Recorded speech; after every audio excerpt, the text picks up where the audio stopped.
Hello VM service. Hello Crifty. Thank you very much for the 9 months. And hello Iconatis. Thank you for the good luck. Oh yeah, Slater Relics is having its like monthly downtime. I'm still not like completely back to normal, but probably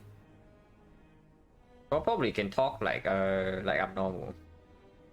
It shouldn't affect too much.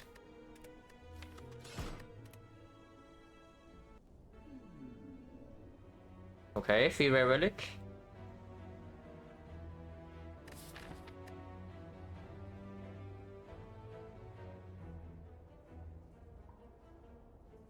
So yeah, 3 elites on the right side with 2 very late elites.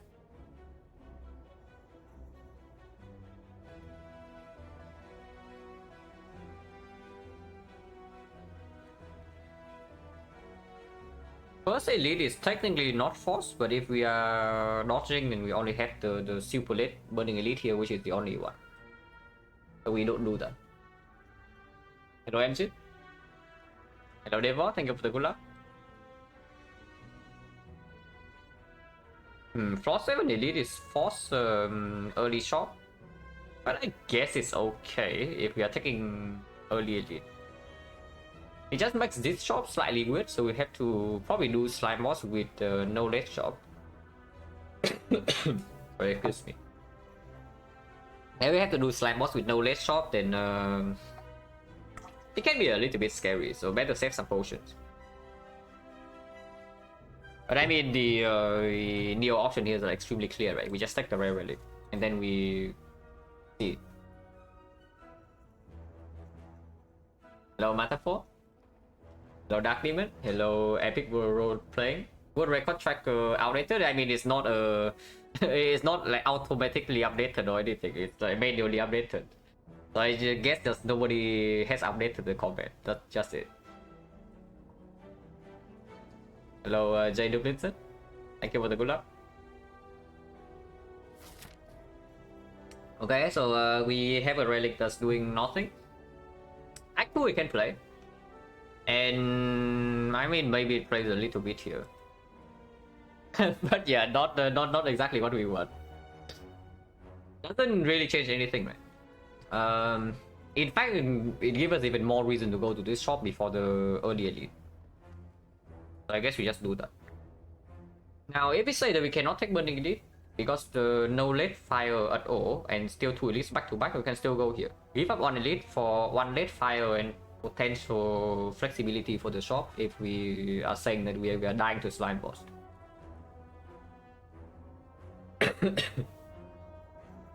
Hello Max. yeah, avocado soul. After it hits us for 21 in our face on turn 1, then it's soul. Start here, yeah, 3 fights.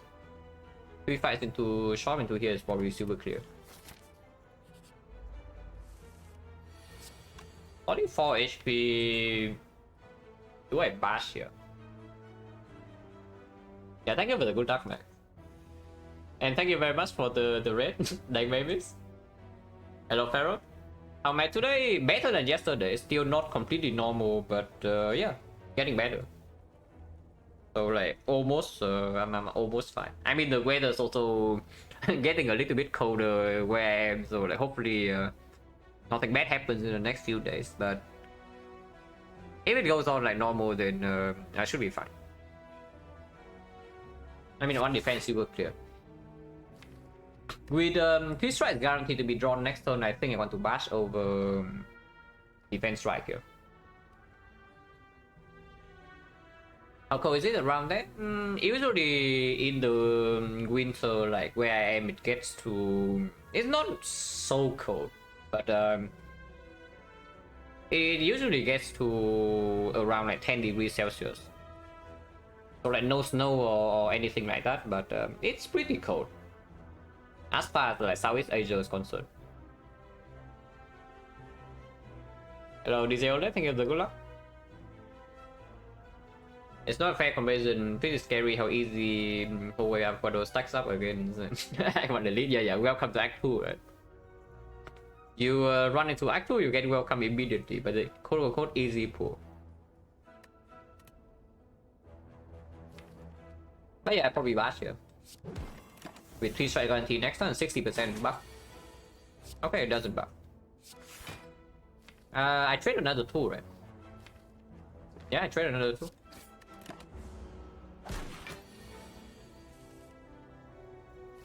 Next turn guarantee 2 strikes, so this is more damage. Well, yeah, I have lethal next turn. Because I traded, I mean here I would take another 2, but then afterwards this guy might still not be dead. And it's okay. Well, I guess we pick Perfected Strike. Hello, Truth. Think of the good luck. But I mean, yeah, unpickable, and actually a good early game card. Now, that does make this shop significantly worse. Because, if we have nothing else to do in this shop, because now we even draw a freaking potion. So the chance that we actually have to buy a potion here is also lower. And yeah, if we pick Perfect Strike, then we don't remove a card. So we actually have nothing to do here. And that's really sad, but I mean, whatever. Apnea.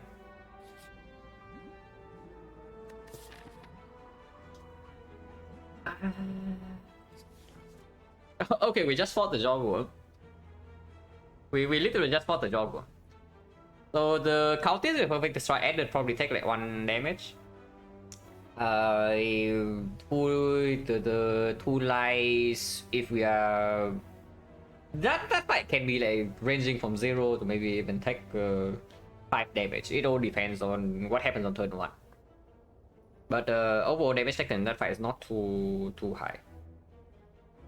And then double slime, we have the turnip if we roll the good combination, and then we have the Perfect Strike, so we probably take 0 there.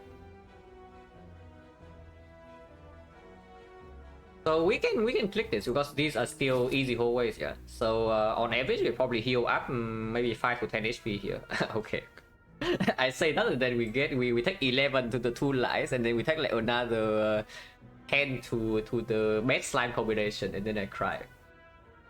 But I always guarantee to have 2, not guarantee, but I will have a good potion before the elite. What would be the worst elite, assuming we get no... It's probably Lagavulin, right? No, Lagavulin we have the fear pot, the weak pot to block for 10. So assuming we play a 3 defense and we use weak pot, we take in total 15. If we trade more aggressively, we take 20. Yeah, taking 20 against Lagavulin is definitely not the worst elite. It's 10 trees, right? Like, North we take 2 hits with the weak pot is only 6 plus 18, so 24. Lagavulin is not more than 24. North is only 24. And then sentries, yeah, sentries can be pretty annoying. I have no idea how big of a low roll range that can be, but we probably can prepare for maybe 35. If that's the case, I can click 4 times. At least 4. If I click 4 times and don't get the relic, then I make an actual calculation for sentries, and then we see whether we can afford to click another time or not. But at least 4 times. Okay. Hopefully it doesn't get used in Act 1, but we have a backup plan here. Hopefully. But yeah, still go this way, right? It doesn't make sense to go the other way. Yeah, fine, right? Like, we take 1 and then get out here. We heal 5 in this fight.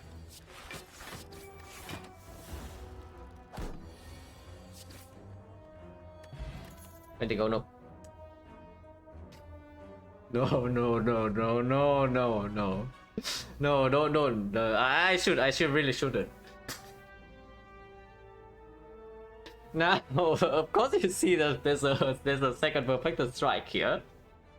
But you know me. If you watch enough my Ironclad runs, you know me that I am very much a whirlwind monkey. We literally just said that Sentry is potentially a worst fight. We are also fighting Slime Boss, and adding a freaking second Perfected Strike in your deck. I wouldn't say it automatically commits you into Perfected Strike, yeah, but it makes it way harder to pivot out. Yeah, we click the whirlwind.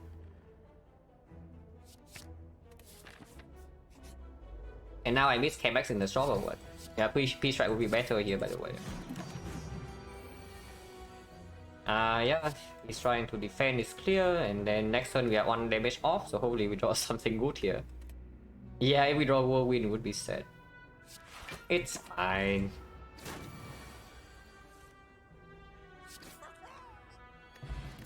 I think no potion chance right now is 5. Oh, you're really doing this, yeah? You're really doing this. Well, I mean, if the game tells me that I get a Peace Strike every floor, then I guess I pick a second Peace Strike.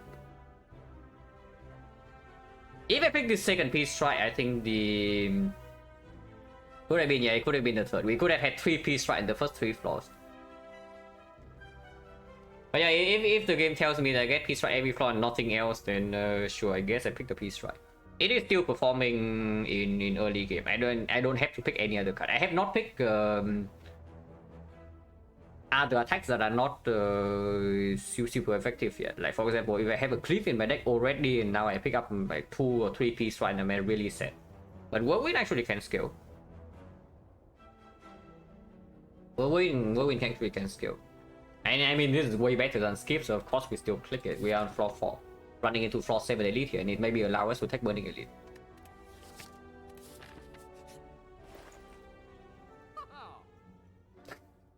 Yeah, you see it, guys.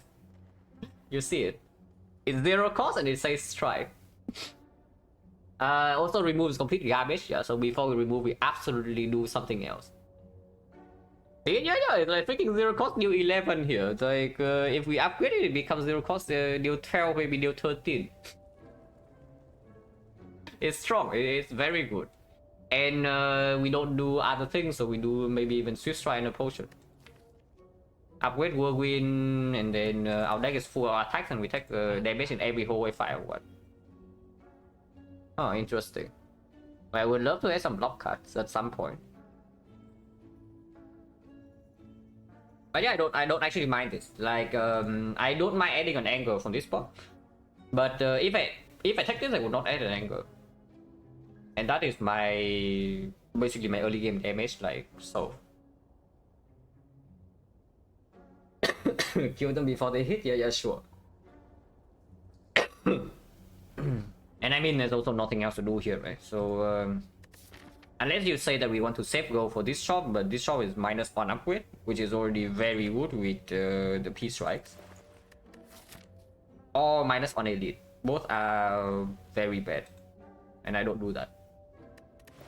Honestly, I just buy this Strike. And then whether we need to buy a potion or not is a different story. Potion chance right now is 50. If we buy a potion here, we need to drop 2 potions in these fights before it's actually bad here. So how is it? Potion chance would be 15 to 40. So the chance that we drop 2 potions will be 20%. 80% of the time we do not overlay potion. I mean, okay, it's slightly lower because this can also be a fight. If it's the adventurer though, then that's not a real fight. It needs to be a question mark fight, which is 20%, or the mushrooms. Because with this opening card, I probably want to go with this right side. If we run into sentries here, yeah, then I use attack potion. Yeah, just take the attack potion. If I don't have to use attack potion, I can also preserve it for slime boss. It's still a very good potion there. And it's also 2 gold cheaper than this. Will we upgrade first? I don't care that this upgrade is like 1, 2, 3, 4, 5, 6, 7, 8 damage. Yeah, I don't care. Upgrade my Whirlwind because these things are already good against Lagavulin and in the north. So we want and before slime boss, I also want this to be green. I mean, we are. I hope we are not committed to Peace Strike from this board yet. But I still want the option to pivot out. So like, if I can get away with not upgrading both Peace Strike and that one, I would. I don't mind upgrading one of them, but spending 2 upgrades on 2 Peace Strike is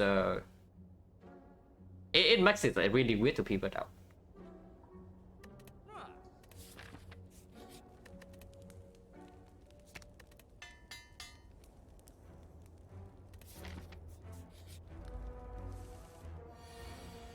Now, do we bash or do we peace strike? 6 energy, yeah. So this will be play for 22. 22, this is 29, 29, 29, 35, 35. Maybe we say we'll wait for like only 1 and then we do 3 more strikes. We'll wait for 1 is like 8, 8, 22, 30, 30, 37, 37, 55. 55, 28. 55, 28 is 85. So actually need to go in for 3.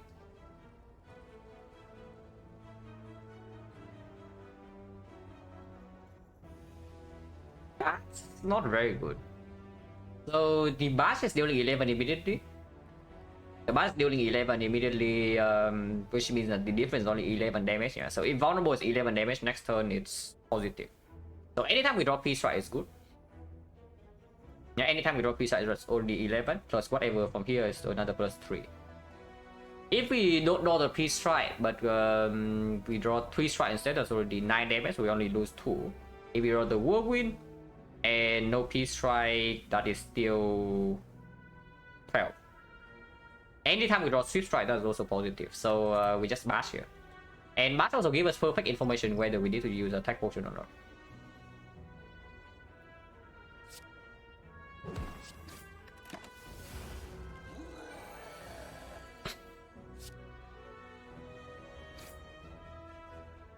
Well, this is you see it, yeah? You see it.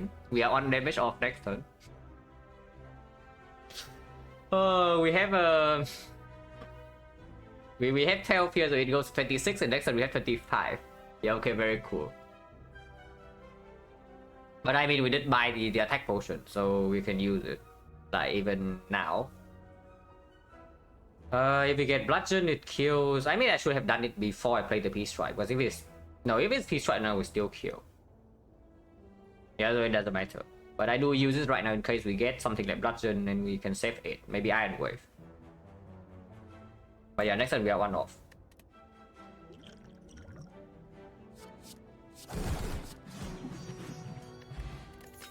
Wait a second. Probably not, but yeah, I mean, we have gold now. Inflame pretty cringe with the peace strike for now. Later on, if we pivot out, it's decent, but before I take the inflame into upgrade, I would just upgrade my peace strike. It's stronger early game, still probably outperforming in early act 2. Headbutt with the peace strike and the whirlwind plus is kind of something, but I really want to add a block card now. So if I add anything, here's iron wave. I would really prefer to have like a freaking struck, maybe ghostly armor, maybe even flame barrier, or rage. Rage would be the best block card I can see right now. But I would like to, yeah, add a freaking block card. Iron wave for now is like okay. Especially if we are running into no fire and 3 advanced always from here. Also, this potion is good, yeah. Potion chase right now is what? 1, 2, 3, 50, 40. This potion is very strong. So if we throw away a potion, it's probably the weak part. Because 50% of the time it's also useless here. And yeah, this is why I want a freaking block card. They're trying to frail us. Interesting. Interesting maneuver here by the spikes line. If we can kill the thief next turn, I would like to. So how much damage is this? I am also very willing to use weak pot if we need to. Like weak pot here for looter block for 6, for example, if we cannot kill the looter next turn. So Batsu strike is 18. 18 goes to 30. So we take another 5 next turn. Take 6 this turn, take 5 next turn. 11 in this fight is okay if we draw a peace strike. If we don't draw a piece right, we can take 10. Because they're 18 and then another 24 doesn't actually kill. Even with your Whirlwind for 2. If we just do Blast Swift Strike on this,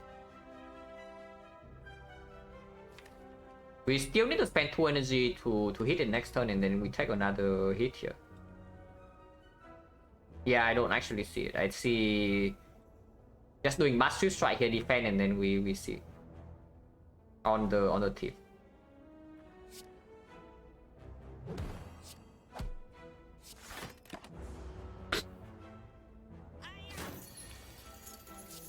Yeah, take 5. No problem. And yeah, Iron Wave plays, I mean, doesn't actually matter here, but it plays.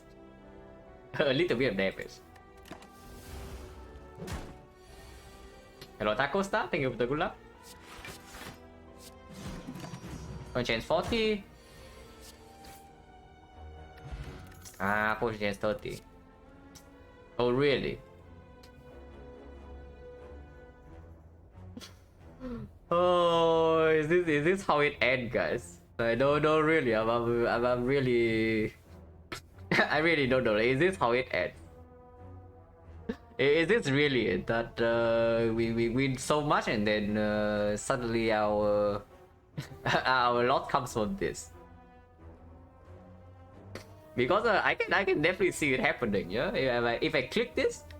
And our boss relic doesn't cooperate because you also see these relics do not tell us anything. If I click this, we don't see card draw, and our boss relic doesn't cooperate. We die. Yeah, how it ends for the heart. Yeah, sure. I know seriously though. If you don't need this piece right, I don't click it. It's very positive right now, but that's the thing. It will fall off at some point. We have nothing that speaks for committing into piece right at the moment. Our deck cannot block. And we also don't really have the upgrades for all these piece strikes, yeah? So when we first enter Act 2, there are not enough damage to actually one-shot enemies. If we have like maybe 3 upgrades from here, then sure. Then they can carry to the entire Act 2. And we can go like extremely aggressive because pathing is also free. Yeah, don't do all the damage. Yeah, sure thing. It's 22. If we pick it, it's 24.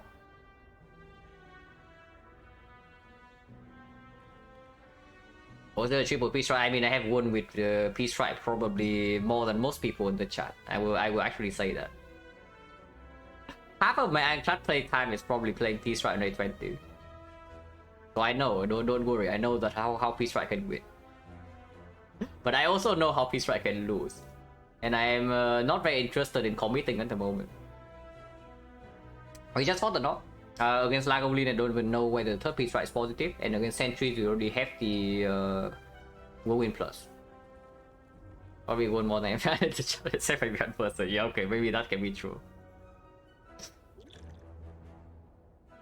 Total piece strike run count for me is probably something like 150 to like 200. But yeah, we don't click this. Right, there's no upgrade for it at the moment. If we step into Act 2, we get something that's Necro. We step into Act 2 and there's like piece strike plus or something, then sure. For now, not interested because even with 2 piece strike added, Pandora's box is still very much on the table.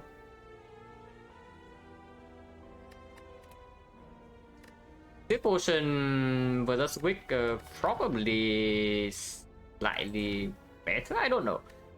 Because Lagavulin is probably our more annoying fight here, and the weak point we know that we block 10 against Lagavulin. But the draw point right now are extremely high energy. So like what does the draw point actually convert into? Hello, Sturble? Yeah, we probably keep the potion at this. Like potion change right now is 30. This is a stronger potion, so if I can preserve this potion in the slime boss, I would like to. We don't pick this. And we run into the right side. Tanks.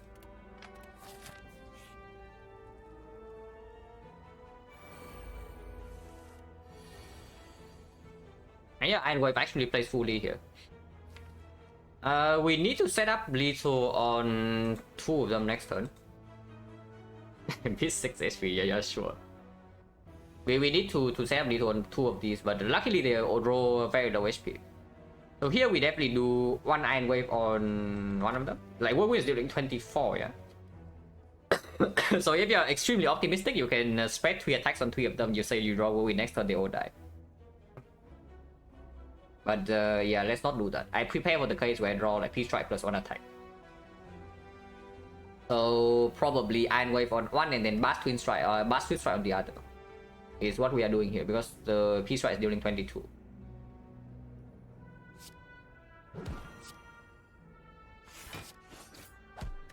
And now 1 normal strike will kill this in case we don't draw any of these.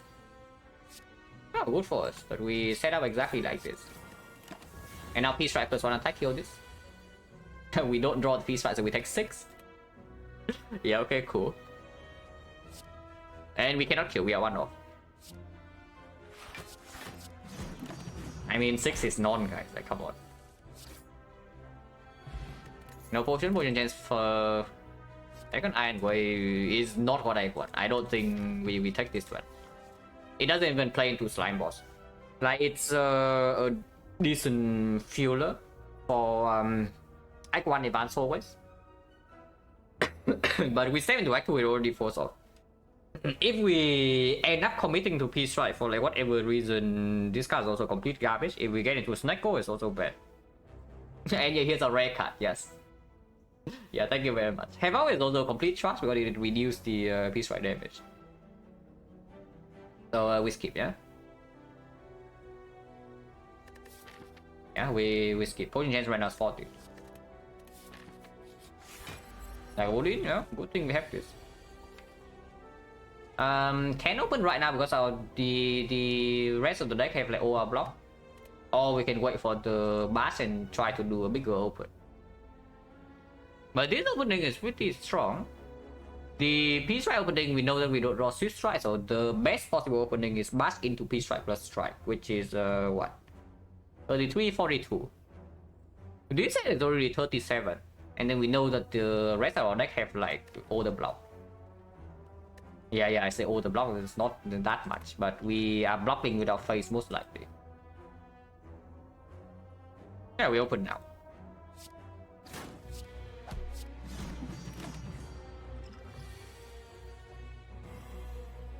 The Swift Strike needs to be played, so we play Peace Strike and Wave take 10. I mean, it doesn't need to be played. We also play Bash next turn, but if we don't play it, it's like 6 is goes to 72, and next time we do Bash defense, it goes to 64, and then if we don't draw the Peace Strike in the vulnerable turn, it's really bad afterwards. So I just take 5 extra. So make sure they don't take a hit afterwards and preserve this potion. The more important thing in this fight is just to preserve this potion. Because right now, like, we leave it on our deck is actually not amazing against Slime Boss. So yeah, we call block for 10 and we take the 20 here. That's reasonable.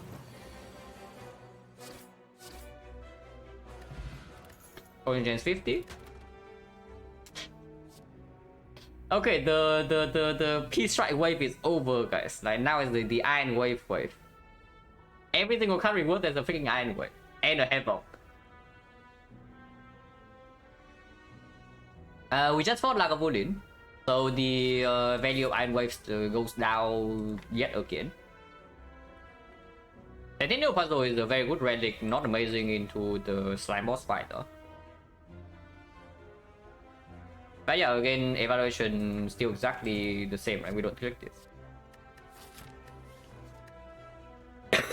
So potion change right now is what? 50? 1, 2, 3, 4, 5, 6, 7. Yeah, 50. Bloodletting, absolutely. Bloodletting waiting room. Like, holy crap, bloodletting is good. Offering waiting room. I mean, every clan run is offering waiting room, so that's not saying much.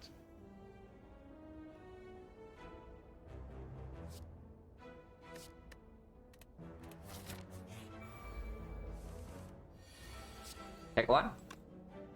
Deal 11, 37, 37, 29. Oh, 27. Oh, convenient.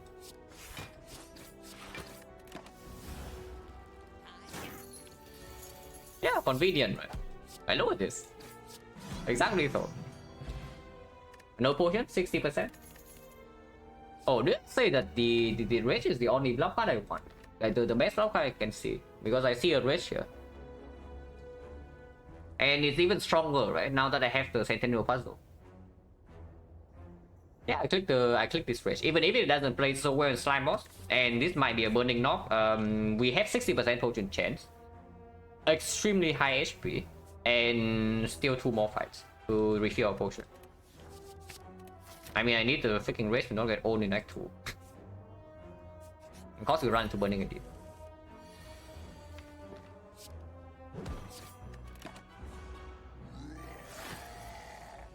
Yeah, thanks, Rich. Absolutely phenomenal job. We have 36. We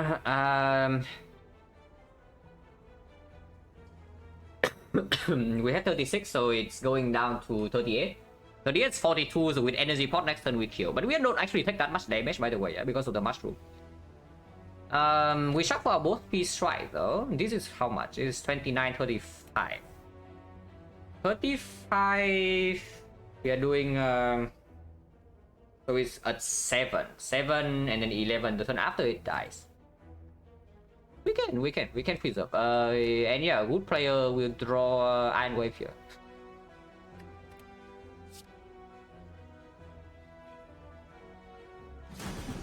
No reason to use potion yet. If we want to kill next turn with the potion, we still can.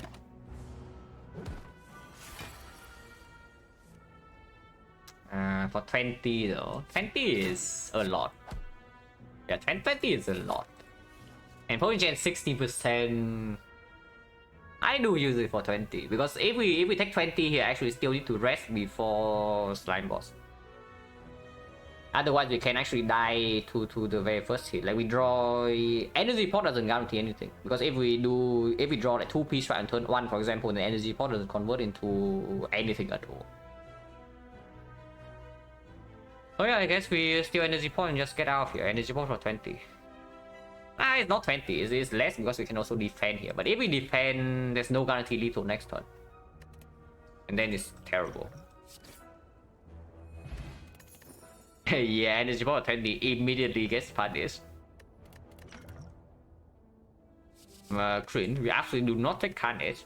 But before I take Carnage, I just upgrade my freaking Peace Strike. So Boomerang completely worthless, so yeah, garbage. Hello, Ogandap, hello Musking, hello Blank, thank you for the good luck. The attack character, yeah. I always skip, yeah.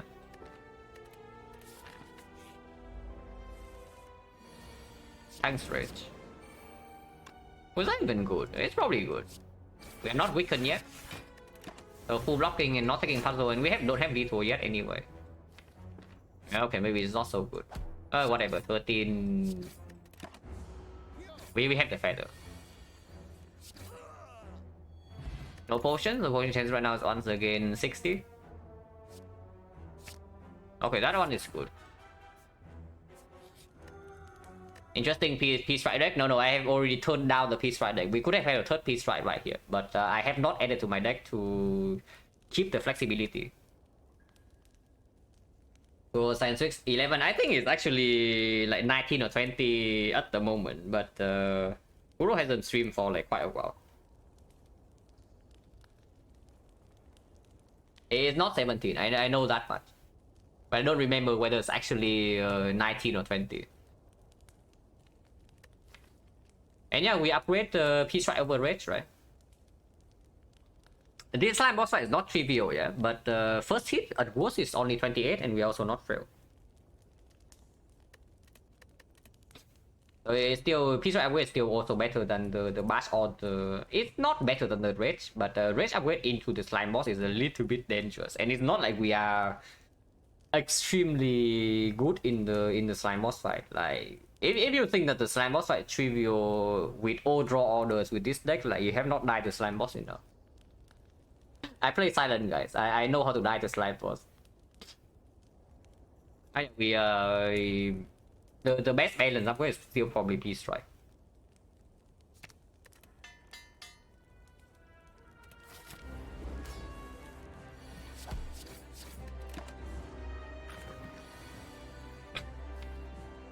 Impervious next turn, perfect. Man, here the bash upgrade would be so sick.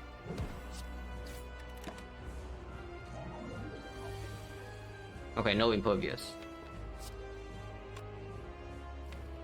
So yeah, we can wait for 10, which I probably do. This split is going to be very bad, by the way, because the Peace Strike Plus shuffle out and the Impervious shuffle out and the Whirlwind Plus is shuffle out. You see like, actually how bad this order is, right? We shuffle out 2 of our best attack and our best block card. And this is actually awful. I hope we don't die here because there is a very real chance. But what do we do? Yeah, slime boss. Oh, this fight is actually so stupid. You think Hexagon is stupid and Ironclad is actually this fight? But yeah, 33, 40, 40 is goes to 74, so 74 is like really bad. Still want to split next turn probably before I get 5 more slimes. And we also have a higher chance to draw into like a 6 strike or something.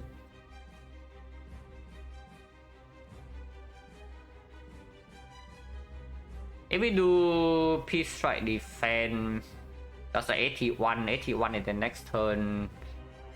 It's like 51, 51, 43, 43. If we draw 6 strike, it's 37. 37 with Whirlwind Plus and Peace Strike and Impervious Shuffle out is... Oh, it's not good. It's really bad. No matter what we do here, it's bad. Is it ever...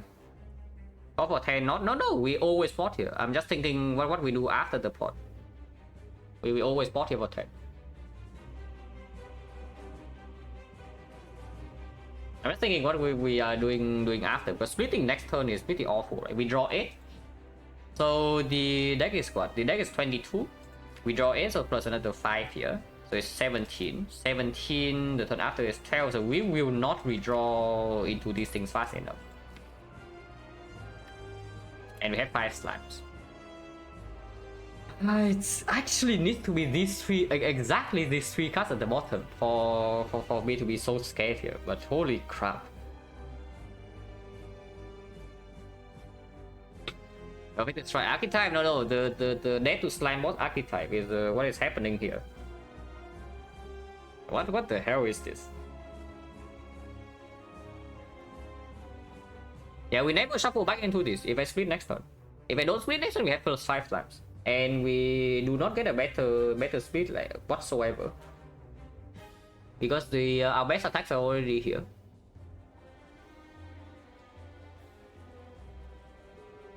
Splitting right now, how bad is taking best speed? Yeah, that's also what I'm considering. Like we split at 70 something and not take the 38 or the 28, and we preserve the potion. This still shuffles out all the AoE, but next time we can Whirlwind for 3, depending on what the attack pattern is. Even Whirlwind for 3 doesn't do anything though, because Whirlwind for 3, 24 damage. We split at like what, 70... 72. Yeah, we split at 72, and then we go, we make them go down to like 48, and then what? Our Peace Strike Plus is shuffle out, so how do we kill them? It doesn't happen. And yeah, playing Impervious next turn is also out of the question, especially if we split now. If we split now, or if we don't split now, Impervious is never getting played.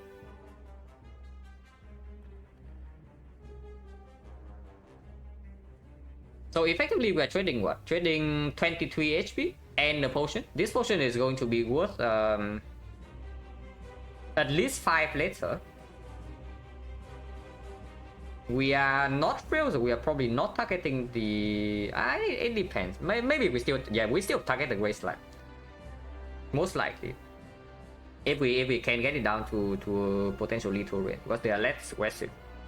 And then we can brute force the greed with our HP. And if the Grey Slams are not attacking, which is like 70% of the time, they give us a free turn because we have turned it. So we are trading what, 23 HP? So this potion later on is 5, and then the turn afterwards is like 12. So goes to 3, it blocks for 8. Yeah, it blocks for 8. So we are trading. Actually, this potion is only worth 2 HP right now compared to afterwards. So 20.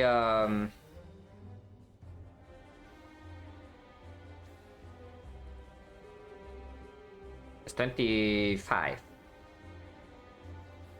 25 HP for us. No, it's not 20. It's 20. Oh, it is 20. It's 23, and then 2 is plus, not minus. There's actually 25 HP for us to get a split of what is 74.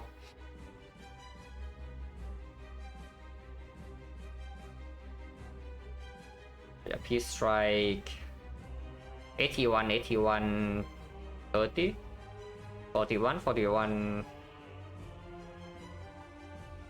51, 51, 43. 43 or maybe 72, so it's like 29. If we draw into Swift Strike, is 36. Or something like 30, 32, 33. That has to be worse. Like the 32, 33 split when you also shuffle our best attack is it is worth way more than 30 HP, is what I'm saying.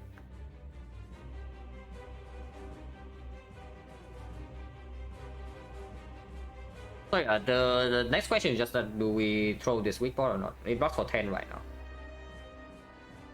The only way it blocks more than 10 is if the green slimes are taking 3 turns in a row, first of all, and we do not split the green slime during these 3 turns. Even 18, 12, 12, we're still blocking 11, so we get +1 from the weak pot. But weak potting now gives us more flexibility, basically, because we have more HP to spend.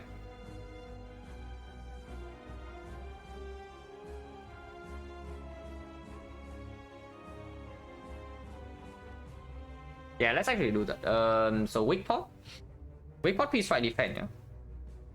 Weak pot Peace Strike defend. Next time we split, and I hope we hope that the slime boss doesn't kill us, because if it wants to, it will. With this round, if it wants to kill us, it will.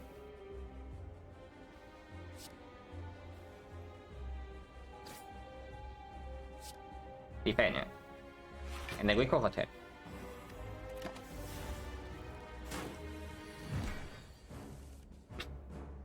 Really now? Oh really? We draw, at least we draw Swift Strike, but we also draw the freaking Peace Strike, and we did not draw a lot of slimes. We still have to split. Like, not splitting here is complete suicide, so we are splitting here always. At least we draw the Swift Strike. 36. It also deals 18 this turn. Oh, that's extremely rude. If that is the case, then we don't actually hit this, I think. How much can we block here?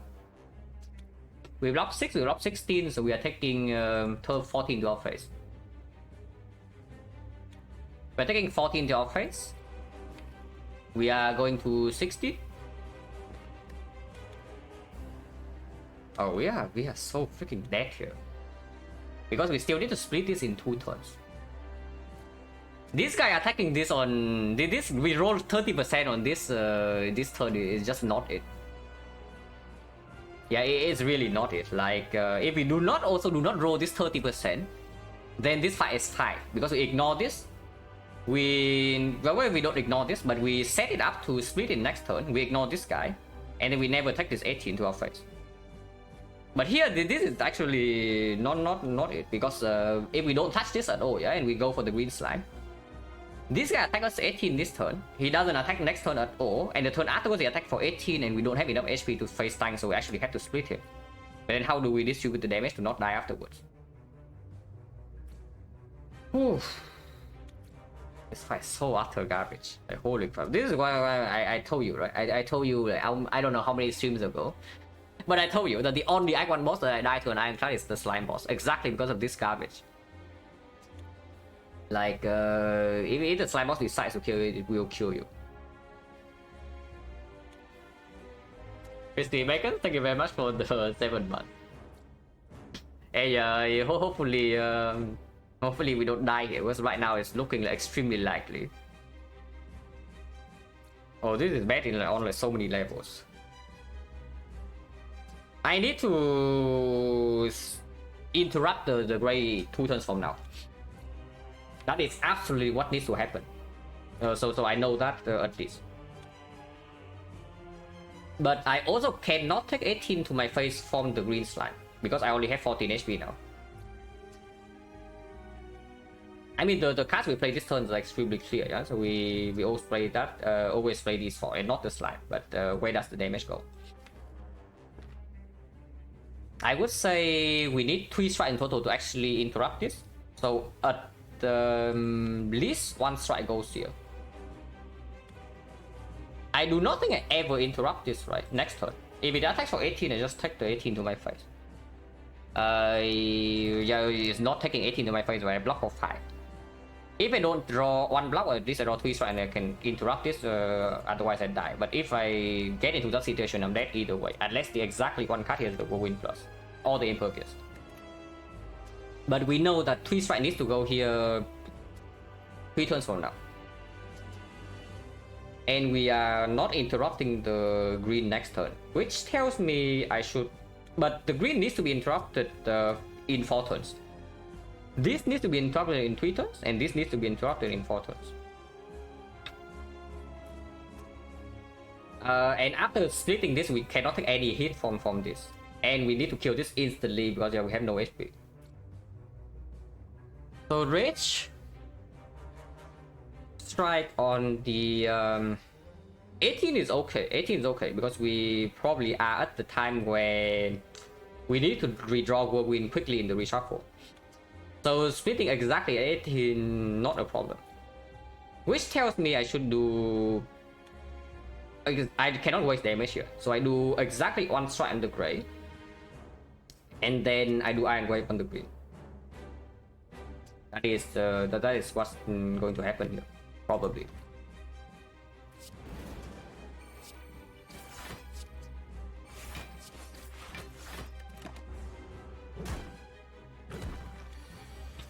Okay, attack for 12. Attack for 12, so we are not we are not dead this turn.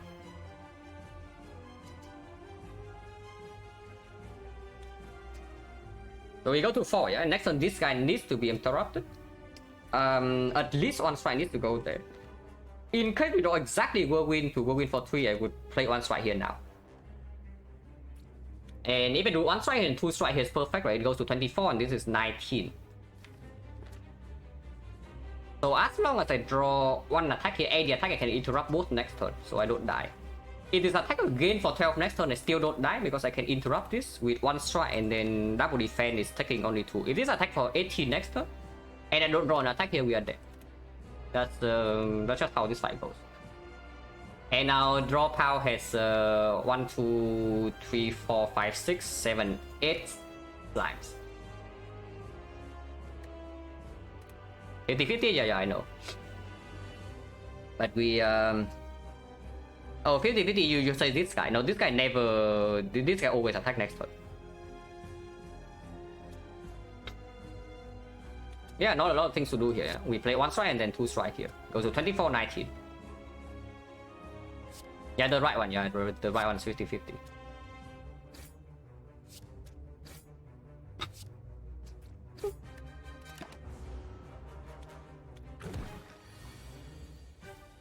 Okay, we draw 1 strike, so we have 1 more turn. And you see, we exactly can interrupt this turn, most of them, so we don't die on the spot. If we draw, we win. So we lost the 50-50 here, but we managed to draw an attack. There's only 1 line here, and we set this up like perfectly this way. We'll win, please, like 1 time. We are dead. This garbage fight, man. The freaking slime boss. Oh, the freaking slime boss. Oh, the slime boss. I don't even want to know I don't even want to calculate like the percentage to die in this fight, yeah, with the draw that we got and the percentage of the attack. But what can you do? Sometimes you die to slime boss, and that's why I always tell you, like, do not underestimate this thing, even if you only have attacks in your deck. But looking at the attack patterns and the line we took was completely correct, right? From start to finish, at least during the fight itself. So inside the fight, we did not make a mistake here. That weak potion was used on the actually the correct one. Splitting there was correct, and the damage distribution was also good. Wait. Okay, that is very unexpected, but thank you very much, coach, for the sub. Thank you very much. Oh, that's actually so garbage that we die here. That's actually insanely annoying. And you also see it, yeah? Our deck has 18 cards. Should I have thought about that? That we don't add the impervious? Like, cannot be, right? That's actually so stupid that if I do not add the... No, it doesn't make sense. Yeah, it's still the same. We bottom deck the Whirlwind Plus and the Perfect Strike Plus, and it's still the same way. So basically, when we step into this fight with this draw, we are dead no matter what or what. Bad timing, yeah, bad timing indeed. But yeah, no need to replay this fight. Like, because even with hindsight knowledge, we know that we die here. Would Bash West save us? It splits on turn later, but no, it's still the same because we draw the second piece right immediately.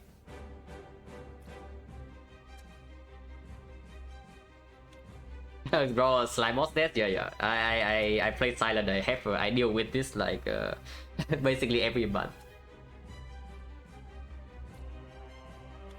So if we basically like not going to the shop here, kill me or what? There are two things that could have prevented this death with hindsight knowledge, of course. I don't know whether without hindsight knowledge we would make the play, but there are two things that could have prevented this death. Number one is the energy potion. If I do not use the energy potion in the north fight and lose 20 HP instead, I would actually kill this guy probably, because then we use energy pot on the turn we redraw piece right, because we also redraw the piece right immediately. Picking up another piece right, maybe that would help. I don't know though.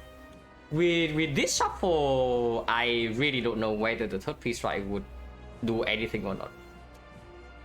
But the energy potion would save us. So energy potion was apparently worth more than 20 with that draw though, because we did not top deck our damage. In fact, we bottom deck our damage and shuffle all of them out. For the city, what was HP going into this fight? 54. 54 HP with a weak pot. The second thing, of course, is going to the shop. But I do not see going to the shop at all. So if anything, is the 20 HP for the energy pot. That's crazy. If you tell me to save the energy pot and lose 20 instead. Because at the time we also did not have the weak pot, yeah?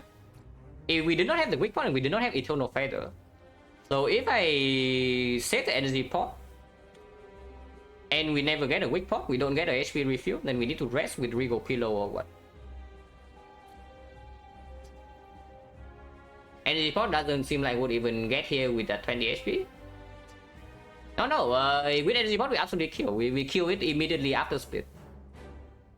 Like, because you see energy pot converts into another 33 damage and we split this thing on like 36. So we actually split around 3 HP if we have the energy pot. But yeah, we are dead here, like nothing to do in this fight.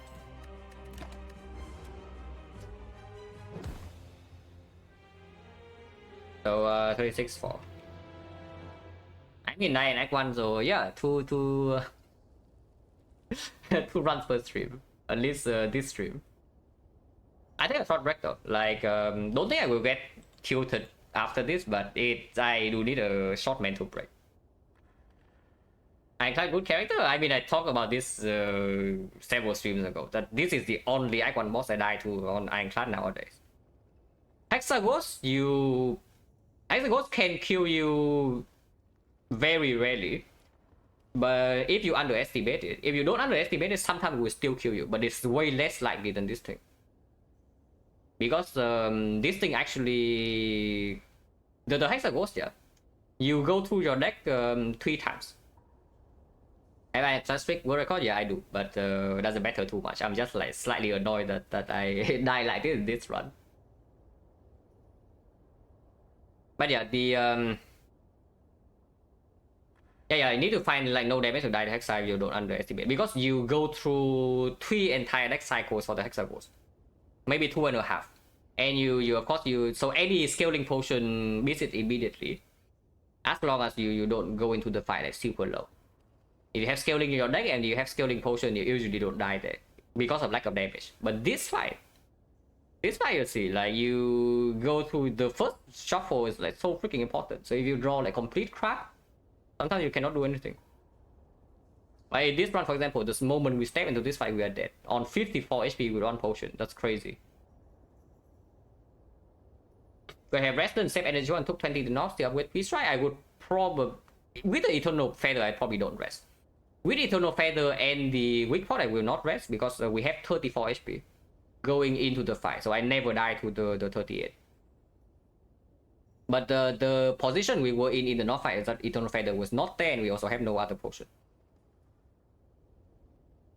At the moment we step into this fight, we are dead. That's crazy. Actually insane. Yeah, the combats. I know, guys. There's a combats in the shop over Swift Strike. Actually, 53. It's not 54. Pretty sad too, because I'm pretty sure after. I'm pretty sure after this, after we kill this, we probably don't have a problem in Act 2. We have like pretty strong relics for Act 2. We have a lot of gold, and our deck is also not bad. Never Peace Strike. No, this is not the Peace Strike's fault. It is not the Peace Strike's fault yet. In fact, like Peace Strike is the only reason we even have a small chance here. That's crazy. And it's not even like I underestimate this thing or something, you know. I talked about it like long before. But yeah, sometimes it happens. So, okay, I take a short break and then we do another one. I'll be right back.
Are there any bots of Kuro silent runs? I mean, if you are dead live, then you have it. But I think he's an affiliate, so the votes are only saved for like 2 weeks. So I think they are gone now.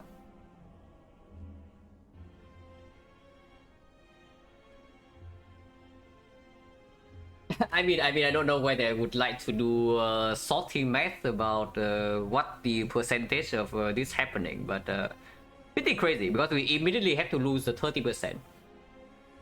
You also see that post split, right? Immediately we have to lose a 30% attack on the Grey Slime. Otherwise, we save 18 HP in the turn afterwards. We interrupt, and then we have more HP to redraw into Whirlwind. The moment we redraw to Whirlwind, we win. And then we lose another 50-50 on the turn with like 18 and then 19. Like we are forced to split the green slime. Otherwise, we just interact the gray and then we buy ourselves 2 turns. Remember what I said yesterday, dying indicator to match streak. Yeah.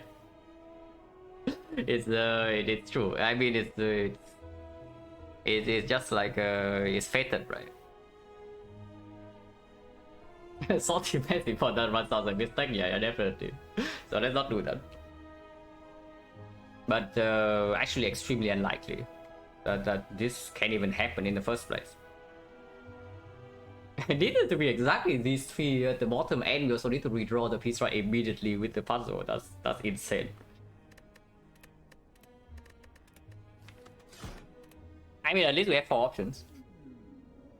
4 options is good. I like 4 options. Much King, thank you very much for the prime sub. Appreciate it a lot. Okay, Hexagons. Oh, I know how it goes, guys. I know how it goes. You remember what I said last run when we died to slime boss is that if you are prepared against Hexagons, you will not die. I see how it goes, guys. This thing is here to prove me wrong immediately. Okay, let's not die here.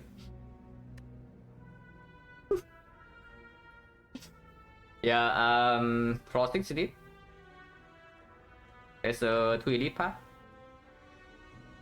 And by the be here, both can lead to a late shop, but this thing can go to a fire instead if we don't need the shop.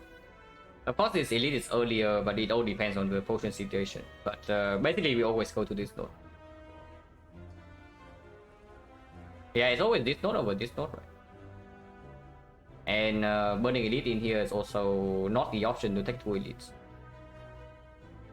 Most likely start here then, because starting here we can, if we think that we are strong enough for 4-6 elite, after this drop we can commit.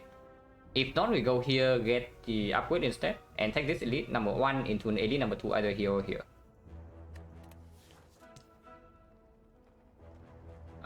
Take 18 to transform to. I am very much not a fan of this. Into Hexagons is slightly better. And it also gives us the information immediately and it makes the fire better. So it is a decent map layout for it. But only if you actually get something that's extremely clear. That it's overwhelmingly strong or overwhelmingly weak. If it's right in the middle, it's really difficult to actually justify the commit to this. Any Potion Monkey? I mean, Potion Monkey, we are basically playing with no Neo Bonders, yeah? In exchange for the guarantee that we never die to this Frost 6 elite or get completely crippled. You take 3 potions start, you don't. Centuries will not take 40 plus HP from you. That's the guarantee. You never take 2 hits from the knob. So, but worse minus 30. The Lagolin also the same. You do not fail to kill after the debuff. So maybe another minus 25. It basically just minimizes the it just lowers the maximum damage taken for the super early elite. Afterwards you play with no borders. Yeah, I also don't hate Bash Plus. The slight problem with Bash Plus is just that if we cannot take this for 6 elite, then it gets a little bit weird. Because the upgrade here, if we see nothing worthwhile, then this fire is empty. But Bash Plus, and then here it actually gives us a lot of information. I don't hate the Bash Plus either.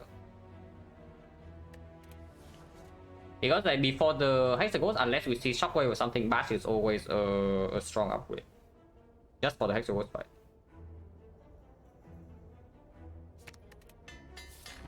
And as discussed, we start here. Start here is flexible to commit to this or to go here. It's still 3 fights. Starting here is forcing us both into the early shop and into the floor 6 elite. So most likely we are just buying a potion here, nothing else. And it also makes the late shop way worse if we need to the late shop to not die to the boss. So I don't like it. So I start here. With this draw, it might take 6. Okay, with this draw, we're absolutely taking 6, maybe even more than 6. So probably taking like 7 or something. We do double strike defend. Next turn bash, it goes down to 17. Yeah, 17 and then 2 strike kills. Or we play triple block, we take 1 more and then we play 2 strike the turn after. It's okay. Hexa goes like, yeah, it's okay. I mean, it's not like we have a choice here. You can do strike double defend maybe, and then what? Strike double defend. Then we need to draw 3 strikes at some point to kill. The next turn is 11, we take 6. The turn after is 16. If we don't draw 3 strikes, we draw 3 defense, we take a 1. The turn afterwards, we can still fail though. It's bash first or the strike or kill? It's going to be 15. For the night 24. 24, 34, 34. Actually, it's a kill. It is a kill. I mean, okay, 1 strike definitely happens. And 1 defense definitely happens. But this defense is actually interesting. We play this defense, we're committed to taking 6, but pretty good chance that we only take 6. Because even if we strike here, we will strike here, we take 7 and nothing more. If we defend, it goes to 23. 3, 1 defense, the turn afterwards 3 defense. Vulnerable lasts for 3 turns, yeah. So vulnerable 1. 3 defense attack for 16, and then it's still vulnerable. We need bash, redraw, or 3 strikes. Otherwise, we take extra 6. And then it becomes terrible because we have spent every single turn blocking. What's the chance of that? So first of all, we need to not draw 3 strike in 2 turns, and then we need to not draw bash plus a strike or 3 strike 2 turns after. Which means that we need to draw 3 defense. How fast do we shuffle? Like +4 here. And this is 9 cards, so turn afterwards we have extra 5. Oh, and then the turn after is a shuffle, so it can happen. Am I actually slower than life coach? Probably not. I do play pretty slow, but probably not. Yeah, it can actually happen. The shuffle happens exactly on the bad turn. So we play defense here, we usually save on HP, but immediately opens up a super low roll case. Yeah, I just take 1.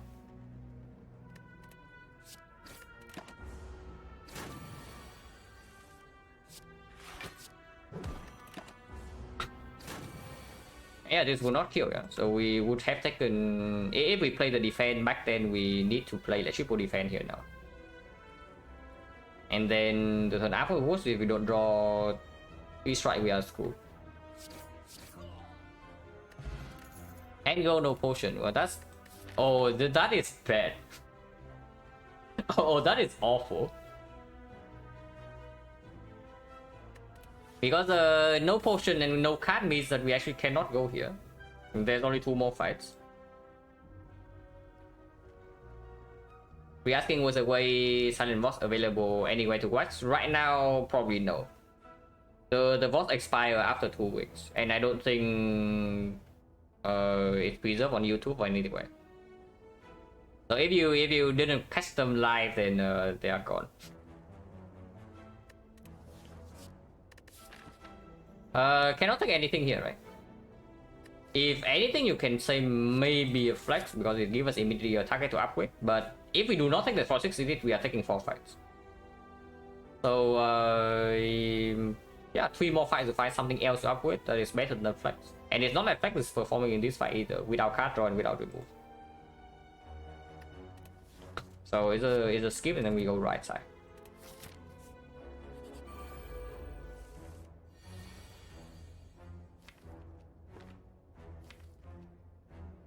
We are weakened next turn, yeah. So striking here actually doesn't give us a kill whatsoever. Which tells me we strike this guy. And then we play one defense. This guy doesn't actually buff. And we are weakened. We can only kill this with 2 energy next turn. So there's literally no reason to actually proc this now. We block for 1.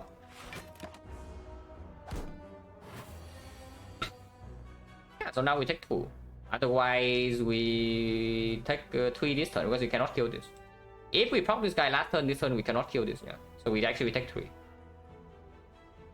But here you see exactly 7. Which is also why we did what we did. Hang on, now we don't take more damage because this guy never skill.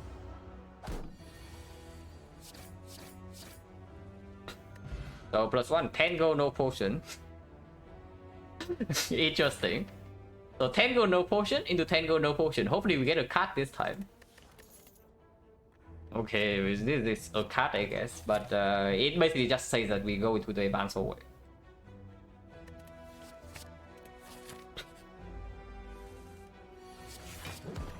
But plus definitely over the blue strike. Rock plays immediately, that's good.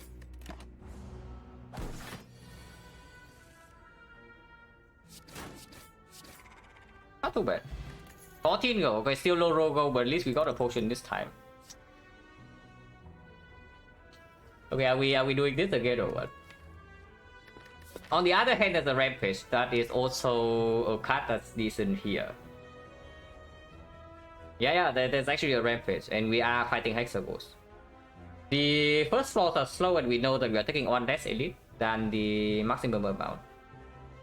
So yeah, honestly, better prepare for the Hexagons. But Fatal Strike right now is not even that strong. Like it's 18 up with 6 is to 24. And of course it conflicts with the Bash Plus. Because Bash is already Bash Plus, like whenever we draw it in the Hexagons fight, we will play it. So it actually, yeah. If we don't see Bloodletting or some energy, it conflicts with the Bash. I think the Rampage. How strong is Rampage to Hexa? It's not that strong, but it doesn't... It's still better than average, like, especially if we upgrade. Right now we don't have upgrade target. So if we go into here, we just upgrade Rampage. We can play Rampage. Let's say the bad case that we only play Rampage 2 times.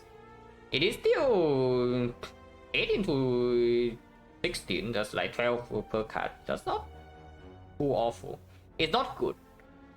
The more average case, you can play it 3 times and it's like 8, 18, 24, 8, 16, 24. Average 16 per 1 energy. That's way above average. It doesn't single-handedly solve Hexagons, but it's positive there. But the Rampage right now is freaking good. Yeah. Don't worry. But only because we have Bash Plus. If we don't have the Bash Plus right now, if it's Bash Minus, I take a Peace Strike.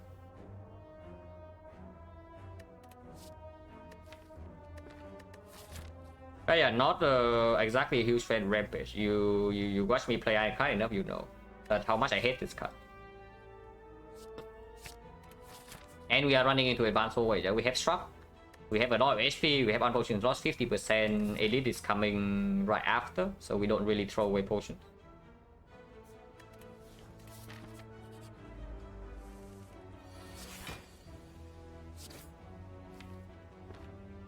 I would like to kill this before we get hit for 21. So what does this mean? If I draw Bash next turn, I absolutely play it. It goes to 36. This is another for full 5. Defense next turn also block for full 5. So if I spend any energy on blocking at all, it should be on this turn, because next turn energy goes into a vulnerable attack, so it deals more damage. So if I do not defend this turn, it means that I do not defend next turn. Then what is it? It's like 40. 40 it goes to 30. 30 is at 21. 21 the turn after it dies. Because I have Rampage plus a Strike. If not, I have Rampage before. So as long as I draw the Bash next turn, I can defend here.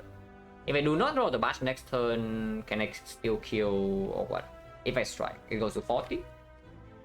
40 next turn. If I don't draw the bash, maybe I can play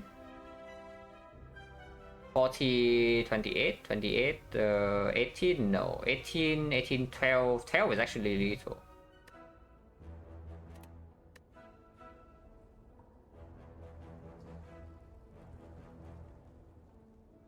So if I don't draw the bash next turn, there's actually a threshold to play a strike now. But he can also just throw a net next turn. If he entangles next turn... If he entangles next turn, then defending is just better.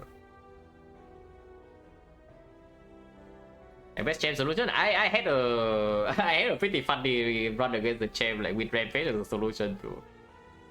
And it actually ended up I do not actually scale Rampage too high before I actually go in, but on the turn where I go in, I play Rampage like 5 times.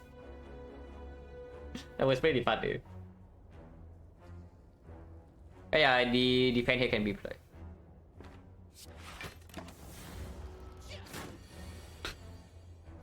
Wow. I mean, even if we can want to play defense, we cannot. If we don't draw lethal, we take 3. Which is fine. Next time we have lethal because bash is green.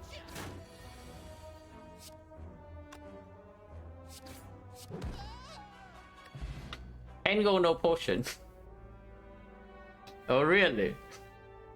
So we have what? 44 go after 3 fights, which is below average for 3 fights. But by the way, 44 go in 4 fights, which is below average for 3 fights. Because in 3 fights on average you get 45. So we only have -1 flop, like go drop wise.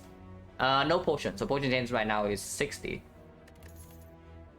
Okay, at least there's a card. We actually pick one of these.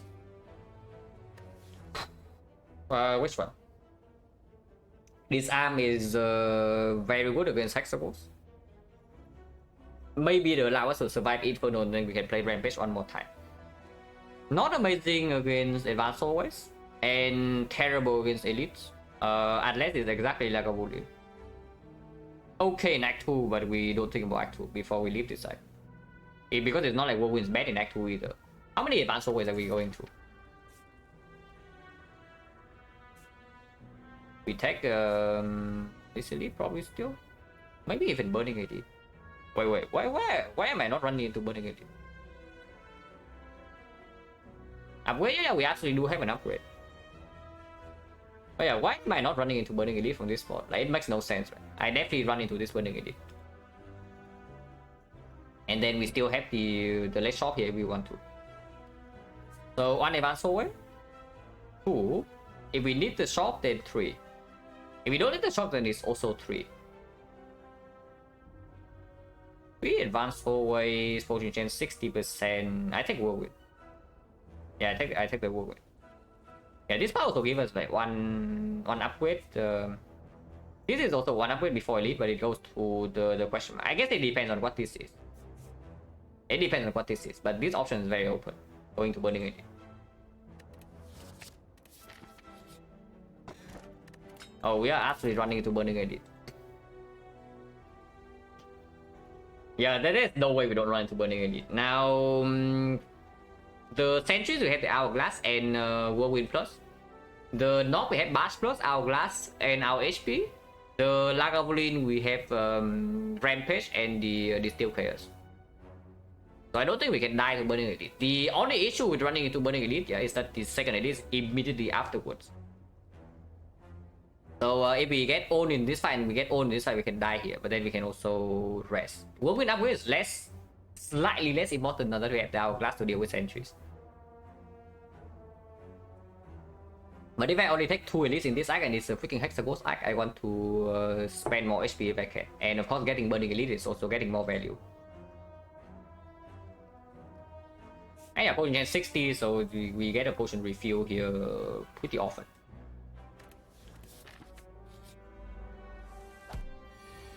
Interesting. Whirlwind would be a good draw here, I can tell you that much. Currently taking 14 to our face.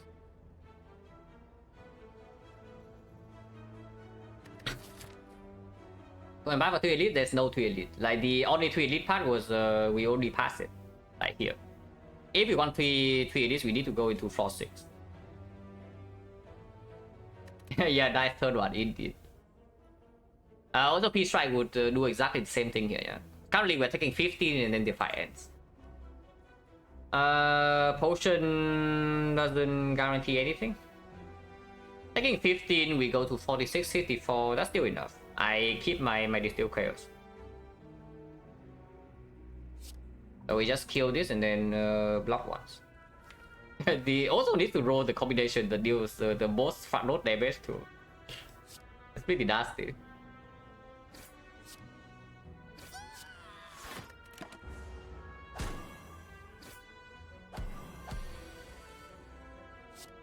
The fight actually doesn't end.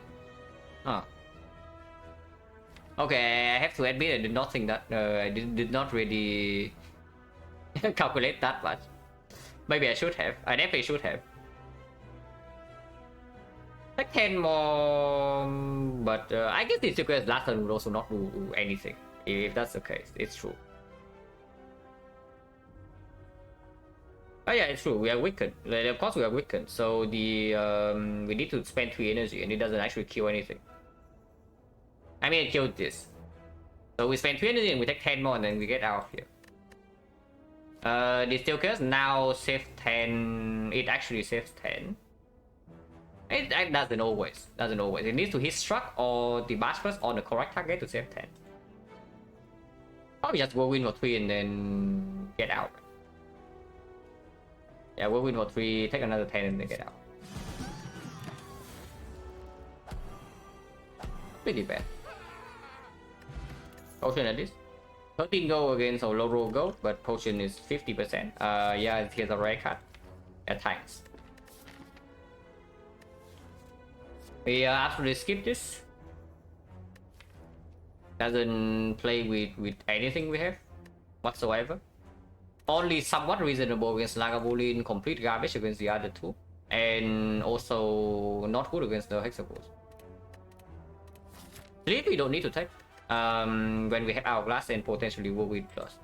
So here's the next question: do we die from 50 to 2 elites, including the burning? But the second elite we have 2 extra relics. Potion is still 50%, so I'm willing to spend both potions in the Burning Elite as well. And if we run to Burning Sentries in the Whirlwind upgrade, saves honestly nearly as much as the rest anyway. Yeah, I went my Whirlwind. And then run into the Burning Elite. And we decide again here. And most likely we always run into here anyway, because this is just better than going into Advanced Forwards into Elite into Advanced Forward. Hey, upgrade goes on, definitely goes on Whirlwind over Rampage.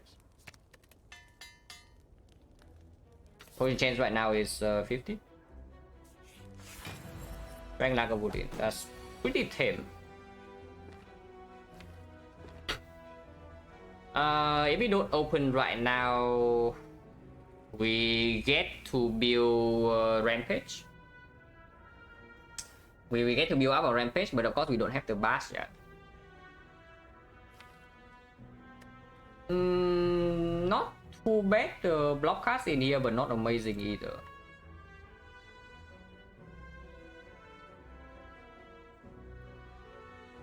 Outlast can be a Rampage? No, I'm saying that we can play open with the Rampage. Is what I mean.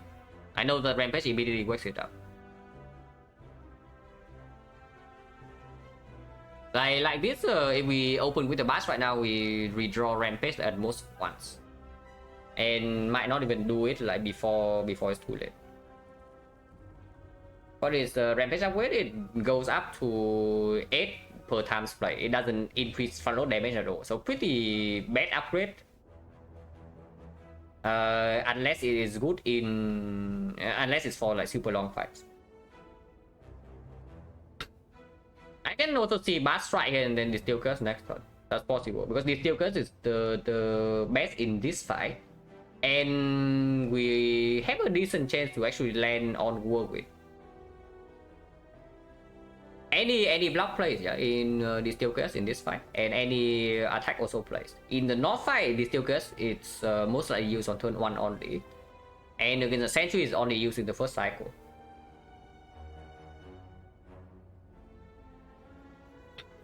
With 3 defense out, we take a lot of damage with that line, with which line? Like Bash open right now or what? Because we distill next turn and then we almost shuffle immediately, you know, and with the struck we actually get all 9 cards.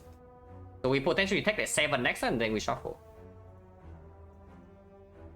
Hitting block is value? Yeah, that's what I'm saying. Like Distill Chaos is full value in this fight. Yeah, we open now and then Distill Chaos next turn, yeah, is probably what I'm seeing here. Hitting Whirlwind and Distill Chaos is going to be huge. If it happens. And not playing Bash Plus in here is also a little bit fishy. Yeah, we absolutely Distill Chaos. I mean, there's a freaking Ascender Spain here, but there's also a Whirlwind and 2 block cards. I play Rampage first, because if we, it doesn't matter, we don't shuffle either way. At worst, we go to the bottom of the draw pile. So it doesn't matter whether I play Rampage first or not. Oh yeah, Distill Chaos, yeah. Yeah, that's good, right? Let's see, we get a full win value, and of course Ascender's Bane stays, but we get 2 blocks. And it's still vulnerable next turn.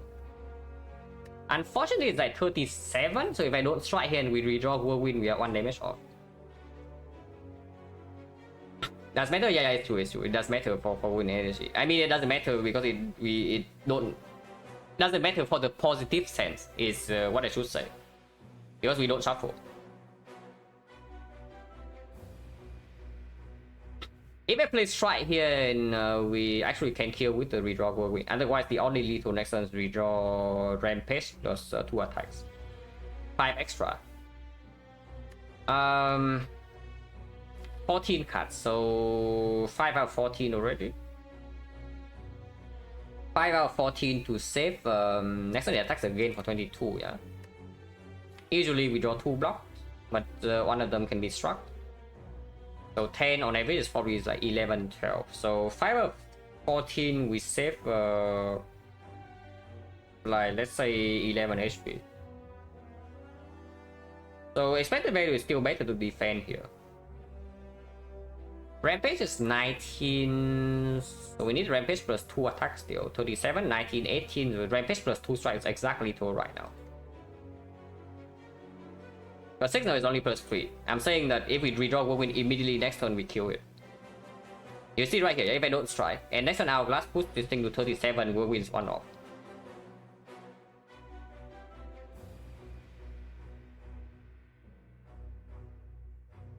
But yeah, the thing is that if we strike and we don't have lethal next turn, we are very sad. Like, extremely. Because 4 strike is also 1 off. So we strike here and we don't draw our good attacks next turn, we draw only 3 strike, we are again 1 off from lethal, and then we take a full 22 to our face. And we die to the second elite. Okay, it's not true. If that happens, we will open the counterless spot. But expected value is still better to play the defense.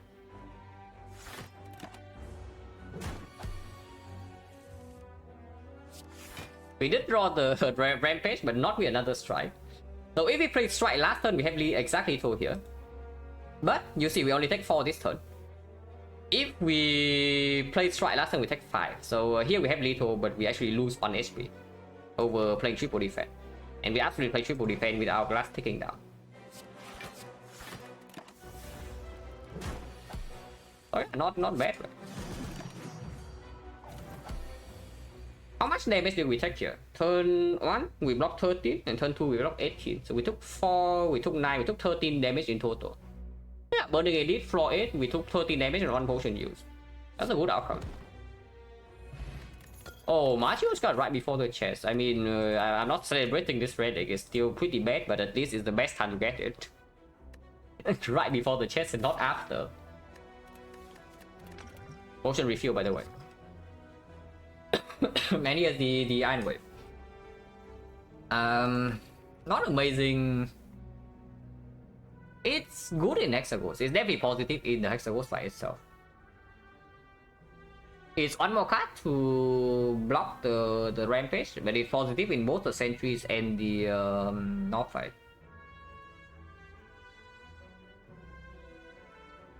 It's okay. We right now the only block card we have added is like the Shrug. And I like adding blocks to my deck whenever I can in Act 1.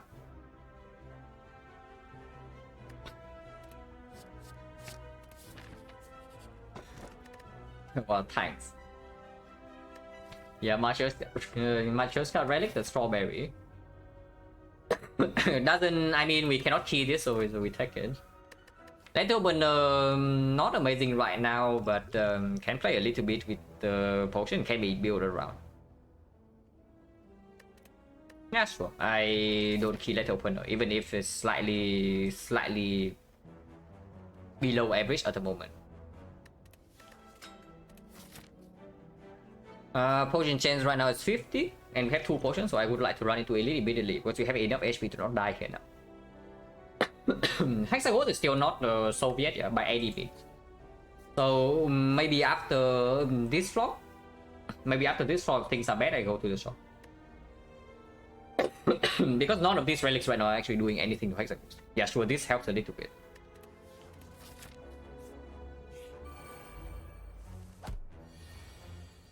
Well, yeah.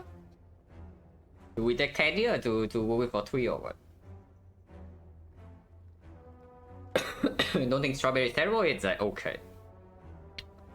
I would prefer something that's doing anything right now, but like, you know, if you're asking about common relic, yeah, Red Skull would be good. Red Skull would actually play immediately turn 1 here. Because we would be at 37 over 75. So whirlwind for 3, next turn another 27, this is 13, this is 15. 13 is a terrible number. Oh, 13 is so bad. If 13 is bad, I probably play 1 block then. So like Iron Wave Whirlwind. Because 13 I still need to spend O3 energy to kill. So next time I take another 10. I take 20 damage in this fight. That's awful. If I do Whirlwind, Iron Wave, Whirlwind for 2 in the Iron Wave into Whirlwind instead, it's 21. 21 is 24, 24 then yeah 16. Or I draw triple block next time I play triple block. So in total I take 15 damage in here in this fight and then get out. The other option is opening colorless spot immediately. Colorless, yeah, colorless is also worth a consideration because otherwise it's minus 15. Potion chance is 50% still. 50, 60, so we need to miss. Yeah, it's like 15 to 40, 80% of the time we get 1 potion here. If we go to this fight, it's even higher. Pot chance right now is 50. So pretty high. Yeah, colorless for 15. Colorless is not amazing in Hexaghost either, unless it's exactly Apotheosis. Sure, the bomb is like 40 damage for free, 1 time. What values upgrade potion have? In this fight, actually not too bad. Yeah, so long it upgrades damage cards in Hexaghost. This thing can do a lot of damage in the Hexaghost fight. Yeah, I don't mind opening colorless. Like it also gives us more information regarding which line to play this turn.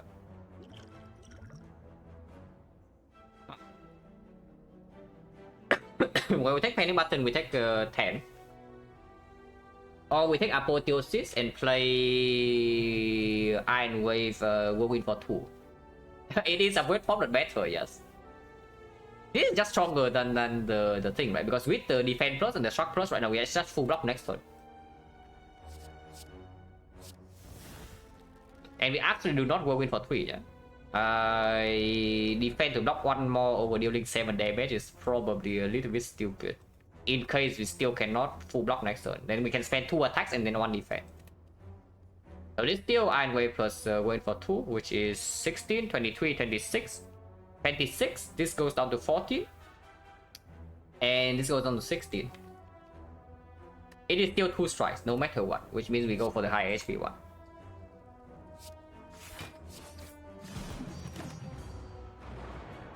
It's actually 17. Wait, what? Yeah, 16, 16. And yeah, here we triple block. Let's open no damage. Very easy.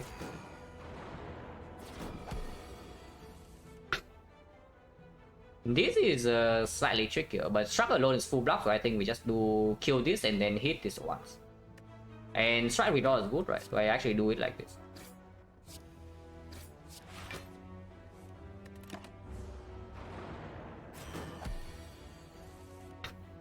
Easy fight. With full up, 3 damage. Only one penny is your penny. Potion change right now 60. Anger is still good. With the penny is slightly better. Yeah, anger whirlwind, anger struck, anger penny.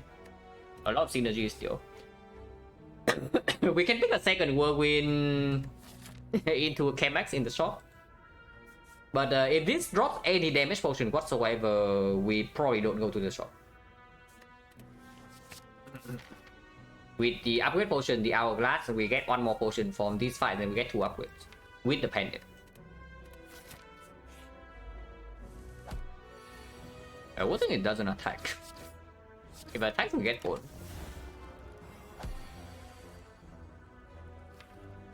Next time we have Whirlwind, probably. Defending here is like complete nonsense. Yeah, we take 6 for like no reason. Just split. Whirlwind is already killing, which is 5 out of 6. We can set up the penny for the next fight. I would prefer to set up penny for the Hexaghost instead. Penny to 7. 7 is okay though, because 7 there are a lot of fights that Whirlwind instantly kill, especially with the Hourglass and Letter Opener. We can also store. So 7 we kill with 2 attacks and we set up penny to 9 before Hexaghost. Or if we go to the shop for whatever reason, then penny on 7 is still maybe lining up with the vulnerable. The Igniting no Trick is dead. This is the second one. We died the slime boss just now. 7's fine. Oh, potion. Oh, this is the potion, guys. Like exactly the potion we need for the Hexaghost. Oh, thank you very much. Point general back to 50. Mostly I'm not amazing. Yeah, it's really not good. I would just pick more strucks if I see it. I don't even know. I mean, I would pick struck over skip. I would pick struck over skip. Yeah, the comment that comment hasn't been updated for I don't know like how long. But yeah, whatever. Mostly armor, not really, right? Do we have a problem with Hexaghost right now? If we bottom deck the mask and shuffle it out, I can see it. That doesn't really mean anything, right? We still have 2 upgrades, which goes on Rampage and Iron Wave if we don't see anything from the next fight.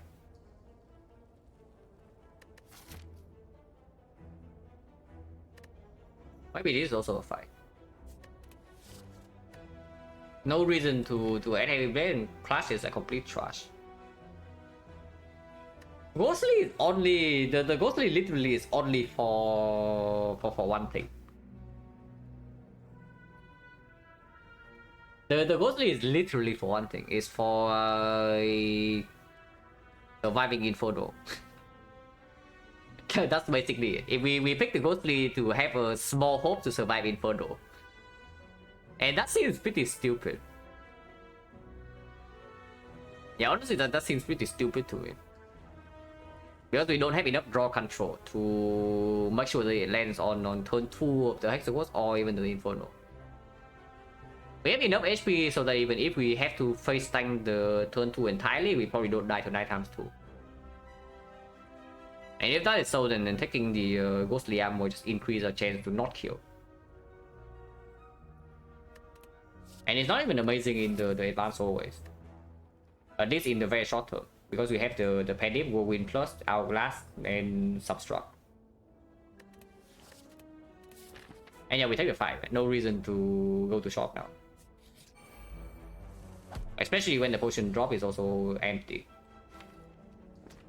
Well, I guess we can waste our penny. We waste our penny to get out of here, or we can wait for the whirlwind next turn. If we draw whirlwind this turn, it's also perfect with the penny setup, but we did not. We can do double strike rampage here, kill it, and then next turn also kill this or block a little bit, and then penny probably goes on at 2 or 3. So it's going to be messed up before the Hexa goes, but we take 0 damage in this fight, which puts us exactly to 59. So 59, yeah, 59 is a very good number. Yeah, I mean Penny is nice, I know, but we still loop around. Can we get Penny 3 times? We can, we absolutely can. With angle, we absolutely can get Penny 3 times if we set up properly. So this actually costs us like 1 penny on 1 penny prop. If we just take the kill and get out of here. Is that so bad? It's not that bad, right? We can already upgrade anger with the upgrade potion. And we have Rampage, we have March Plus. Surely Hexagons is not that strong that with Penny, March Plus, Anger Plus, Rampage Plus, and Hourglass that we still don't have enough damage. Like surely not, it's only 30 damage per turn. Yeah, hopefully not. I mean, I sure hope not.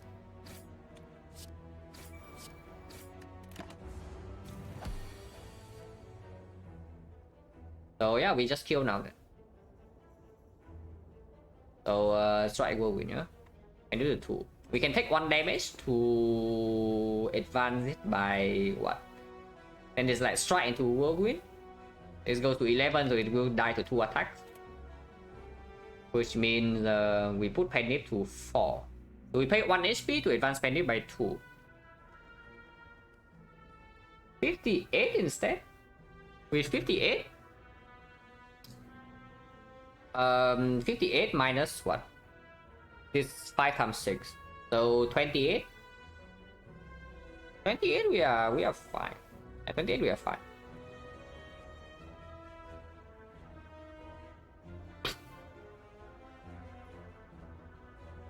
Yeah, I actually really want the penny to go up. Advancing Nip to a good number? What do you mean good number? It's just advancing it by 2.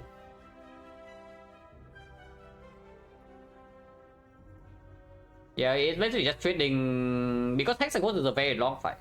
So the question is just that whether advancing by 2 gives us 1 extra pop or not. And I think it might. And if the fight is actually close, then it is absolutely worth it to pay 1 HP for 2 stack.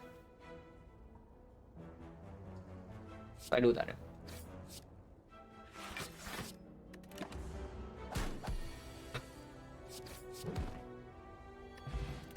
Potion, okay, potion is 40.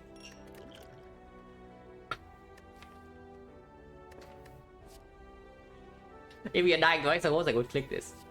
I hope we are not. If we are dying to Hexagons, I have done it before and it actually works. You take the Rupture Plus, you face stun your burns and then it scales you. It's better than Inflame. But I sure hope that we are not in such a position at the moment. Dark Embrace is skill point. Yeah, Dark Embrace probably not. Another Iron Wave, not too interested if we are already upgrading this Iron Wave. So probably skip. I do not like this deck into Act 2. I will say that much. So hopefully, I mean, of course, first of all, Hexagons need to not kill us, and then hopefully something good happens. With 5 strikes and like low. Not enough damage to instantly kill things, like we are in some trouble. And no build in sustain either. The second Iron Wave is not positive for Hexagons, right? I'm pretty sure. So we skip. Because we still want to redraw into Rampage or Anger. First upgrade is going on. Probably Rampage upgrade is more important for the Hexagons fight itself. Which can still be a problem sometimes. If we see double tap, with the letter open, no, letter opener doesn't make sense. But with the pen nib, I would probably take the double tap and maybe even upgrade it. Headbutt and order upgrade doesn't actually matter, so it's only double tap. Rare card. The only rare card we have seen in this deck is Juggernaut. So if we encounter a fight in the question mark or maybe the adventurer, then it's not unlikely that we get a rare. And it's only exactly double tap. What would be the reason to upgrade the Iron Wave over the Rampage? Yeah, if we see a Hexagon solution in the question mark, like a much better one, for example, Blood for Blood, then we upgrade Iron Wave, Blood for Blood, and never touch the Rampage. And it's not like double tap upgrade is that amazing either for this early in the run when we don't even know that we are getting energy or not. Yeah, upgrade my Iron Wave first.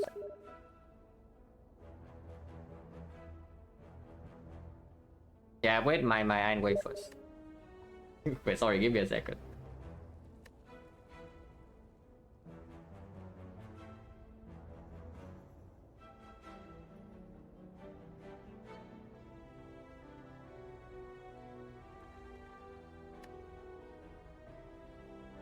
How much extra damage is Rampage? Really like 9 total? Yeah, if we don't have a way to play it repeatedly, we assume it's like play 2 times. It's slightly better with the pen, but not that much. Oh yeah, Iron Wave upgrade just happens first. Doesn't make sense to upgrade Rampage right now.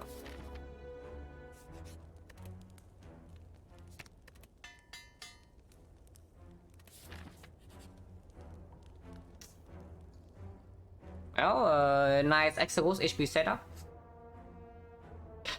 Unless you tell me we take the regret here. Oh, this regret is so awful. This 27 is 20. Yeah, bit structure regret. Yes. Oh, regret is actually scary. Like it reduces our damage by quite a bit in the Hexaghost fight, and it actually can make us die to 9 times 2. Yeah, Donut is pushing us exactly at the bad threshold for Hexaghost, but otherwise doesn't matter. And the banana, we think the banana is like 82, right? 82, so it's actually hitting us for 7 times 6. 7 times 6? So we still have like 40. We go to 63, is hitting us for 6 times 6. So it's 27. The difference is actually still 13 HP. 13 is a lot in the Hexaghost fight. Into Act 2, that is still 3 HP, yeah?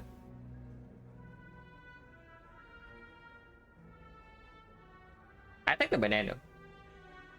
Even if it unfortunately only plays half in the Hexaghost fight.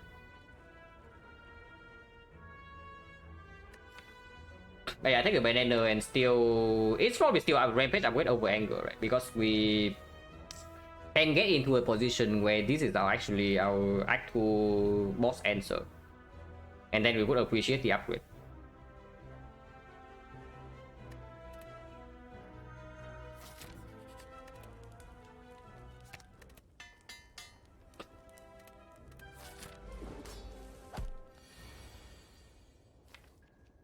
Oh yeah, Rampage Strike. Missing the Struck is slightly unfortunate. I can see maybe opening skill potion. Potion chance is 40. 1, 2, 3, 4, 5, 6, 7, 8, 9. Smoke bomb. Otherless. And only these two, right? Yeah, we have not seen under potion. So it's actually 50. Okay, I am willing to spend skill potion next turn then if we need to. But there's no reason to do anything other than just Rampage double strike here. Getting critted.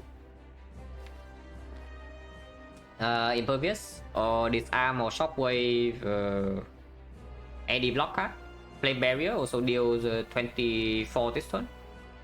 Oh, the Steel Curse. Okay, we did have the Steel Curse, so it's actually 30%. Yeah, it's only 42. It's true. It's also only 42, and Potion Chain is 30.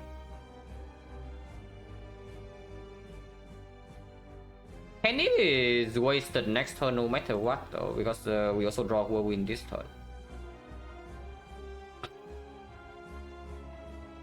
Right, I don't hate opening skill potion too much here.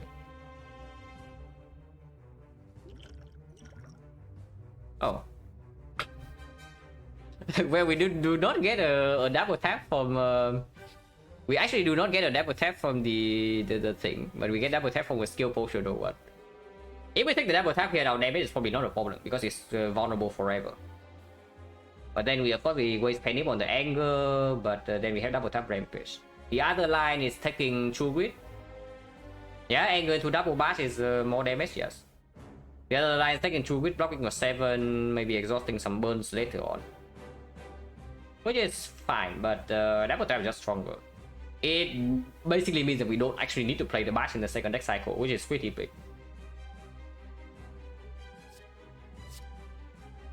And yeah, anger double bash is just more damage because of the pendant.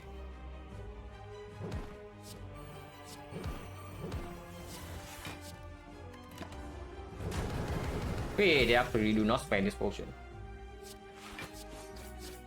Yeah, anyway, upgrade plays a little bit, not that much.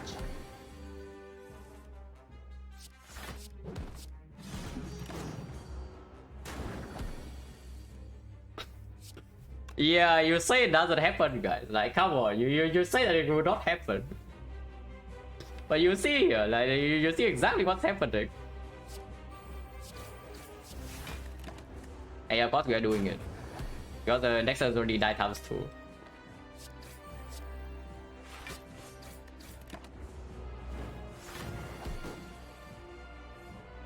We have a kill right now, Penny goes to 4, and of course otherwise we're taking 12, so it's actually 4 into the 3 into the next act. Yeah, we just kill her.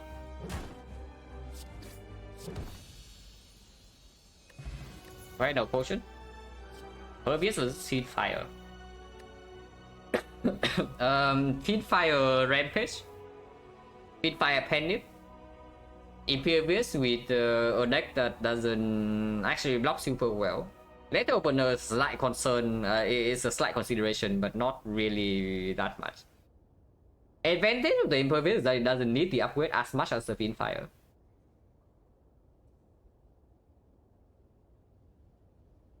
But no, seriously, like Feed Fire Rampage is not an actual mid. It will be good in the Act 2 boss, no matter what boss it is. And we only added the Iron Wave Plus and the Struck. At the moment, also don't actually have an upgrade target yet.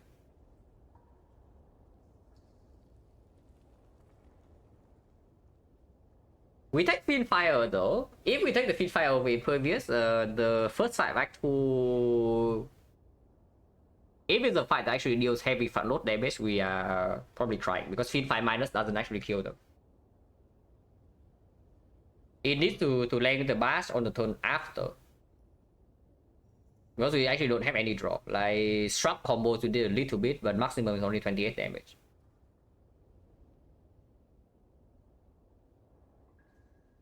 And yeah, also cannot go that wrong with Impervious either. Also max potential P-Box way better. If we take the Impervious, the P-Box is probably...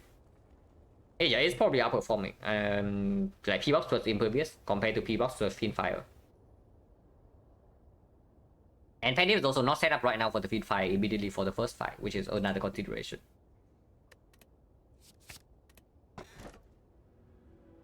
Yeah, nice P-Box. Okay, what garbage energy relic would we like? I mean, it's probably not Sozu over Ectoplasm. And it's probably not Ectoplasm over Dome, so we are forced into the Dome or what? Yeah, Dome Impervious is not an amazing combo, I can tell you that much. And maybe you get a Barricade. Maybe Queen with Dome is very good. Yeah, we take the Dome. Energy is still, of course, it's better, way better than skip.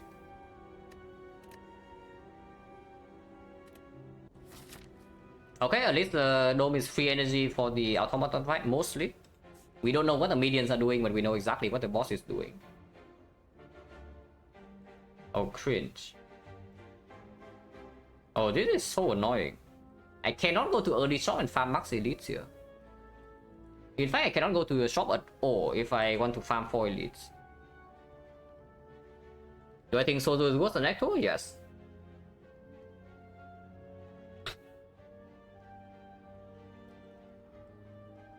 Especially when you are currently already stocking like 300 gold. Like for example here, right? If we don't go to the shop at all and we go farm 4 elites, ectoplasm, yeah, 0 downside. For now. Like literal free energy. Oh, not spending gold at all in Act 2 is so weird though, with 5 strikes in next deal, but maybe we get bites. We get bites and everybody is happy.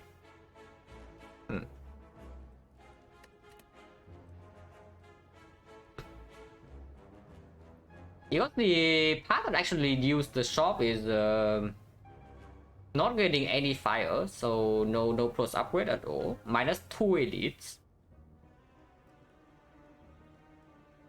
And there's still the safety option to pivot to the shop if we get like completely owned in the opening node. And if we get go spending question marks, like for example Cleric Vagrant, then it's not that bad. And parting is completely free, yeah? So even if we enter Act 3 with like 600, 700 gold, we can spend it all. If we don't have the Burning Elite out of the way, then the storing our gold in here is like completely terrible.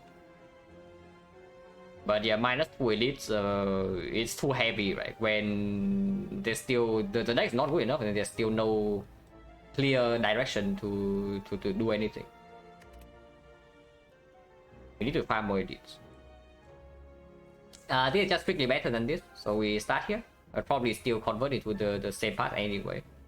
2 fights, 2 question marks, and then from here we decide whether we are strong enough for the 4 elites or not, or we are so freaking weak that we actually need to turn to this. If we have to turn to this shop, it's really a sad story because it's 1 elite act, but at least we compensate 1 elite with 1 fire. I don't know what that will do, but it is something. Oh, what are these guys doing? Well, Panic would be good here. But not a lot of things to do, right? We just do 23, 23, so it's 24, 24 goes to 20. Impervious is still full block. 20 is exactly lethal, like Rampage double strike. Bass angle, bass strike is 19, so that's unfortunate. That basically means there is a threshold for this guy and not for this. So we probably still do yeah, it goes to 18 actually. Wait, it's 18, right? Yeah, 23, 21, 21 goes to 18. So this is 18 and this is 22. 18 is a much better number. 18 is way better, so we hit this guy. Like 10. Can we kill this? Can we kill both? No. And yeah, good block by the way. Apparently we have added some block to our deck, but we are forced to take another 11 here. Upgrade potion can save 11. Yeah, upgrade potion saves 11 definitely. Right now we cannot kill boost. We can see bites or operations. Operations with the dome is pretty weird when the deck has no draw and 5 strikes. Direction, no, there's always the option to go here.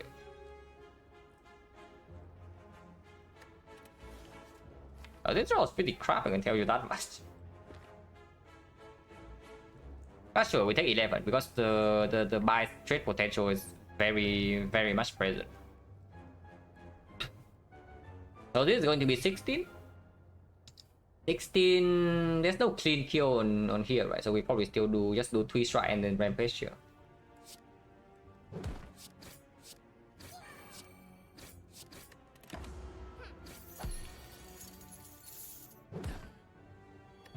No potion, 50%. Burning pack.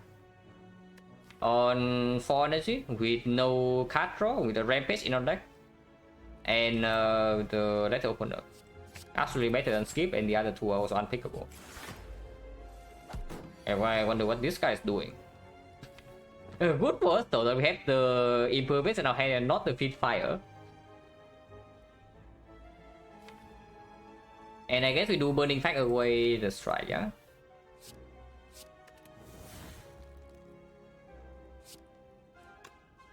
This is only taking 4 and preserve Impervious, but not really, right? And not really. We would like to kill this when the panic actually happens. And we cannot stay here for too long anyway. We are still taking chip every turn, yeah, by the way. Yeah? And he heals up. Oh, please don't do your 21, please.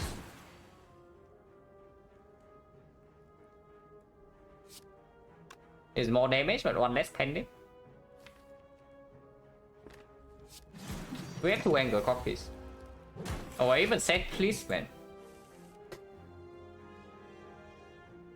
Yeah, I even said please, guys. He doesn't listen. Avocado doesn't care what you feel like doing.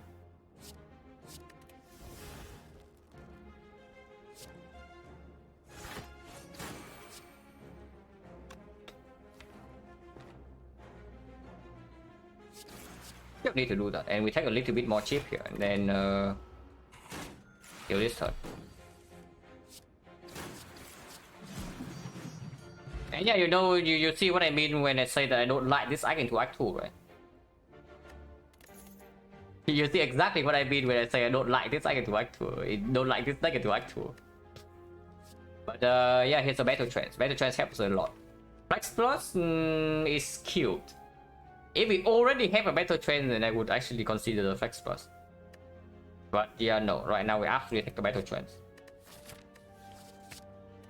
Okay, HP range already in operations on by stream. And we got a Shrine Garbage instead, but duplicate is good. We do Impervious. Probably. The other consideration is what? Only Battle Trance, maybe Whirlwind Plus. We can roll 20% shock. 20% shock here would be sick. Because the pipe dream of fighting 4 elites is like drifting away like pretty quickly, you know, like just like our life. Yeah, we duplicate Impervious.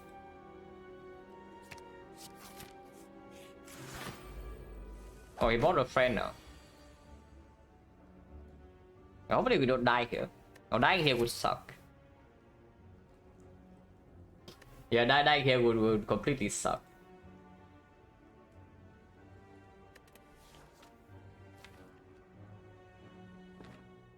Very willing to use the Blessing the Force Point and 60%.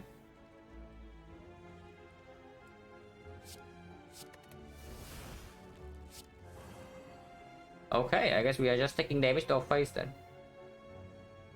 Apparently. Relics are so bad, yeah, and also our deck is terrible. And apparently even with that we still cannot draw block. Interesting.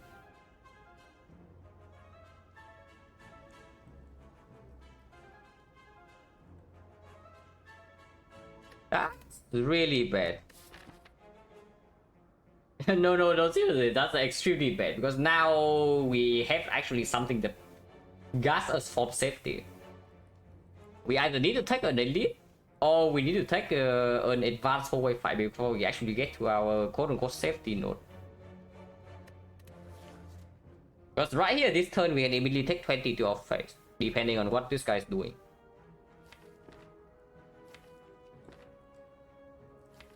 And this is so annoying because like both impervious lining up like this, I cannot even play shock or shock force 1 now. We massively overblock 2 turns from now, and then we don't draw any attacks to panic, so this guy is still hitting us when we are domed.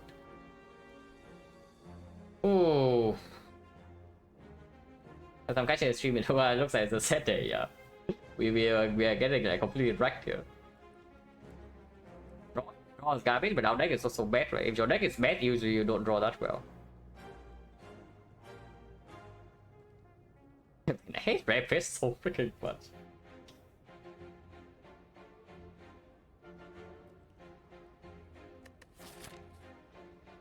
Okay, I guess we back out this fight first and then re-evaluate our options.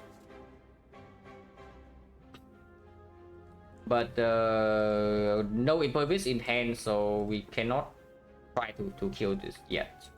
We can line up to kill it next turn, because most likely we draw 1 impervious. And then we draw the other impervious the turn afterwards, and it full block 2 turns when we are vulnerable. And leaving this guy alive for too long also is not a thing in here. And I'm very willing to play messing with force to upgrade all my block cards. But this fight will actually need to be played for a long time. So the line here is Iron Wave Rampage, go win for sure. That's dealing. Do I want to force a kill with the Hourglass next turn on this? Because there's also no damage in the deck itself, and I would like to play Bash on the Avocado. So ideal hand is like Bash Impervious next turn, with me being vulnerable, and then I take 0. If I miss the Impervious next turn, at worst it's like 20. If I miss most Impervious, Upgrade Potion is this still blocking 18, and this is actually blocking 20, so I cannot take damage next turn as long as I draw 3 block cards, and I need to miss both Impervious. Yeah, I think I want to force a kill on this here with the Hourglass next turn. Especially if it's buffing this turn, it needs to die next turn then. Then it's like Iron Wave here, Rampage here, and then go in for 1, yeah? No, go in for 1 doesn't even do anything. I should strike to advance the Pandit.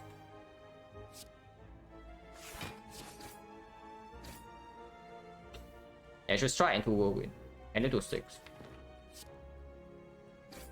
Don't attack, please. I mean, last time I said please, it did not listen. So of course it doesn't happen here. Oh, drawing both Impervious right now is actually annoying. Because now next turn we are vulnerable and frail, so it can attack for 33, and we did not draw Bash here. Yeah, apparently bad draws every fight. What can you do? Apparently that's how it works. So here's the thing, yeah? Here's the thing. Even if we upgrade potion next turn and we want to play the Bash and it's doing 31, we will die from 18. That's the annoying part. Upgrade potion does not help. That's already with upgrade potion. So either we don't play the Bash next turn or we risk dying 15% of the time. Because once again we missed the previous draw.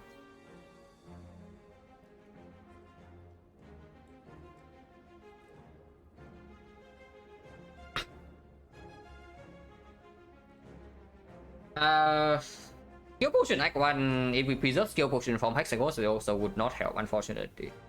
It's the sad part of this.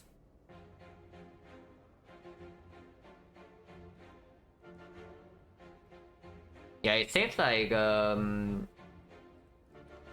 it kills on the nighttime soul, so at the very least it saves 8 because the double tap rampage is dealing 16, 24, so it's 32 damage.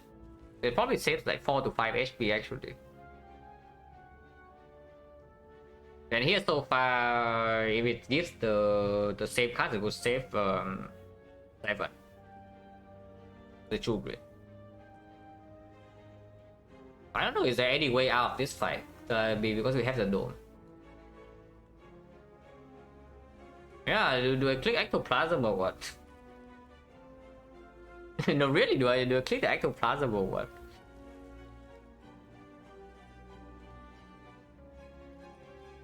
Because no matter what I need to bash next turn is the screw up part.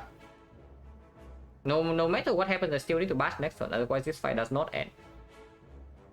Especially if I play Actor with full play deck, yeah, so awful, but it's also better than dying here. Better than dying immediately. Oh, by the way, we even if we go for the early shop in the left, we still have not go make it to the shop. Because this is the third fight. And we need to take 3 fights before actually seeing the shop.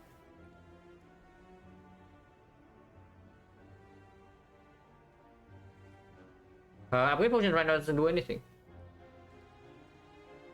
So the only question is whether I struck or not. Striking here, shuffle out the Bash Plus. But if we play Bash next turn, no matter what, then it's good because we can redraw into our Rampage or our Whirlwind, which is Pendip. So we accept the 15% chance to die if we struck right now. But upgrade potion needs to be preserved for next turn. I mean, it already did 50% the last time. It did 21 into something into 21.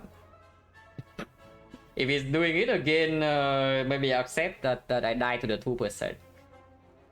Or what is happening here?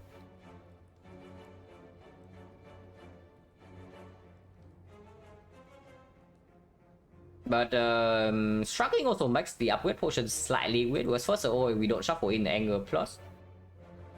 We don't shuffle in the defense pluses either. That we upgrade with the pot. And 2 turns from now we're not fail, assuming we don't die next turn. Then the defense pluses are actually decent draws.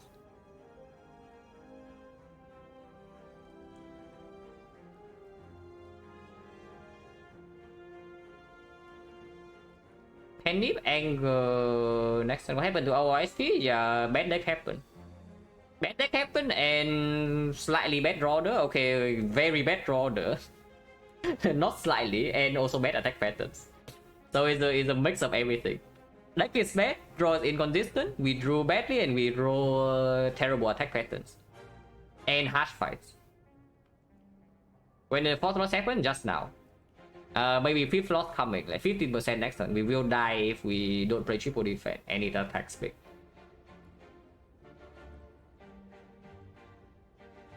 If we only play double defense, then we are still losing HP, yeah? Because we are still vulnerable and frail next turn. So we block for tail. If it attacks, the sucking attack is doing 18, so we are losing 6. If it's doing the other thing, we are losing 8. Is this just correct the triple defense next turn? That's so stupid. But maybe it is. If it's good, if it's actually triple defense next turn, then I never struck you. It's probably actually still correct to triple defense and play a long fight then. So Impervious this turn. Impervious still needs to happen. Impervious this turn. Upgrade potion next turn. Play triple defense. Play the anger plus. Which doesn't actually deal. It still deals a little bit of damage because Hourglass procs. And Letter Opener procs. Don't fight against Avocado is Monka? Yeah, it's definitely bad, but it's not like Bash is ending the fight or anything because our deck has no damage.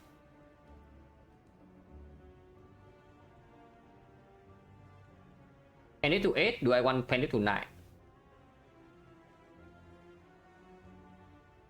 Okay, so I know that I don't struck, I know that I play triple defense next turn, and Impervious definitely happens here. So the only question left is whether I play this strike or not.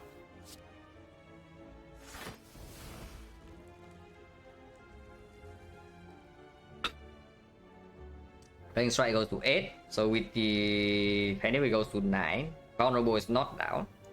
So I cannot do vulnerable into Rampage for Penny. 8 is better than 9, right? If we are not looping around at all, and maybe we want 9 to kill with the vulnerable. Rampage is currently 16. 1632 is 48. Not quite killing with the Bash, but we have 2 copies of Anger Plus. And we can maybe set up Whirlwind on the turn after the Bash. So we Bash for 1 turn, and the turn afterwards Whirlwind is 16, 24. Yeah, 24 times 4 instantly kills. 8 is better. 8 is better than we don't play this strike.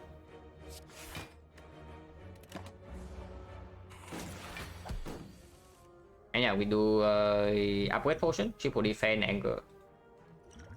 Triple defense first for the letter opener. And now we strip one plated. Okay, it actually did the good attack for us.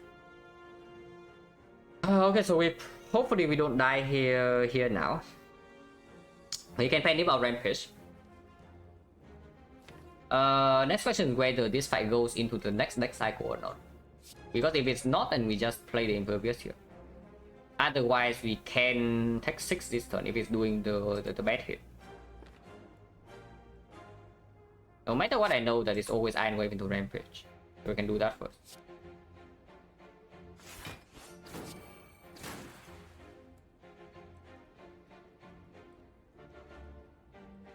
This is dealing 6 damage extra, but 15% of the time we also take 5. If it's not doing the big hit, we're taking 0. If it's doing the big hit, and we take 6, we go to tail, but we know the next one cannot be the big hit, so any block would live. And 35, 46. That is actually a threshold, right? We double anger in the past. And yeah, we also cannot stay here forever. Like impervious is also drawn. I take this. I take this chance because it's not like if we miss, we die or anything.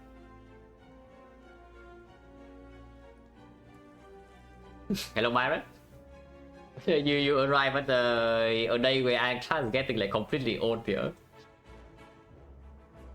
Hopefully we don't die like in this fight. It is still possible. But yeah, defense right just makes a lot of sense.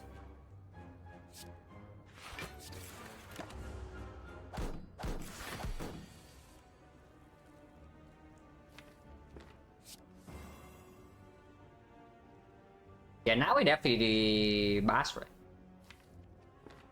And then next turn we can have lethal. Or do we have lethal this turn? It's not true, yeah? This is only 34. Yeah, double defense. If it doesn't do the big attack, we win next turn or maybe the turn after. Let's open into bash into whirlwind. To advance pendant. Yeah, it's only freaking I don't know, is it 50 or is it 20? It's 20%. Yeah, it's only 20%. It doesn't happen every fight, you know. Hello, Beach Burner. I'm in Vietnam, so like it's like GMT +7. Right now for me it's 1 AM. Angles first. Yeah, the third angle redraw immediately kills, so I can do double angle, even play double defense into burning pipe.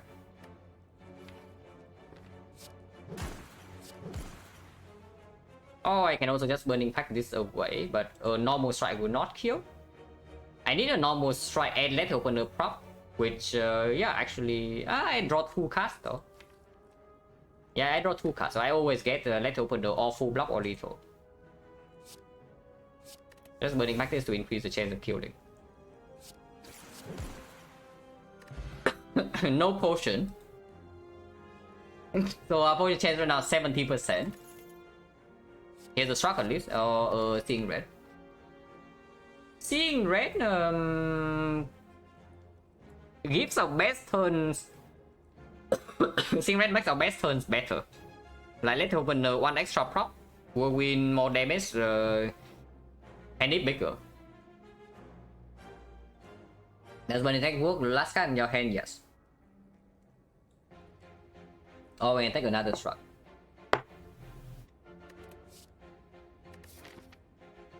And yeah, this is like a pipe dream now, right? Like we cannot go here, so we go here and hopefully this gives us something good.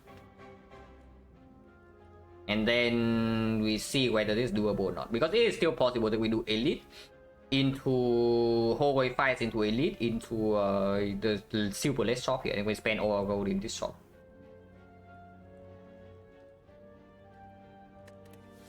We are for full HP? Yeah, I sure hope it's actually for full HP. Seeing red is a bad draw on turn 1. We just fought the fight that's doing the highest front load damage on turn 1 though. The only other fight that's doing this much front load damage on turn 1 for a whole fight is the Snake Plant. 24. Oh, coincidence. Wow, what a coincidence. 24 damage.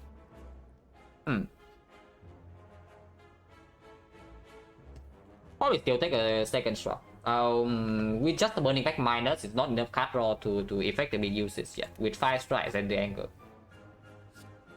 And we don't have any exhaust energy. This is just slightly better for the later opener, and that's it. And absolutely, we go to question mark.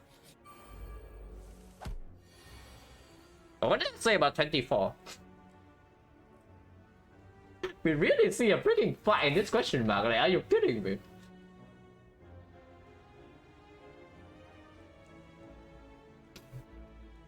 Oh, really though? I mean, at least we draw Impervious on turn 1, yeah? So that's something. Power change 70%. So maybe if we lose no HP in this fight, and this fight drops a good potion, we can go here, then maybe the run's back on track. I'm not sure we don't die here or something. We can. We also need to finish this fight quickly.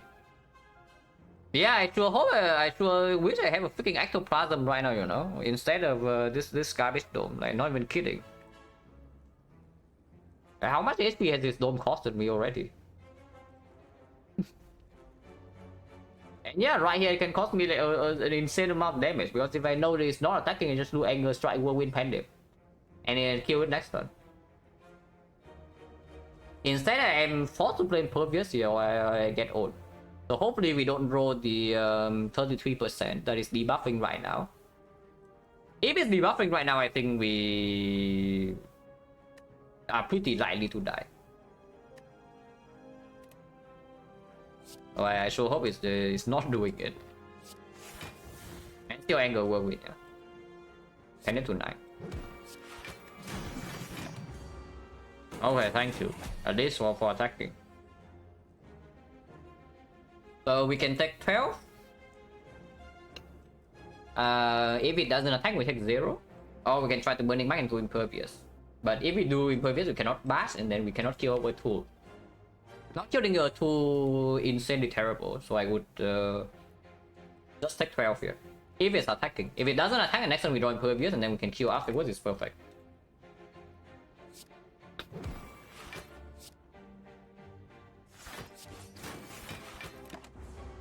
Okay, take 12 and get out of here. So minus 12 with Snake Plant, not too bad.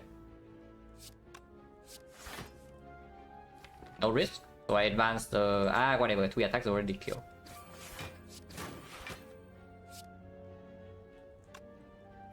Yeah, Hourglass, even when weakened, is still kills with the strike. I cannot advance more than this. No potion. Yeah, thanks. Yeah, interesting. Potion gen 80%.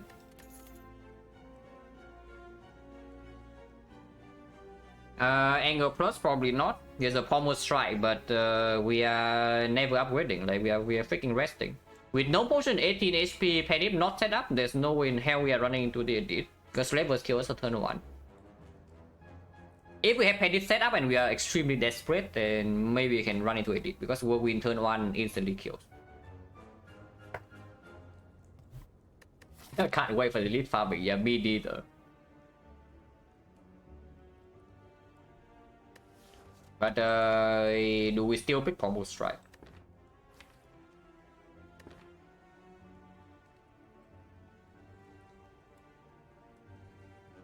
Còn is Sport Friend reference to? Yeah, Elden Ring.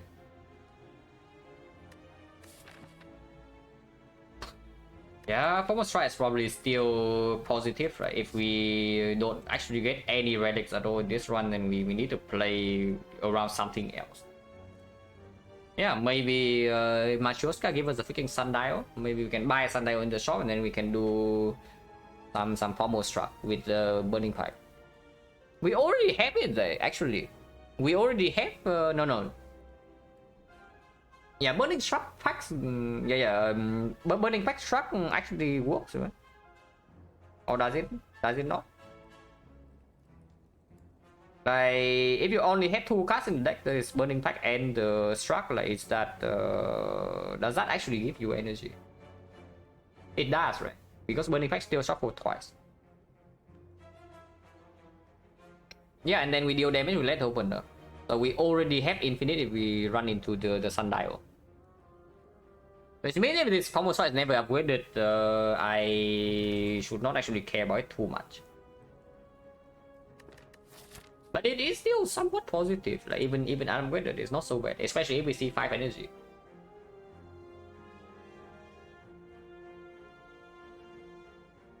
An attacker cycle itself is good for the Pandit.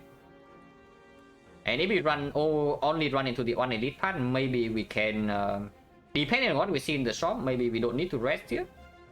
Or maybe only need to rest once, and then we can upgrade twice. Then the pommel strike would be good. How are we not dying to automaton? You know, that's a question for our future self.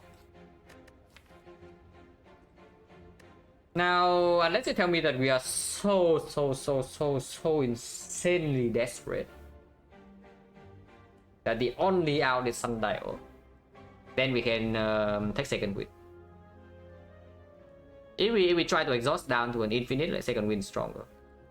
Maybe even without trying to exhaust down the infinite, the second wind is still stronger. Like if we are relying on like rampage to kill the automaton. Maybe we see the abacus in the shop and we do into some rampage. Exhaust all the skills, cycle with some struck, cycle with like Burning Pact, block the thing with the abacus, and then rampage it to death. Second wind also opens up maybe a power throughout, but I don't know how good that actually is because our draw is inconsistent. So lining them up, both of them together, is not that easy. But at least Machios can give us 2 relics if we are still alive at this point, because this is still advanced always with like 18 HP. No potion.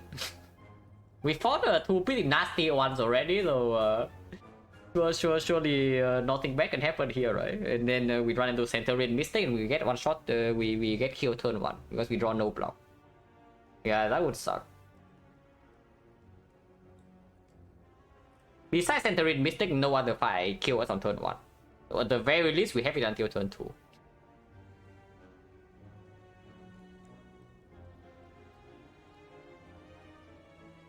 But yeah, if the formal strike doesn't get upgraded, then I don't actually want it too much. On the other hand, the second wind actually opened up something, and we have the battle trance already. Kill No Pain I would also pick from this spot. We already have the Burning Pact. And some, I mean, Impervious doesn't actually matter there. We go to more events in this side. Actually 0. If we go into the right side, we actually get 0 event unless we dodge 2 fires, which is completely stupid. So no buy straight, no operations to refill HP, and no actually high roll opportunities. Yeah, we actually need to attack the advanced always after advanced always after advanced always. Oh, that is awful. Yeah, that is completely awful.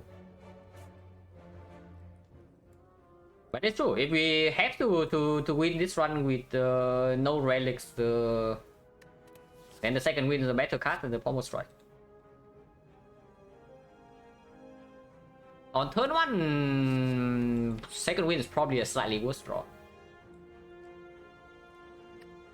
One right to altar, yeah. At least this is not the altar, right? At least it's a snake trap.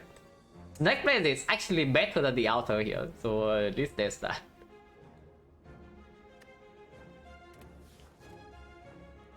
But yeah, if I actually had to win with no relics, I picked the second win. And then hopefully this doesn't kill us.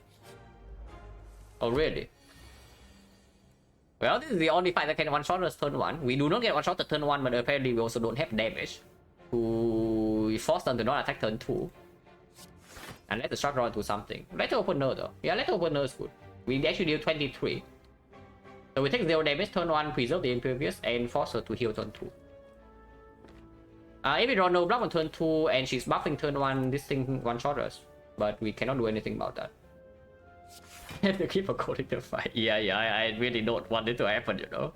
This could have been something like triple cultist into some letter opener whirlwind free fight, but yeah, no. It has to be avocado mushroom into snake plant into this crap. This is a good fight though, like don't get me wrong, but it's no longer a good fight with the dome. Yeah, okay, thanks. Amazing Reddick. Yeah, free energy when you know the patterns, guys. Absolutely insane. Oh, okay, at least you got tags. Well, we have no block, but we have a burning pack. So we can burning pack into maybe drawing some block here. She is healing this turn.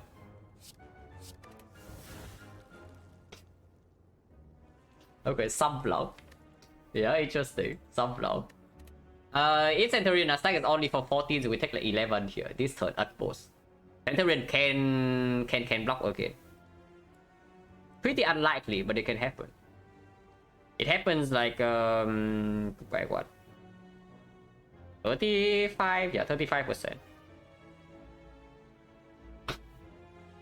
Free energy in about 50% of the fight, annoying 50. I don't know about 50. I don't know about free energy in 50% of the fight. Like I don't see it being free energy in any fight. This like except the double tips, you know.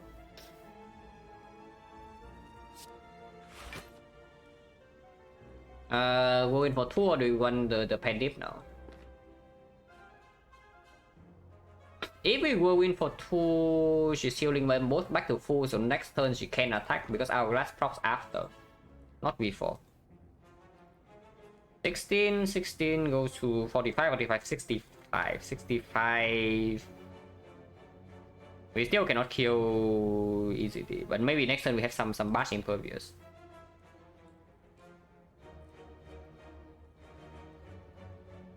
Hello, Sam? Yeah, whirlwind, we just whirlwind, right? Instead of advancing pendant. Because damage in here is actually still real. Yep. Now we have no idea what she's doing. We draw impervious at least, so we never die this turn. We can die next turn, but the pendant is also set up. She does not heal this turn, yeah? She will heal next turn. So it means that we have to play impervious here. Maximum amount of damage we can face is 23, so at most we take 1 damage, which is fine. And of course I bash you to anger.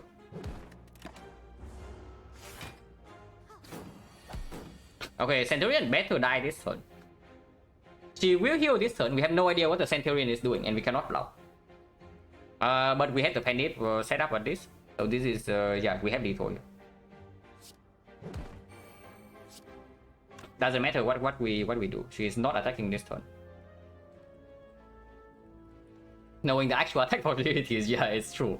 Like imagine like knowing the like, playing this run and thinking of the reverse possibilities for this guy, like would be pretty awful. She definitely does not attack this turn, but do I want to defend redraw? I probably don't. I think I just want to get out of here as soon as I can. So I just play second win. Now we have no idea what she's doing, but she has not buffed yet. So maximum damage she's dealing is 9, which means with struck we never die. So we play struck. With this we are guaranteed to take 0 damage. And she will heal next turn, yeah? Even if she attacks this turn, so I do block. She will heal this turn.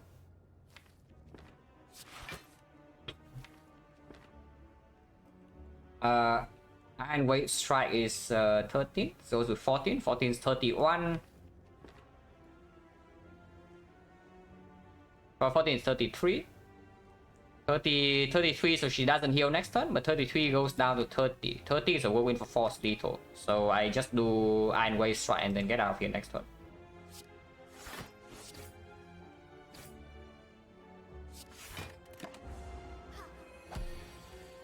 Yeah, she's dead. And I can even bash and set up the penny slightly more. So we make it to the shop. Holy crap! What is what the hell is this? I do want setup to penny to 9 right in before this. For what though? For what? We can fight avocado. we can fight avocado red again. I sure hope it is not true, but it is possible. If that is the fight, then whirlwind pendip doesn't actually do anything. If we pendip whirlwind on turn 1, we die unless we also draw impervious. Chosen +1 and then it's very good to set up pendip. Calling it again, yeah, sure, hope not. Yeah, we do Iron Whirlwind, it still kills. This is 12, this is 10, so it exactly kills by 1. Okay, potion, garbage one, but sure. This helps in automaton at least. Potion is around 70%. Disarm, that definitely does not help in automaton. If we had to play the run with no relics, though, it helps definitely because it makes us way better in the Act 3 bosses, and in the hard fight, especially with the dome.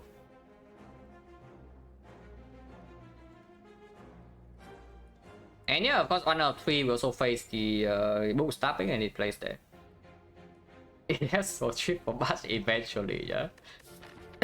Yeah, how are we winning this fight? Well, we'll figure that out at some point. Oh.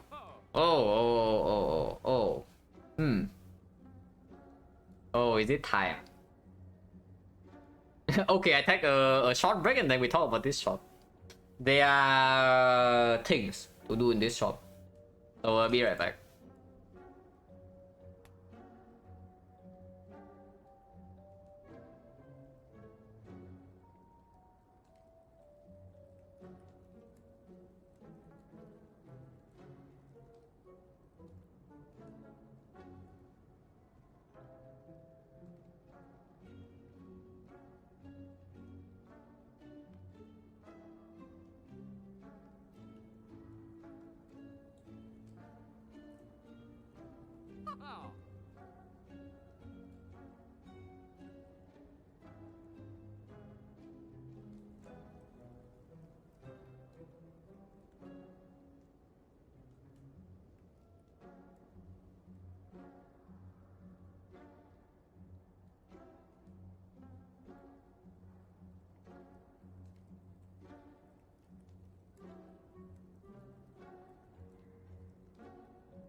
Okay, a few considerations here. First of all, elephant in the room. Of course, the brimstone. If we take the brimstone, we are absolutely taking the limit break because the with the dome and the brimstone, we do not want to stay in fight for long. And brimstone alone is not enough damage, even with the panic. And right now, we don't really have strength building attacks. Like, okay, we're with a little bit, but not really. Thank you very much for the 14 months, bro. Appreciate it a lot. And yeah, I also don't want to see this boss relic either, you know. But unlucky. So this is line number 1. We do brimstone limit break, and then that is 248. So after 248, we still have enough gold to do. We have 153. So 153 is not enough to do battle trance remove, but we can do battle trance potion, or maybe potion remove, or just some combination. That's line number 1. Line number 2 is potion belt and 2 potions, probably the heart of iron and power potion, and we save both of those for the boss. And then we try to play with the potion bell as our act for like late game solution or something similar. That seems pretty awful. Because our deck actually doesn't have any scaling whatever in any direction yet, you know. So potion bell is only good if you can save potion in active bosses. So is this one looking like a run that we are fighting actual bosses with no potion use? Yeah, cool. Interesting. Probably not. Yeah, good luck keeping potion right for exactly. So potion bell is the optimistic line that we say that Matryoshka bails us out instantly. With the Matryoshka, the one edit we take in this act will give us like so insane power that we are suddenly the OP. Which is unfortunate because potion bell is much cheaper. It's like 14 gold cheaper, and we also don't need to buy that limit break. If we buy brimstone, we need to buy limit break. So the second potion is actually boss is optimistic. Yeah, it's true. It already says that I'm not dying in Act 2. Which is still very possible because we are fighting what? 1, 2, 3. Yeah, we fight 3 advanced soul and 1 elite here with the dome and no HP. 2 potions, 13 HP with red freaking brimstone.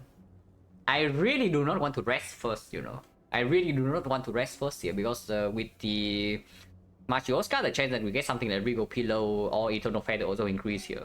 I mean, okay, whatever, Eternal Feather we still rest, but Regal Pillow or Dreamcatcher I actually want to rest second. Now yeah, we have double Impervious and we have the disarm. So that definitely speaks for the brimstone like a lot, especially when we have like no damage at the moment.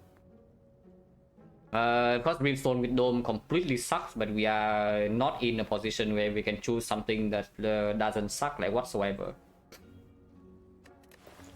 Oh yeah, we probably just do this. And yeah, like I say, like if we buy the brimstone, we absolutely take the limit break. And now the rest of the goal we can decide. These potions unfortunately do not guarantee that we get bailed out of the advanced soul wave 5. So even if I take the potion, I don't know how much I'm willing to not rest on 13. What advanced soul wave can be like the buffer is 2 fights, right? So the next fight can already be Avocado Red. So it can be any chosen +1. It can be Snecko. It can be Avocado Red. It can be Triple Cultist. It can be the Sentry and the Baseball. And what else? Am I missing any fight? Because we fought Centurion Mystic already, and we fought the no, we fought Avocado Red into Centurion Mystic. And Snake Plant. Yeah, Snake Plant also cannot show up yet. Versions over remove? I think so, yes. It works with letter opener, and maybe we still see something like P-Box after this side. Remove and potion? I take better chance over remove.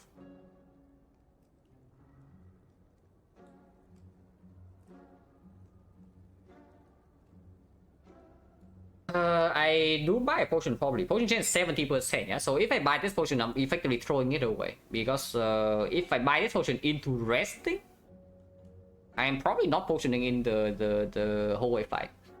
And if I am not potioning in hallway fight, then it's already 70%, I'm throwing it away. But but potion is definitely good for the boss. Or the elite. Like we run into like remedy leader or some crap, I would definitely like to use a power pot. Yeah, next one is not so good, especially with the brimstone now.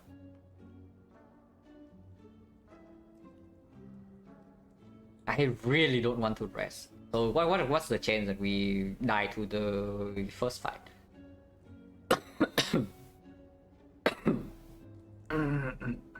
I know encounters are weighted, but the extra weight for Act 2 are on Centurion Mystic and the Snack Fan. We have fought both of those.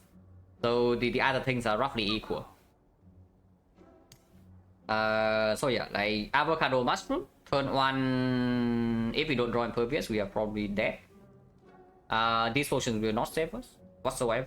So it doesn't matter. We run into that fight with 13 HP, we are probably done for. Unless we draw Impervious turn 1 into Whirlwind Penny turn 2, and then it dies. So it is still possible, it's not that we always die there. But yeah, again, count the encounters. Like triple count this. The 2 chosen, so that's 3. The Avocadora is 4. The Sentry plus Race Board is 5. The Snecko is 6. So it's like 1 out of 6, but slightly lower. Probably like 15%. Yeah, like 15% that if we don't rest, first fire we are dead to the advanced hallway. Because it's not like the other fights are also no risk, like chosen plus 1, especially with Brimstone. With Brimstone we actually need to block on turn 2. If it comes with the bird, we also need to block turn 1 unless we get to down it, because it's dealing 12 already on turn 1. I mean, okay, 12 is not killing us. 12 is not killing us, so we can actually kill them both on turn 2. Yeah, it's not like chosen cultist is always free. It's not like triple cultist is always free either, because we can bottom deck Whirlwind. So what is the chance that we say that's probably like 15%? So what is the chance that we get a relic here that makes resting second way better? Regal Pillow, Dreamcatcher, so that's 2. We see Lizard Tail, we are still resting, right? Especially with the Brimstone. With the Brimstone, we actually want to save the Lizard Tail for later. Common relics, yeah, common relics. What's the upgrade? Plenty. Like Burning Pack upgrade is nice, Battle Trance upgrade is nice. Disarm upgrade is actually extremely relevant with the Brimstone, or just for the hard fight alone, but also for Act 3 bosses. Impervious upgrade also is fully blocking with the Brimstone. And of course we are also behind, so upgrading is not so bad. But I can see it that maybe we do lean into double rest. And we say that next one is disposable. So the only reason to not spend more gold here is that we say we go to this shop. Not exactly, right? I mean, if we go to this shop, it's only to dodge the advanced hallways, but I sure hope that we don't get into that if we do the Brimstone and we rest twice. Yeah, I'll probably still rest first, so I can see spending all gold here. So Battle Trance, Power Potion, and rest.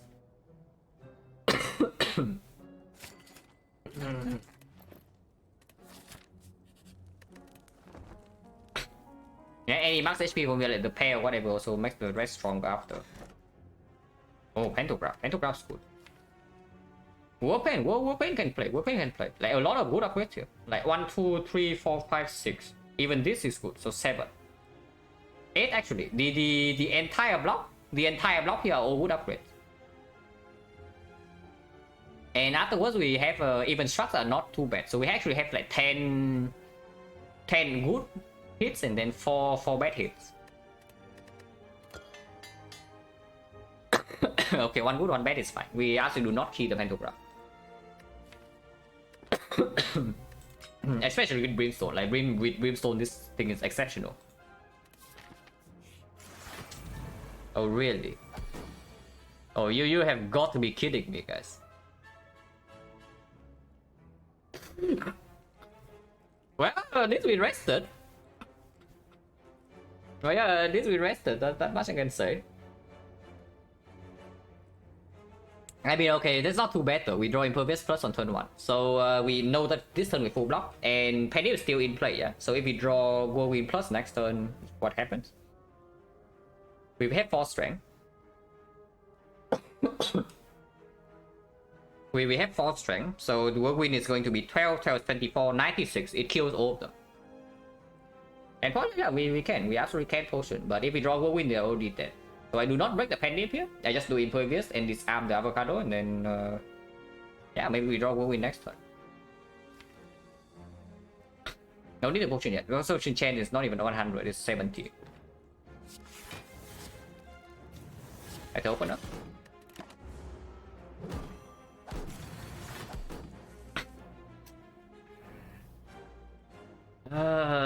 Where are you, my friend? My friend, where are you? So we get owned this turn. At least this thing doesn't have any strength because we disarm it last turn.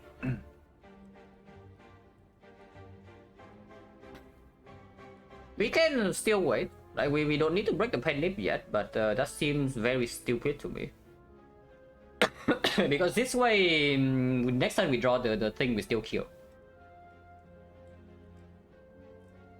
And Impervious is still basically full blocking.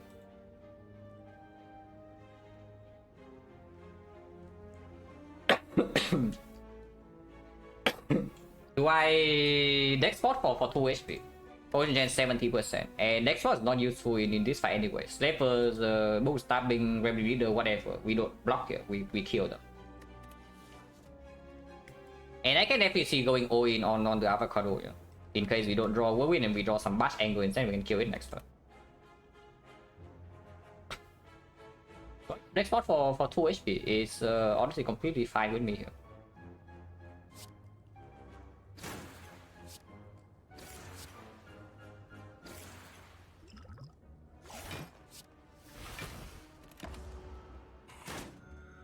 Oh, this guy really attacked again.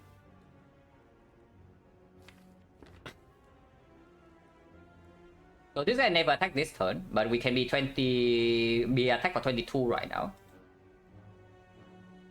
If we limit break, go to 12 strength, and we draw into the Whirlwind, that's 40 damage. Not quite enough if we struck first, even with Letter Opener. Okay, sorry, excuse me.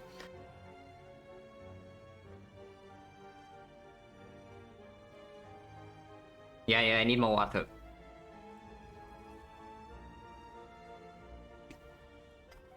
If I don't play the limit break, it's 42, but no Letter Opener, so it still doesn't kill. Another Avocado, yes. You go watch my fights, yeah. So if I struck right now next turn, I know that I always draw Whirlwind in this lethal. But basically we're saying we can block this turn. With the next spot, it's not unlikely. Any Impervious is fine. And yeah, we can even draw into Anchor. Is this lethal though? Is this lethal? If it's lethal here, I actually want to do it. 34, yeah, it's dead. It's 52, exactly to here. Double check. 16, 18, 34. 34 with this is 18, is 52, so it's exactly dead.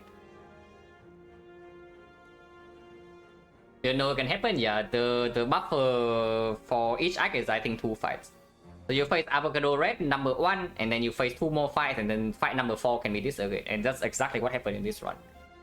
Can I limit break though? It probably doesn't matter. In fact, it's even better to not limit break, so that I have 1 more Pendant. So Pendant goes to 7 before the elite fight.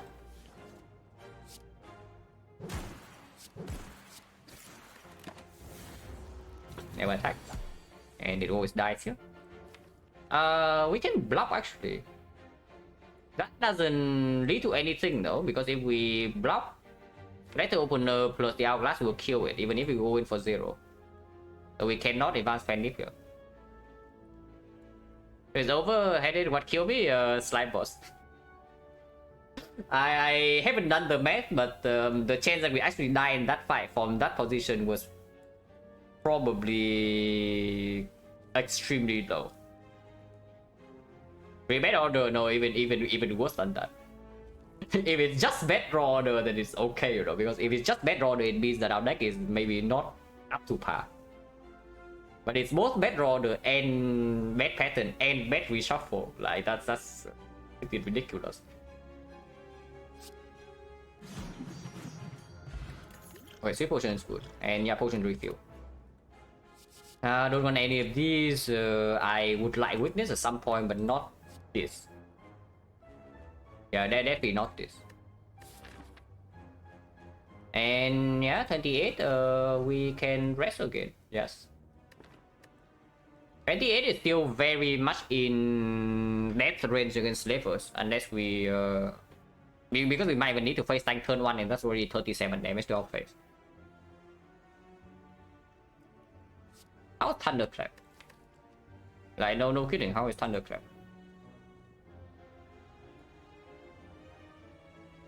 It performs an automaton. Definitely performs an automaton. We need more artifact strip. It performs with a brimstone because it lets you have a cheaper vulnerable to spend more energy on other damage. And we have a lot of strength. But not so much that we go to 200 super fast. I do not want to draw Thunderclap in, honestly, any fight where I cannot kill instantly though. So it's like very slightly positive for Automaton, but we are probably going to enter Automaton fight with like 60 HP with the Pantograph and the rest here. Not one, yeah, me neither. Yeah, even with 2 battery chances, next still has 5 strikes, right? I mean, 5 strikes is actually speak for Thunderclap, not against, but I don't want to draw Thunderclap for some strikes in late Act 3, man. That's like an awful hand. Let's not do that. Can still skip just because we have the for the very short term we still have the hourglass and letter opener. And yeah, rest again, yeah, and then run into the one elite we get in this side. Pantograph or not, I don't care. Yeah, slavers. And this is why we rested. Yeah, this is why we rested, guys. Draw upon doesn't happen this turn. Draw upon, if it happens next turn. I need to make sure that whenever I draw to whirlwind, they die. So I can see limit break for 2 strength and then just play 3 attacks and put the penny to 9.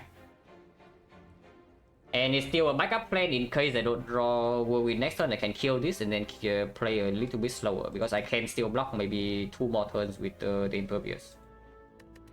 But this turn we are potentially taking 29 to our face, so we already go down to 23. It's still okay, we have Pantograph.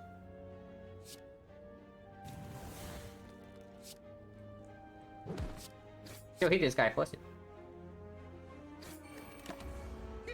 Yeah, this is why we rested. If we did not rest, we are dead. But now they are dead. 14 times 3, so we can advance Penny a little bit for the next fight. Yeah, this is 42. Not really. Yeah, we cannot actually advance, like, because we cannot kill all of them here.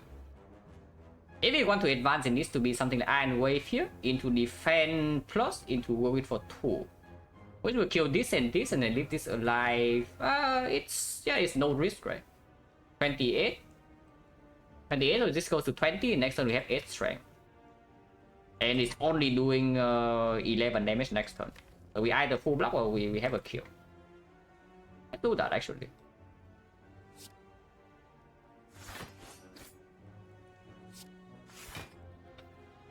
In fact, we can even push it further, like Rampage Whirlwind, but then it's more difficult to kill this.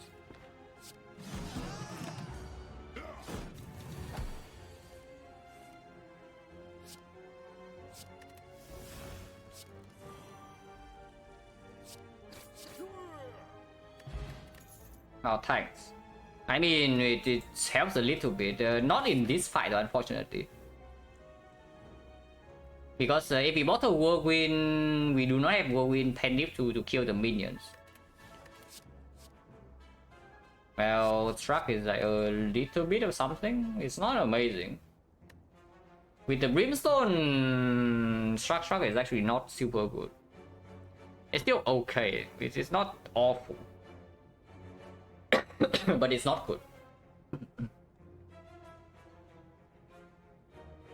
It is still a possibility that we can...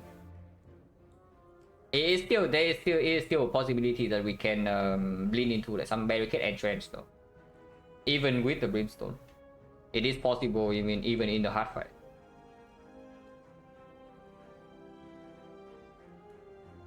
Oh yeah, how is this struck? Is this only struck over or nothing? Probably not too bad. And are we picking this this garbage or are we skipping? I can see bottling Bash Plus sometimes. Doesn't work at all in the automaton, but it doesn't mess up our pendant. And in other fights with the Brimstone, it's positive, especially if we see 5 energy. Of course, protects it from falling, which I don't even know whether it's a good thing or not, but it is possible to bottle Bash Plus here. It's probably okay. Struck. After Battle Trend is bad. After Battle Trend is actually a bad card. Like 1 energy block 8, no other effect. Especially when we do Brimstone, it doesn't happen. In Backcore we trust, yeah. When are we getting it though? Apparently we are not fighting any elite and we need to kill the automaton. Yeah, I don't actually want to another strike, especially if I want to bash. I just want to kill on like turn 2.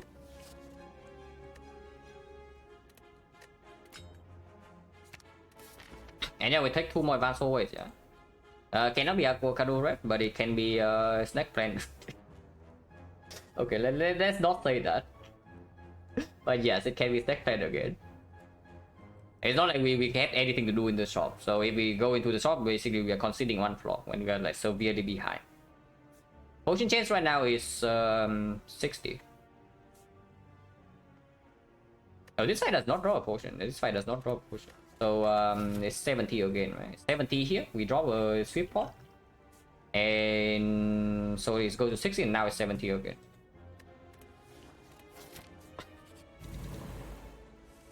The triple cultist. Here's the triple cultist. Let's hope that this is actually an easy fight. Because we also drew Impervious on turn 1.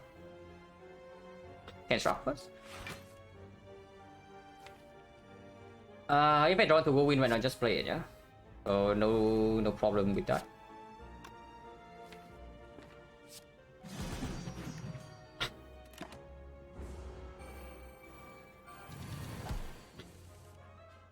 Okay, that's good. And that's definitely good for us. This is full block, and next turn we can kill all of them. Hopefully. With the draw potion, probably, yes.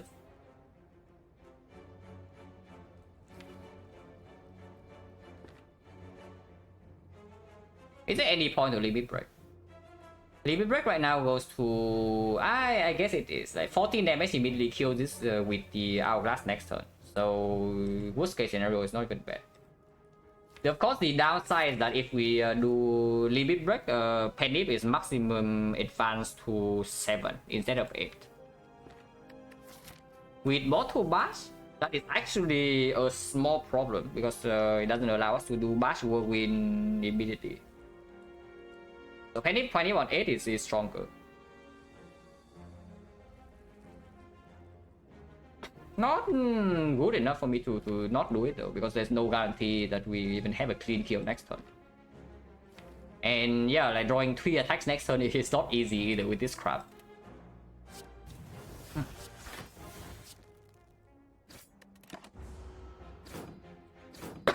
It's okay, taking 0 here would be very good.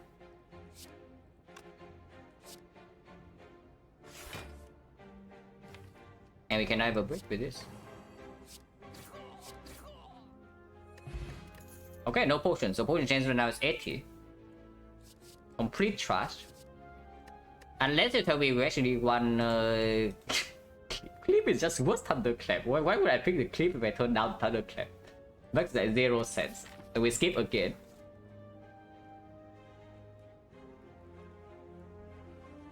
Yeah, we skip again here.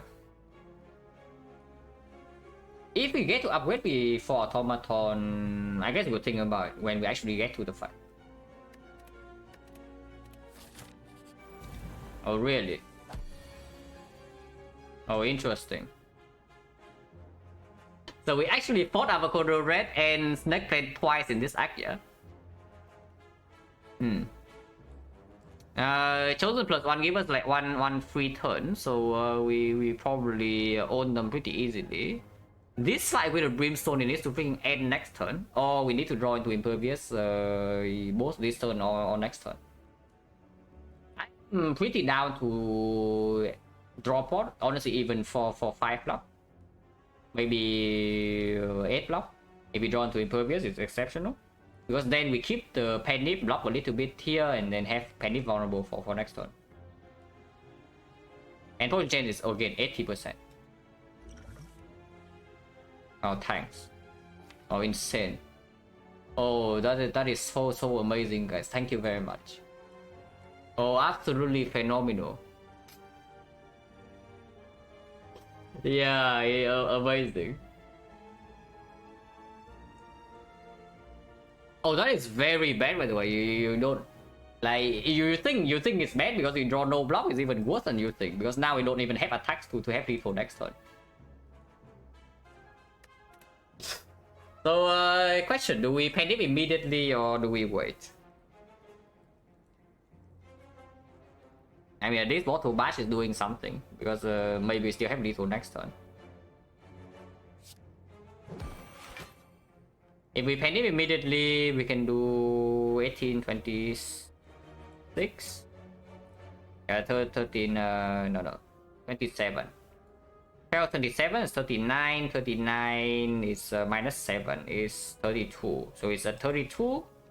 We have no pendy, but Whirlwind still killing. These are still not killing regardless, and these are still full blocking.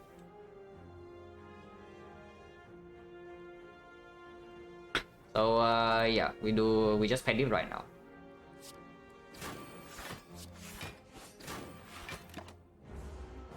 Oh, it actually does not attack. Now, is that good or is that bad? That's actually very good. Wait, the Snake Man show mercy. The Snake Man actually show mercy, so we just threw away a potion because we have the dome. Yeah, okay, cool, thanks.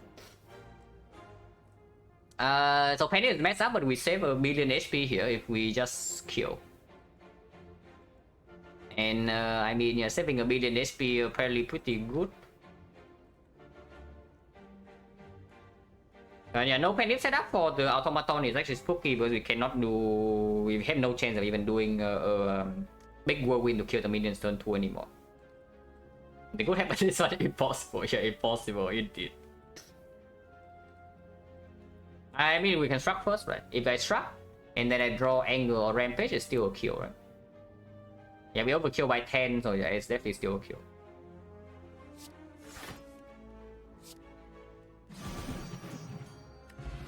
Okay, got back a potion. Not a very good one, but fine. Well, we have a burning pipe. And a second wind. I don't know how much second wind Sentinel is a thing, but maybe it's a thing with whirlwind. It can be a thing with whirlwind plus, yes. Sentinel plus. I don't know, you say wow Sentinel, but you know what is coming after this side? Do you know what's coming after this side if we survive? It's like corruption into Snecko. And then we have the corruption Sentinel into a huge whirlwind. Yeah, easy, right? I mean, okay, I take this. We can already play with it somewhat with these things. It's an upgraded block, so it's even if it's not what we want with Brimstone, it's still better than some stuff. Max the burning pack upgrade.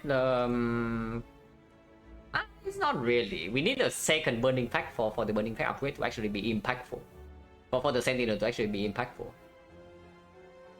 What is the upgrade? We are definitely upgrading from 67. There's no way we rest for 15 in this spot. And that's good, guys. I mean, it's not like our deck is terrible. You look at our deck. Like, is it so bad? It's only that our damage sucks before the Brimstone. But otherwise, we have what? Like, Struggle is okay. Struggle is above average. Iron Wave is fine. Anger is good. Impervious is very good. And then we have Battle Trend is amazing. And Burning Fang is fine. It's just that this deck has, first of all, it has 5 strikes. It has low damage, so you feel the impact of bad draws more often because 5 lasts longer. And it has no weak source, like no shockwave or whatnot, and no like super OP card like Offering or whatever. Yeah, that's the problem. That's why I'm saying, like, I don't like this thing into Act 2 at all when we were still in Act 1, because the damage is crap, and then we have 5 strikes. And the relics also do not play so much. And yeah, I mean, of course, Act 2 itself could have gone a lot better. We could have not seen 2 insanely bad fights here that make us pivot away from the elites. And low roll in the Avocado fight number 1, and then low roll in the hard pull. And then no potion drop, so we cannot take elites. And the elite, one elite, we took a drop of freaking Bottle Flame. Could have been better Act 2, yes, I can say that. Yeah, you can imagine this run, like, first question mark is the freaking bites instead. How cool would that be? Then we take we take 4 elites, we go to a big shop, we don't have to buy Brimstone, we buy the freaking potion bell and a bunch of potions, and we are chilling. And instead we don't even know whether we can beat the boss or not. Actually open power potion immediately on turn 1. So what is the upgrade? Limit Break does not need to be upgraded at all. We don't have the headbutt or whatever, don't have Reaper, don't have enough max HP. And it doesn't get play, it doesn't need to be played twice in the automaton fight anyway. This arm upgrade is only for later, so pretty worthless for the automaton fight, but very good in Act 3 bosses with the dome. Extremely good in the hardware Brimstone. We only saw duplication event though, so that's not amazing, but maybe it can be lined up with some exhume after this or something similar. Burning Fang upgrade is just solid. Plus 1 card draw, unconditional. Battle Trends upgrade can be blocked, but with the Sentinel right now, yeah, I don't hate the Burning Fang upgrade. Considering we also have the second wind to trim down like quickly. And this is there are still a lot of things that are open for this deck, you know. Like it's like a few things away from pivoting completely to like Entrenched Barricade. Okay, a few things. I say a few things, but you know what I mean. Like we already have a way to build block and trim down our deck, so of course we need an Entrenched and a Barricade. But if we have those, we can pivot. Like 1 Sundial and Burning Fang upgrade is very good. Like pivot into Infinite. The Fusion Hammer is also speaking for the Burning Fang upgrade, not against. Even if the Disarm upgrade gets a lot better if we have to pick Fusion Hammer after this side. But yeah, on 5 energy, the Burning Fang upgrade is very strong. And it plays immediately in the automaton, whereas this doesn't. Actually open power potion on turn 1. No, Demon Break on turn 1, I don't like to see that.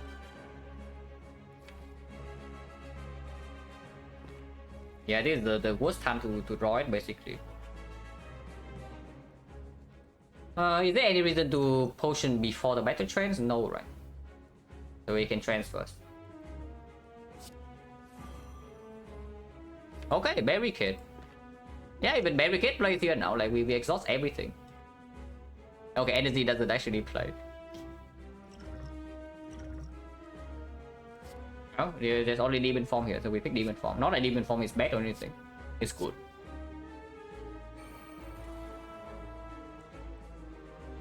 And yeah, sure, we play Living Break right away. We are not redrawing into this in time, and we have the demon form already to build up the thing. And we actually play Bash. The only other question is whether we second win everything here away or not. Because Sentinel doesn't play that. Pretty unfortunate, but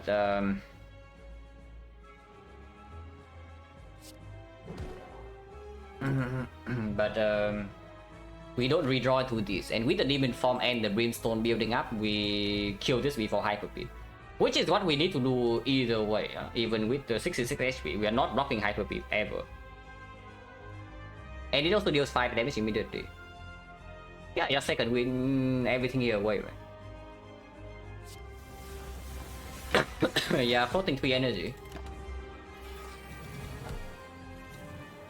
Okay, drawing impervious here is good. Maximum amount of damage 9, 9, and 9 times 2, 10 times 2. So 38, which says that impervious plus is always full blocking. Unfortunately, we draw both impervious, so they will steal uncommon cards. So they can steal the whirlwind here, which would suck. I can see Burning Pack. If I draw into whirlwind 3 energy, I just play it.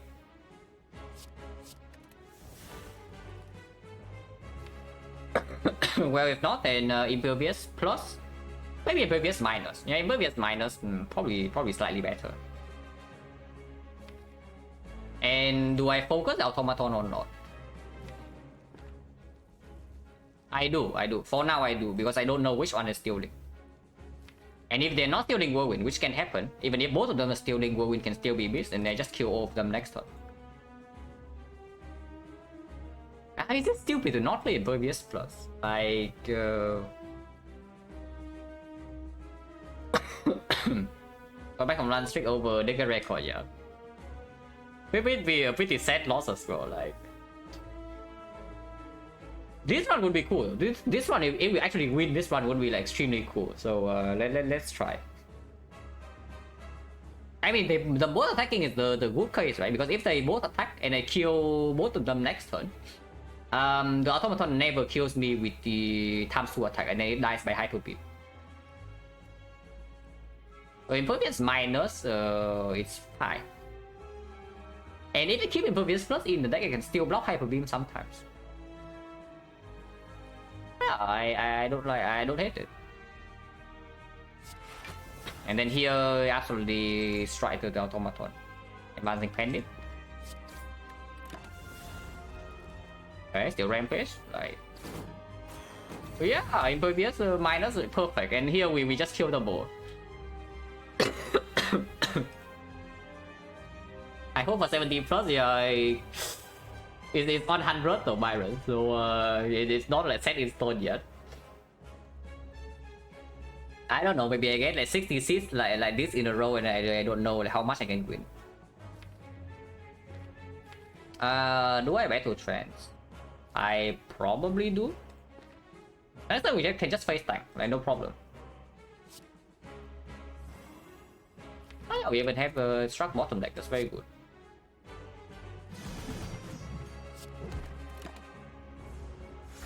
Yeah, like zero problem here, it's only 40 damage. Ah, 40 damage you say. Oh, 40 damage you say.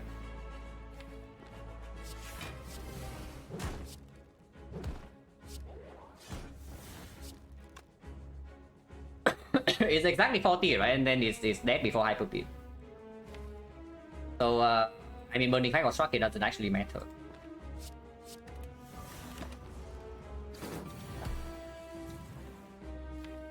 It's absolutely dead before hyper beam, yeah. And can we kill with one attack next turn? 112. It blocks for. The annoying thing is that we still need the rest that we made, because if we did not rest, we would die in the second avocado red fight. But that's the annoying thing, that we take 0 damage in this fight, and then we still have to rest before. This makes up penny, right? 112, 25, 25, next on 22 strength, so this is only 30. And it doesn't kill.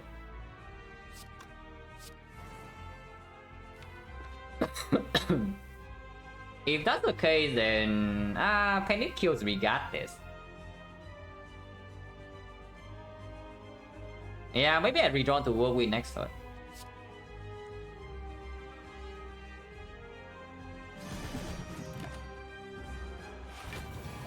Yeah, 34. Unfortunately, we are 2 damage short from preserving the Pendant.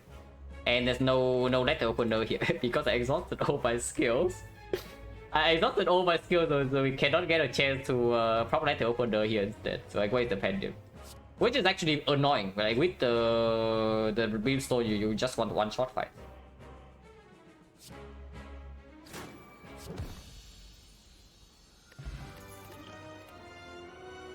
Well, what did I say, guys? There's a corruption into a XecnaR. Yeah. Oh, there's a freaking feed. Whoa, feed with the Brimstone, but feed with the Dome and the Brimstone. Yeah, feed with Dome and the Brimstone. Thank you very much for the 100 bits, Devor. Yeah, memorizing all the seeds, indeed. I see this here, I only know that corruption plus Neko is coming after this. It has to be corruption, right? Like Burning Pact plus Double Impervious. Limit break is not upgraded. It's like it is insane tempo, and Snecko or not, if we see Dark Embrace, and suddenly we are in very much of a business. All three are very good. Like honestly, Fiendfire exceptional. Like it's the best strength scaling attack. It's a very good upgrade, and we already have some positive card draw for it. Feed, of course, with the Brimstone makes the hard fight like, a lot easier.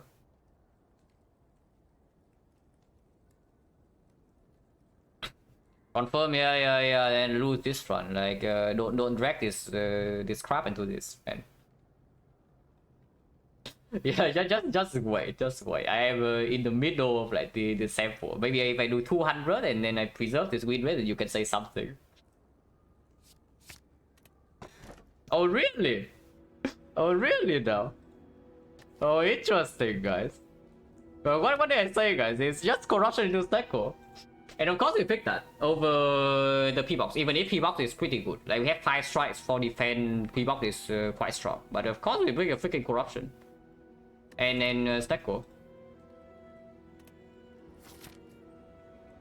Pre-recorded, yeah, 5 strike and an angle though. So we are not out of the woods yet, but this made it a lot stronger. Okay. Now I would like a freaking barricade, please. Like barricade would be nice, you know, like a barricade from this spot. Barricade and then maybe a shockwave, maybe a second disarm, maybe a next zoom, maybe an entrench, and then we are talking. Okay, free party. Maximum at least is 3. Do we feel like we are stronger than last act? Because last act was a pretty big tragedy, but now we have corruption Snecko with the Brimstone. Yeah, Sentinel Darter. So imagine drafting Sentinel, guys. But yeah, barricade in the, I don't know. I would buy Dark Embrace in the shop. Oh no. I buy Orrery in the shop, and the Orrery has Dark Embrace, barricade, entrench, shockwave plus, and an exhume. Yes, that is what I buy in the shop. Like dream bigger. But real talk though, do we go to this early shop because we can afford a relic, but we cannot afford relic and a remove. The unfortunate part of this is that if we run into 3 elites, we can only go to the early shop. We cannot do any other shop. Heavy Blade First, I would absolutely pick Heavy Blade First in this spot. Like, there are not many spots where you would like Heavy Blade, but this is one of them. For sure. We definitely want another strength scaling attack. Or a second limit break. Both are fine, but this deck is not fast enough to kill hard in 5 turns yet. 4 or 5 turns, and we still cannot stay in the fight for long.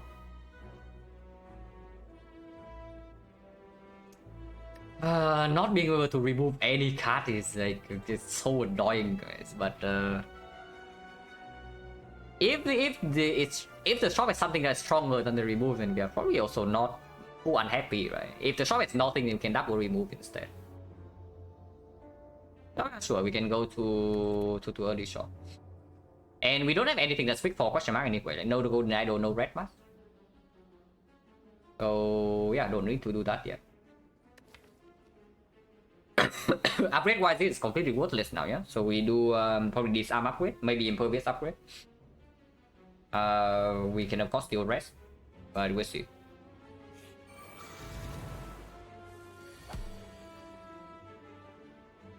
Wait. Oh, I hope it doesn't happen. It can. I hope it doesn't. That we get exploded here.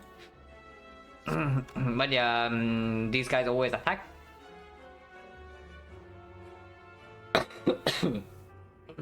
So probably impervious plus is in order.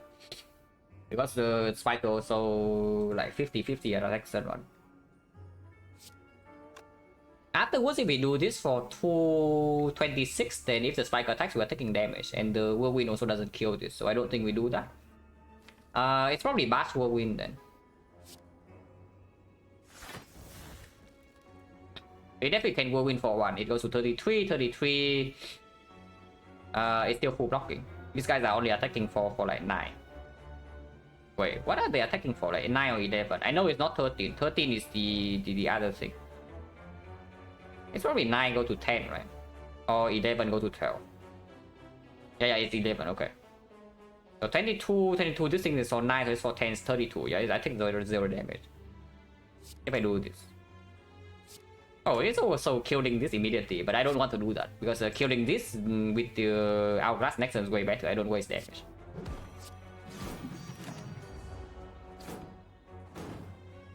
Wait, I take one. Okay, one is none, guys.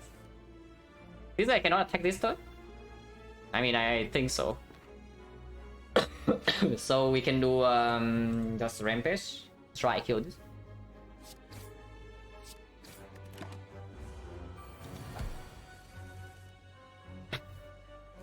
Okay, just positive.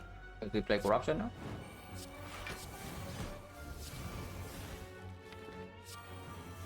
Can attack now this turn, so I don't really want to do anything. And I can also, I still have on impervious. So now I cannot attack, and I can go in then.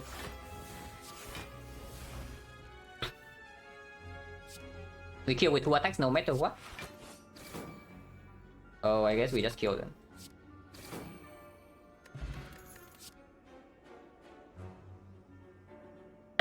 It says 4, but it doesn't seal with strength. Not with trusted. Yeah, not with trusted. It's actually just worse than heavy blade miners. So we skip. Explosive pot. We just fought a spiker, maybe somewhat useful for Darkling, but this potion is strong with corruption. If we see Calipers or Barricade, this potion is still very good. Essence is still pretty cringe. But it's not like that, it's not like the explosive potion is amazing either. Yeah, probably not. I just keep my potions. The potion chance right now is 30. These are Darklings. I can choose to play Inflame or Bash. Definitely play Impervious this turn. And hopefully next time we don't get like completely destroyed. But we have vulnerable on one, and we do have the Pendip potentially. So at least we can kill one of them. And yeah, Master at 74. Probably still target the low HP one.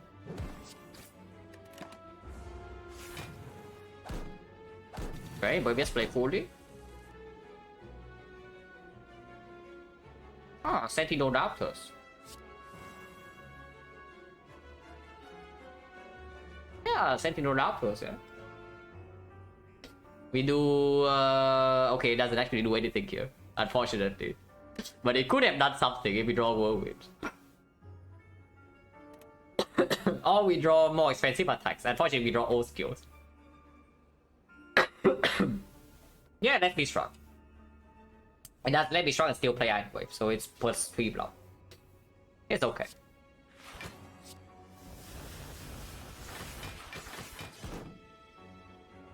Now we have the pending on this, which is the 2233, so it does kill this. So we can strike here instead.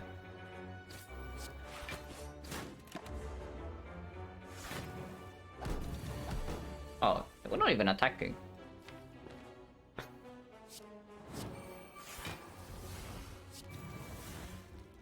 Always drawn to whirlwind this turn, but I don't even want to kill them. Because Penny is going to be messed up. Next fight is advanced so well already.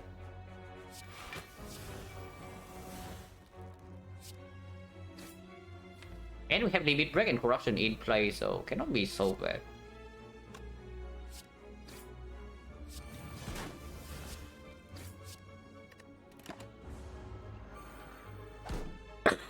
Corruption, yeah, I did get corruption. That's that cool. It's not easy, guys. This was actually unbelievable, right? From start to finish, so like back to. I call the low roll and I call the high roll. Like pretty funny. I mean, it's fine. Do this, kill and then strike. And then we just kill this.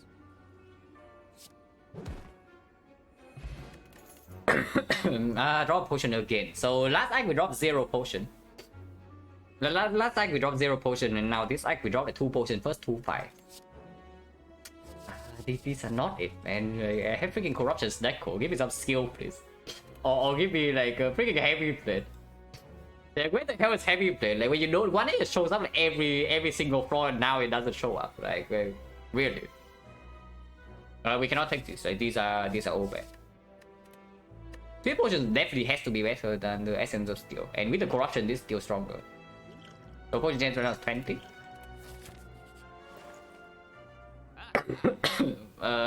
Not quite.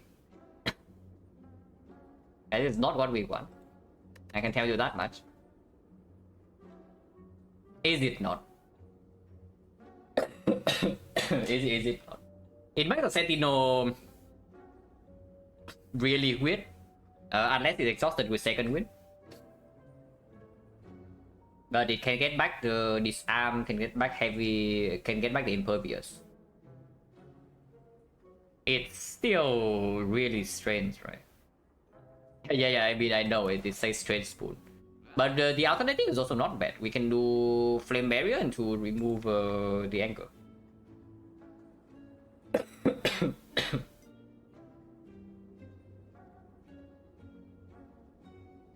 Remove is also not bad at all for this deck. Yeah, sure thing, right? We do remove an anchor and then take the flame barrier.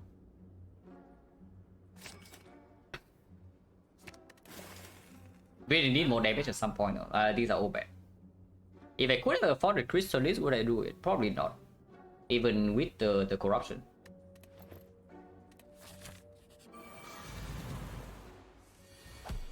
Interesting. Apparently we meet again.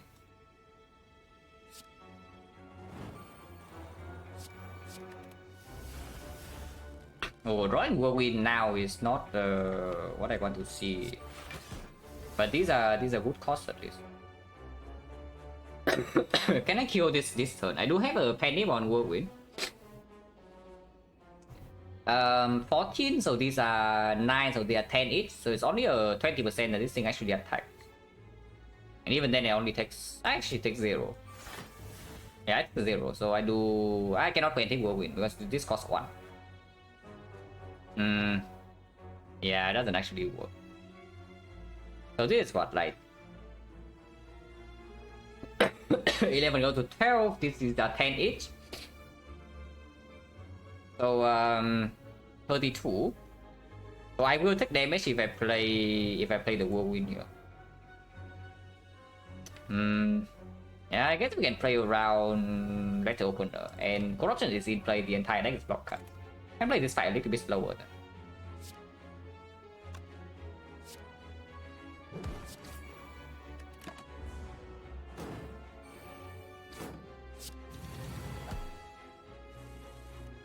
So this guy can attack, this guy will never.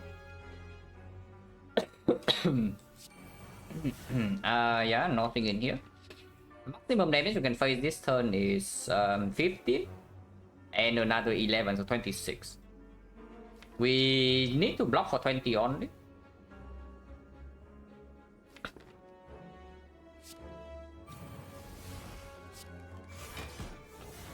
But I think I got let the opener.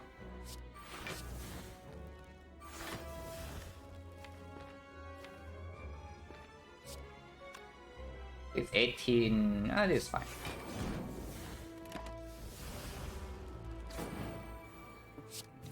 So this guy can never attack, but this can. This still can attack. It doesn't matter, but we draw into the thing right now. Sentinel doesn't play, unfortunately.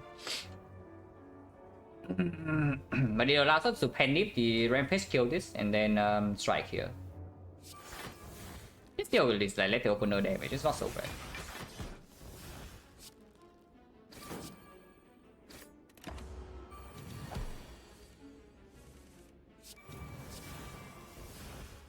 No more block when out back here, so we actually need to finish this fight now. No potion, 30%. It's green. Green attack with the Sentinel plus after corruption. Green pommel strike is still good enough. It's better than Peace strike. Potion chance 13. Now we have corruption, so you can also think about rare relic death range maybe, but that's extremely unlikely. First we need to land on the rare relic event, and we also need to draw 1 out of 27. Is it better with Dome than normal? No, it's worse. Brimstone is definitely worse with the Dome. I mean, it depends on the deck. If your deck is very fast, then sure it's better, because you just kill enemies on like turn 2. Not okay, not the case for our deck at the moment. Especially when we don't have barricade and we still need to carefully ration the block. How many events are we going into in this like? 2. Okay, 2 is actually fine. 2 is definitely better than 1. So I can see early question mark. Okay. Yeah, remove is good. Definitely remove strike. And we take 2 elites.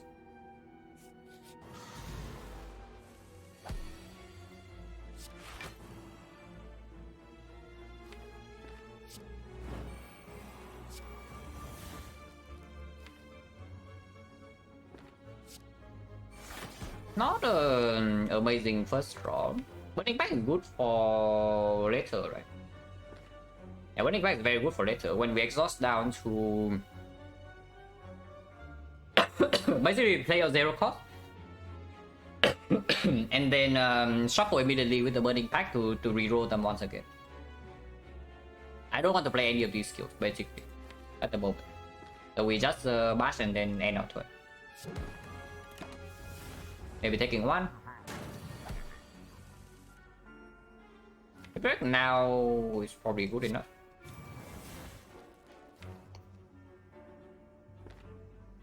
We can wait though. There's actually no reason to leave it wreck immediately, because we redraw into this pretty quickly. So it's basically delaying 4 strength right now to get 2 strength per turn. I think it's not so good. It's not so good.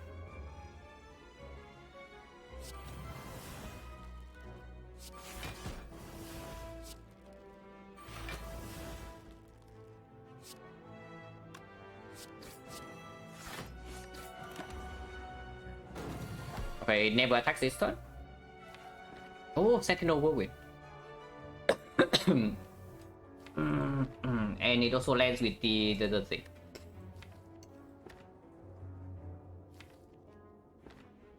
No more vulnerable. That is a very good redraw. Metal Trade is still a decent redraw, and Impervious is a good draw next turn. Especially Impervious plus, we full block 1 turn. So is this turn just Sentinel or Strike Whirlwind or what? Maybe it is.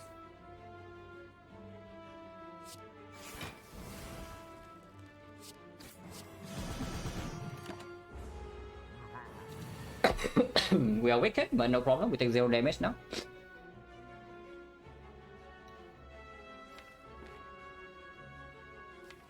And exhaust the defense plus. We don't actually need it.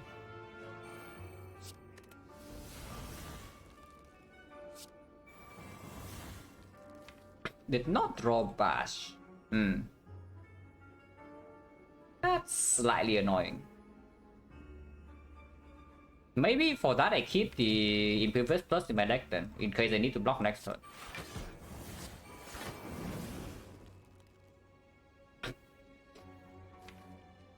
So it's like, this is still positive draw no matter what. So it's like still strike, Iron Wave Rampage.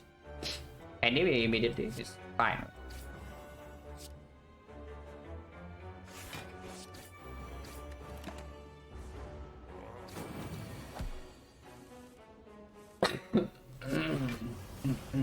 Okay, we just have a kill here.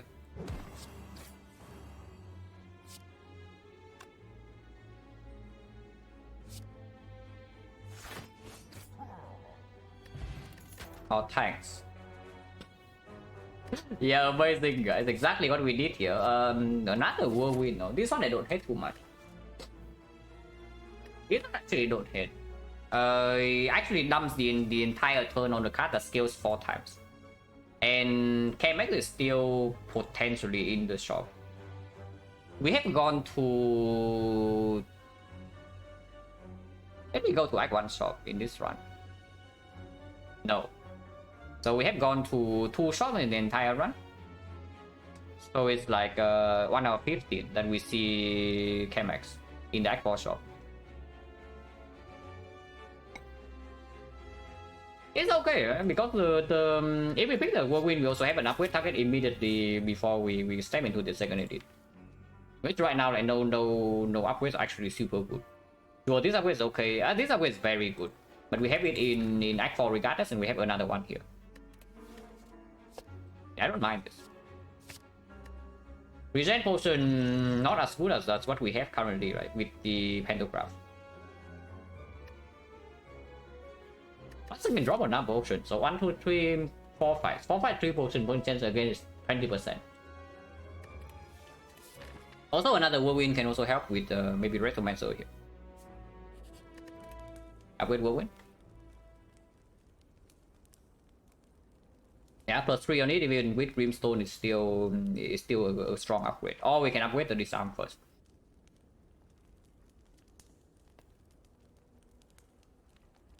But whirlwind upgrade is much better in Retromancer because honestly the only time is relevant is on turn 1 or turn 2.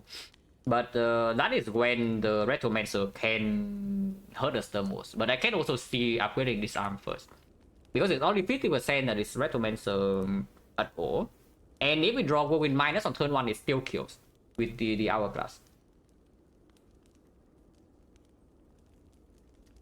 Actually, turn 2 is still kills. The thing I'm saying is that turn 1 we can spend all the energy on whirlwind to kill and not care about block because she never attacks. But we also have pantograph. Yeah, probably upgrade the disarm first. Probably still upgrade disarm first. Because if it is Nemesis, then it's also way better. Not Nemesis. Where the hell is my whirlwind?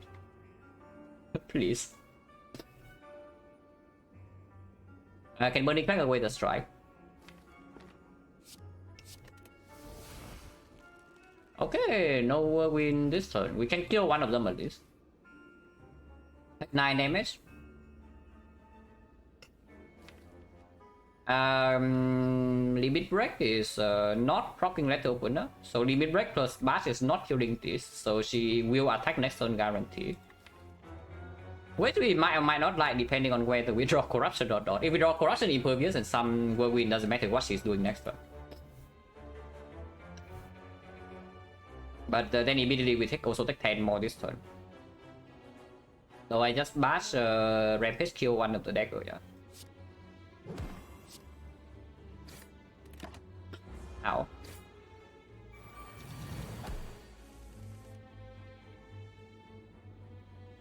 Okay, Corruption is not in play, but we roll some zero, so yeah, we now would be good. Do we? Not really, right? Even if we don't draw Whirlwind this turn, there's no reason to panic because we know Impervious is 0 cost. So we can always kill this thing.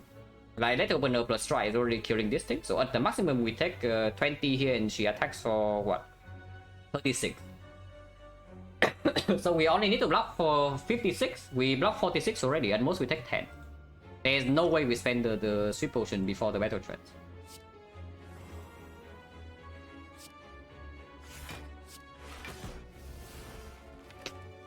Yeah, okay, fine. Next turn we know that it's a good turn though. It's Corruption into Impervious plus and then go with. But what can you do, guys? Double defend into disarm Retromancer is fine.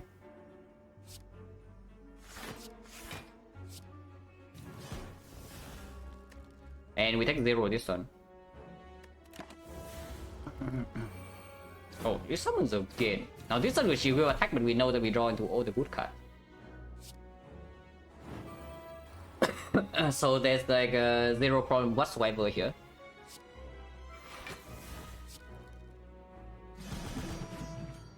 Don't need to redraw this thing anymore. You never resummon this turn. And Corruption is already in play. She's dead soon.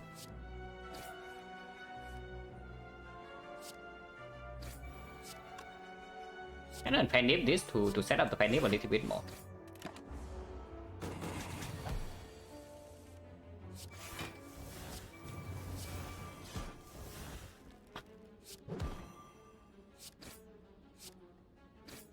Quite easy fight. That was not amazing. Right now doesn't help. Potentially extremely strong. But at the moment doesn't actually do anything because yeah, we only do a wheel attack, so it gets damage. There's a sword boomerang here, but with the second whirlwind already, I don't think I fixed sword boomerang minus. Boomerang plus I would maybe take. But again, it's straight up just a worse heavy blade, and here's also already a dual wheel with Snecko and Corruption. Like if you're not playing Dark Embrace or something, then suddenly it's way stronger. We are fighting Dome Time Eater, so better end this fight fast. Doesn't mean anything regarding the. I still take the dual wheel. Dual wheel is also a very good upgrade target in case we actually end up never upgrading this whirlwind. But dual wheel whirlwind doesn't actually do anything. Yeah? So we actually need to find a power or an attack for dual wheel to play.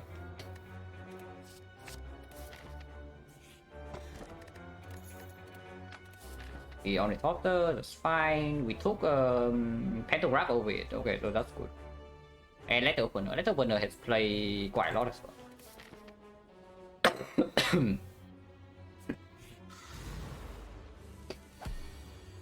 Man, my coffee is getting worse. Maybe I talk too much today. A lot of things to do here. Probably just rampage. And keep these things. We can get on here, hopefully not. Talking a lot. like holy crap.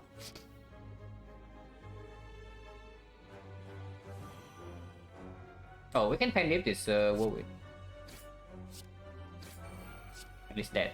And we do that. Like otherwise we're taking damage here, like a lot, and we still have one more fight to set up the thing.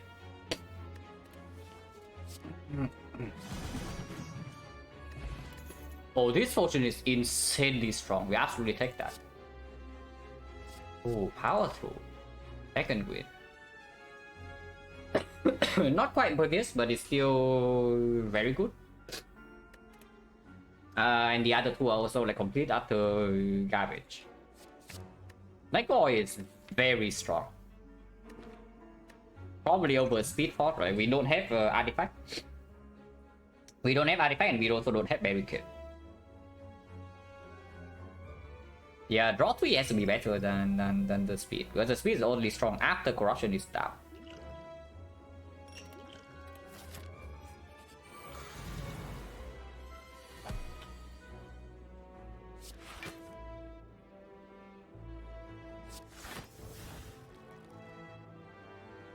27. 27 40. So I guess we still do it on the low HP one because we have no other information. But then die, we are still alive. Oh, we chose the wrong one apparently, but maybe it doesn't matter because Whirlwind probably killed all of them. Yeah, Whirlwind killed all of them. Exactly to the middle as well. Garbage here. It's not like even we are even going to events, but the card rewards are just not good. It's not that bad, but it's not nothing game breaking in here. Druid is not it. Rupture is definitely not it. And yeah, anger was on the strike. And yeah, we still take the edit.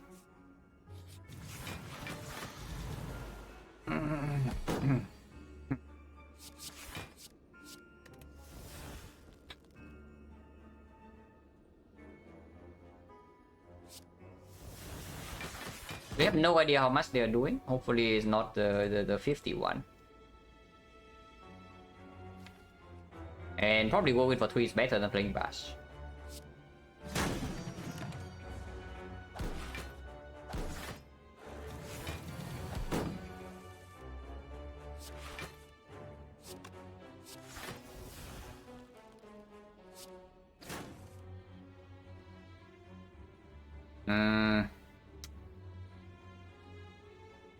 I guess we just kill this then. And we don't play dual wheel.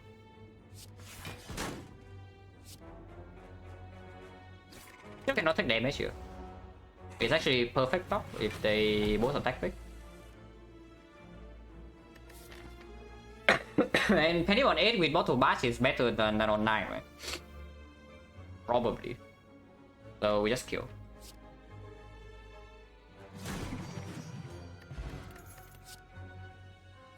Well, first weakness source. That is probably our upgrade. Oh, no weaken, not a lot of damage before the with the brimstone end of the run is spooky, yeah. But at least we have the disarm, and we can upgrade the uppercut right now. I probably don't upgrade this yet. I think I recall first, because we can still see something like maybe Shockwave Plus for after the next fight. And then I would just upgrade. I probably still upgrade uppercut. But yeah, recalling first also just gives more flexibility. Yeah, if I see Shockwave minus, I would upgrade it over the uppercut probably. Back spot is good for Act 4 Elite, and only that to try to set up Penny into one shot. But in the hard fight, we need to draw corruption. Like, look at what's happening here. We need to draw corruption in the hard fight. So we uppercut? No kidding. It's actually true. With uppercut plus, and if it's cheaper, it's actually a real shockwave.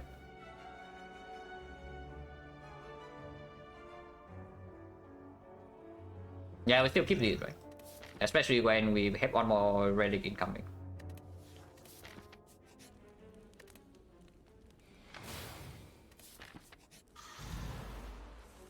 This side with the dome, not a huge fan. No, really, not a huge fan.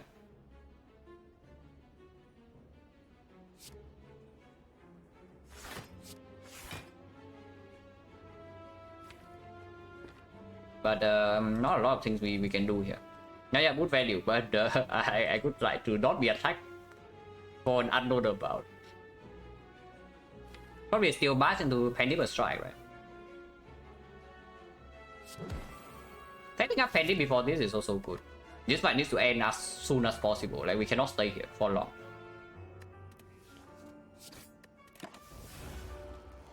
Oh, really? Thanks, though. Okay, at least Corruption turn 2. Corruption turn 2 is very good.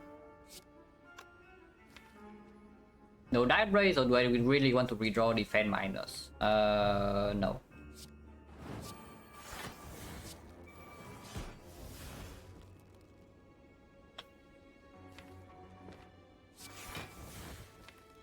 Art of War over 1 penny probably yes. But it might still good redraw, and it's not a strike so bad either if vulnerable is down and we also have strength building up. Taking a little bit is fine, yeah? Because we can heal 31 after this.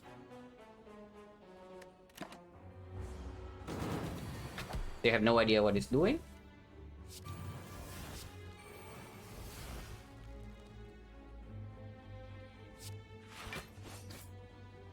We energy on weakness, but not really, right? Even if attacks big this turn, it doesn't matter to us. Second win is a very good redraw. Oh, it really did. It actually attacked big.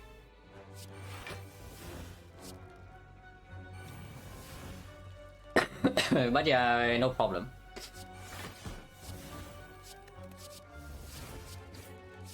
With the boot.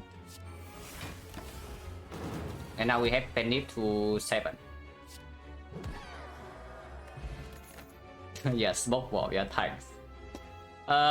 These relics are not the best, I have to say, for taking 3 edits. For late game, another formal strike plus. That doesn't solve any problem, but it's still positive.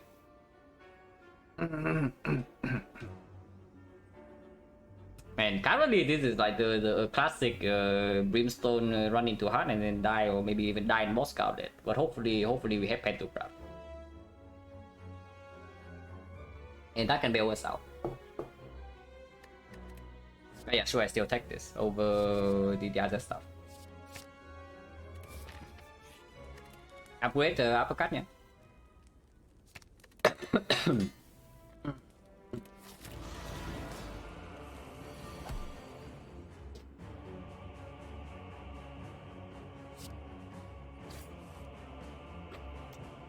It costs 3.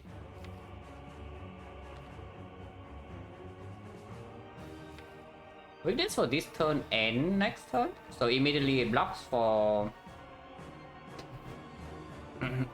If it's doing multi-hit, it's doing already 9, so 9 goes to 6, it's blocking for 9 by doing the uppercut plus.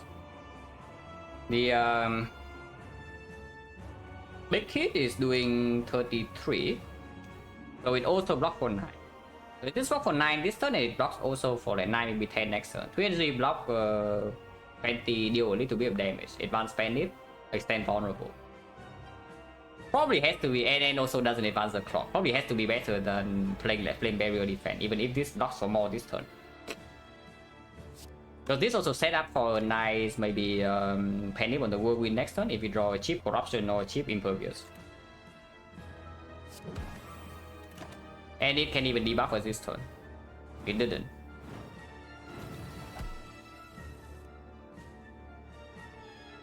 Well, it did happen, the thing that we said. We can do Art of War this turn into Whirlwind plus next turn though, that is way stronger, and we also have the potential Sentinel limit break.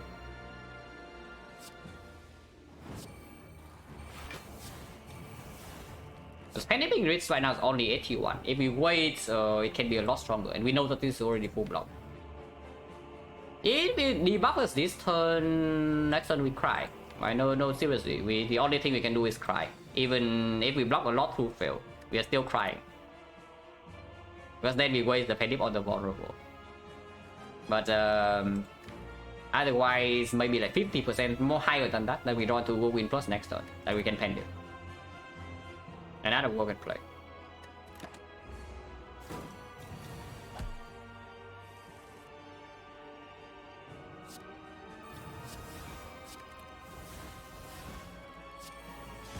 Oh, come on. Yeah, if we draw Whirlwind in here, this thing is so freaking dead, man. If we actually drew Whirlwind this turn, this thing is done for. But yeah, it got lucky. So I guess we break the panic now. Draw potion dopamine? No, draw potion for nothing because we have battle trends.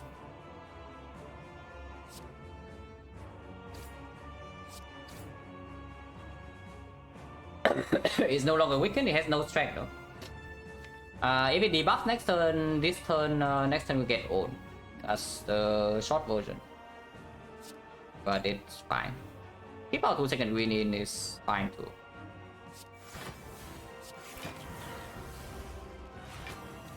Well, we get owned.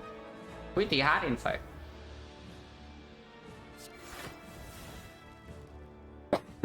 So how bad is this turn? Plus 3 strength, so it's doing 48 maximum. Nah, that's not true. Yeah, the big hit is worse. Big hit is actually 35, there's 52.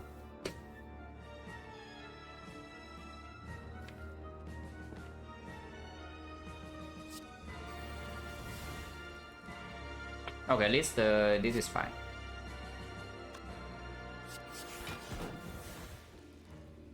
I do want to do a whirlwind, I think.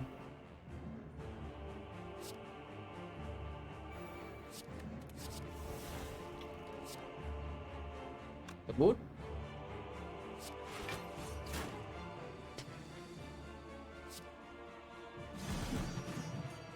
Not quite enough to prop, so we still need to block one more turn, yeah. Which actually says that I cannot go super crazy here. So ideal scenario is that we put him down to below 240 next turn, prop the croc, and then kill it the turn after. That's the ideal scenario. I play 1, 2, 3 cards, and here go to 9. Next turn block with uppercut, one block card, and play one attack. That's probably good.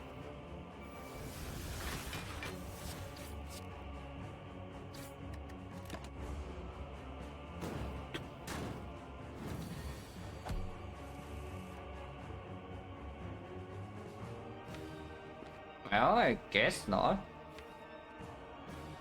So no uppercut and no flame barrier.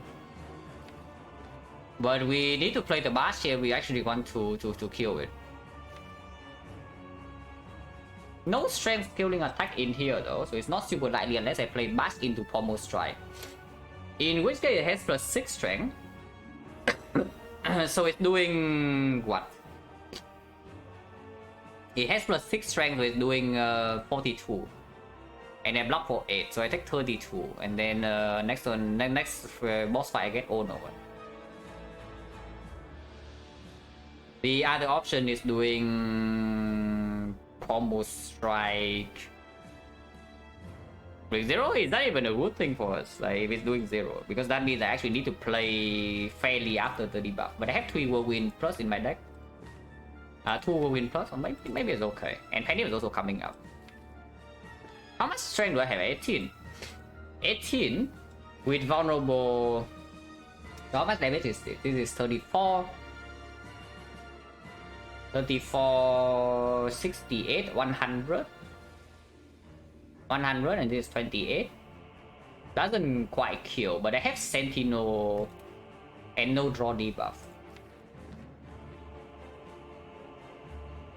Yeah, I actually like doing pommel strike first and then see. I can do bash into pommel strike, but I want to pommel strike first and then see. But if I draw into uppercut and flame barrier, I would like to play though. Drawing into Sentinel this turn is so awful.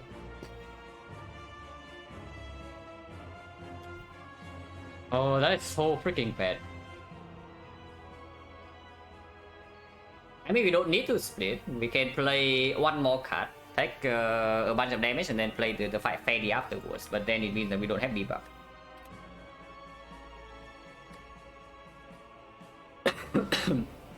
The other line is just doing mass defense. Mass defense penny to 7.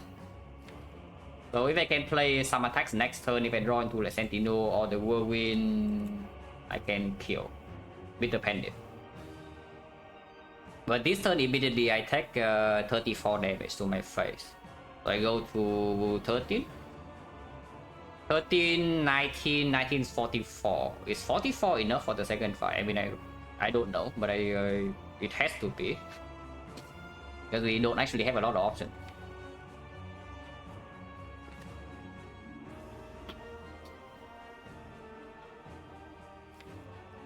But yeah, like playing defense Sentinel in here full block and then reset the fight normally is not getting anywhere, right? We cannot block anymore, like no more impervious, so this arm is already gone and the weakness is shuffled out. I do pass, yeah.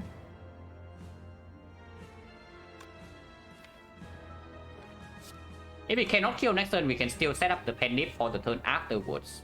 So maybe we can even do a big bash into a Penip Whirlwind. By that time, we have 20 strength, so Whirlwind is doing 56 times 4. Not quite killing, but with vulnerable, dual kill. And Sentinel is still in the deck, so if we can do Sentinel into Whirlwind, it also kills.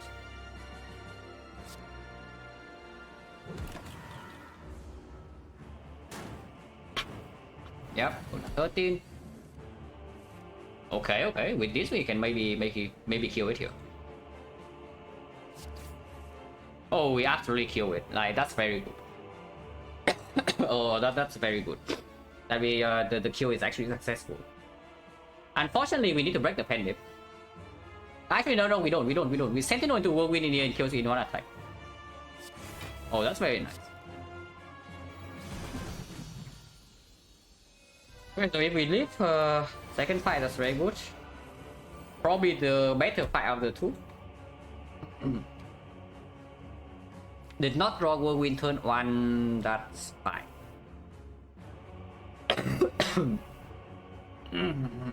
Not bird, yeah, bird would be awful.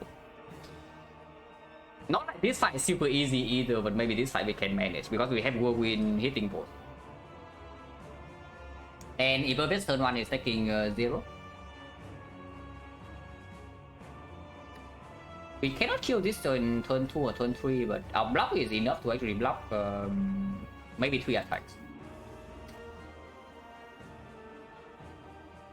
And if we just pay on combo strike, right? There's no reason not to.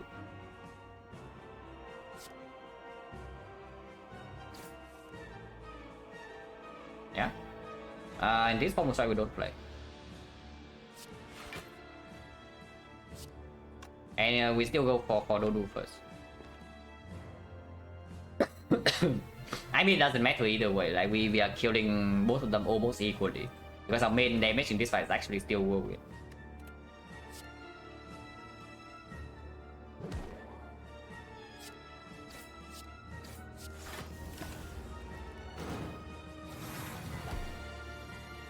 When the buffing strength, yeah, you say that, but it's true.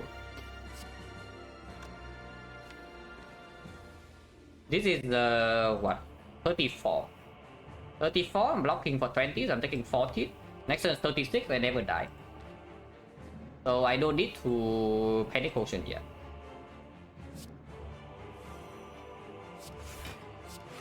That's good. And yeah, we can vulnerable the Donu now.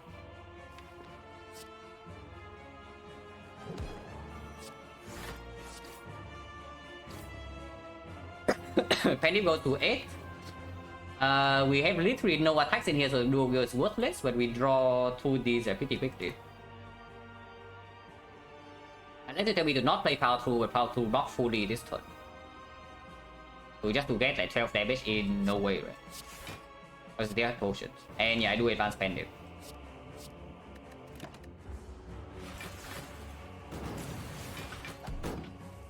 This is 36. Now, if I disarm this, we can uppercut and apply vulnerable immediately. Otherwise, we disarm this to reduce the damage a little bit. Let me play. Probably reducing damage, but next turn we are still blocking. The turn afterwards, how much does this thing have? So next turn, this thing is attacking, and the turn after this thing is attacking. Yeah, it has plus the 3 strength, so it has 9. It has 10. It has 11. So it's doing 23. 23 times 2, 46.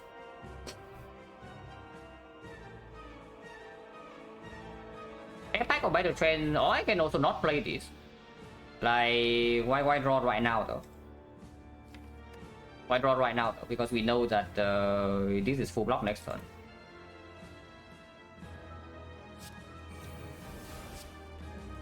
Actually, no, draw right now because you need to block, of course. Like, what the hell are we talking about? But battle trends, I don't care about that much. I think I keep the burning pipe, but the battle trends I do play. Yeah, it's fine.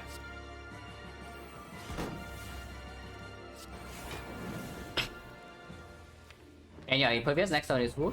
If we have impervious next turn already, how much is this doing? Plus 10.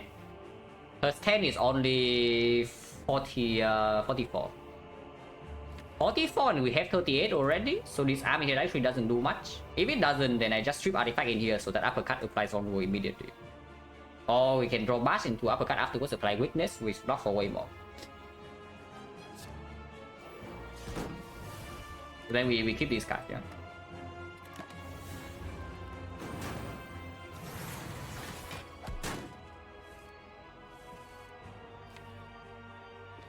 Next one can be problematic, but this one is very, very strong.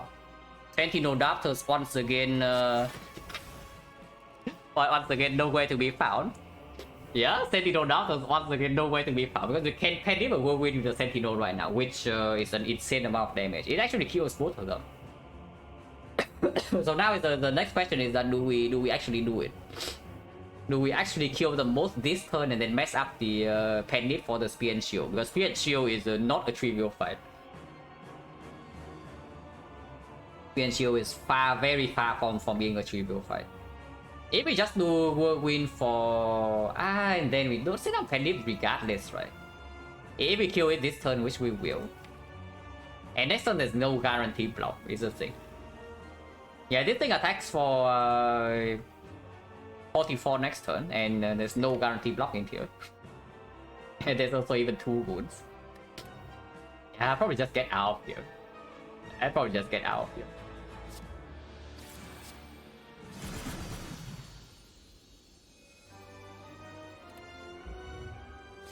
Because before I can waste one of the very strong potions, I would prefer to just like draw into my corruption and Spear and Shield quickly, you know. So we can upgrade the dual wheel, we can rest for 12. Or we can upgrade this whirlwind. I do not mind the second whirlwind upgrade whatsoever. Just because at the moment the dual wheel doesn't actually do much. But the whirlwind upgrade is not for the heart, it's only for Spear and Shield, and we don't have the Pendant set up. Pendant is not even close to be set up, so it's like the earliest we can activate Pendant is probably on turn 4.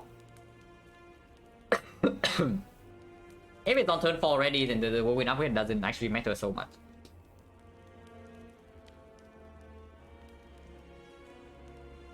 Resting for 11 is a little bit weird with the Pantograph. Like if the Spear and Shield fight goes well, and there is still very much a chance that it goes well because we have double impervious corruption, then we are just wasting one upgrade, and it's not like we are amazing against the Heart Eater, so let's not be weaker. Now, do you believe in a Funeral Pain in the shop that we do a wheel? Response? Yeah. I spent 1 photo. I really don't want to spend 2. I really do not want to spend 2 if I can. Power potion in the shop? Yeah, it is a possibility. Yes, I would actually change the draw pot for the power pot if I have the dual wheel plus, which is a consideration.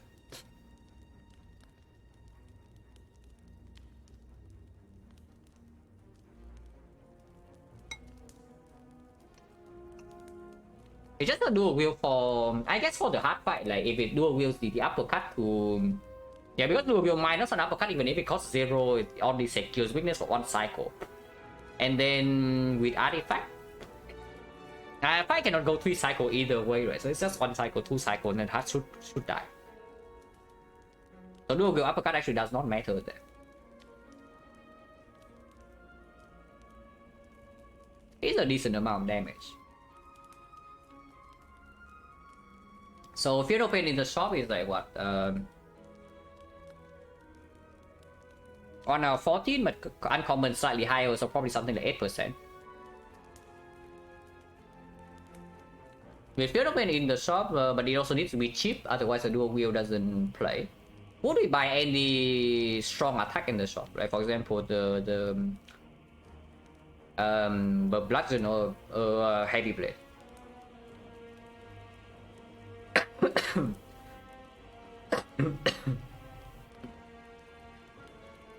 Oh, this is so tough.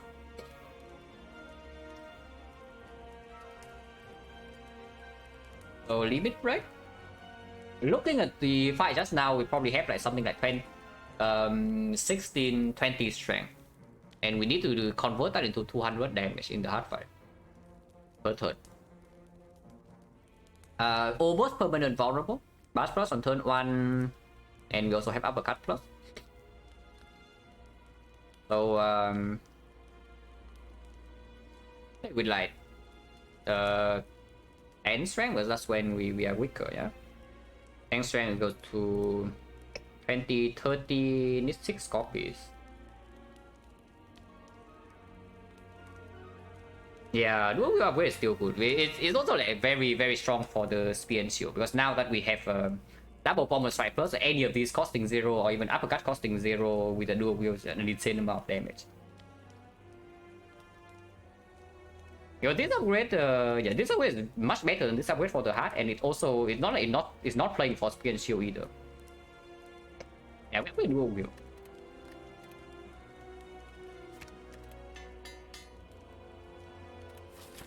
Good shot, please. Not too bad. Definitely not too bad, yeah. Unfortunately, we have 4 gold short from removing, but I take my impervious plus. Oh, this arm plus. Okay, I take a short break and then we talk about the shop. Most likely, okay, not most likely, we are always buying the mirror. So we are mirroring something and then we are doing maybe something else, maybe nothing. But yeah, be right back.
Okay, so yeah, Impervious Plus extremely better against the elite. Like it's not even close. The 3 strength remove it plays fully though. Because if it can play 2 disarm plus, it exactly nullifies the strength for the first 2 cycle on both the brimstone and the hard buff. For that, we need to strip artifact immediately. For that, we need to strip artifact immediately when it's doing its buff on the second cycle, and then reapply the second disarm. Which is more likely because we can maybe do a Will Uppercut plus now. If we can do a Will Uppercut plus, we have 3 cards to strip artifact in the deck into a disarm immediately with corruption already in play. So it will land if that is the case.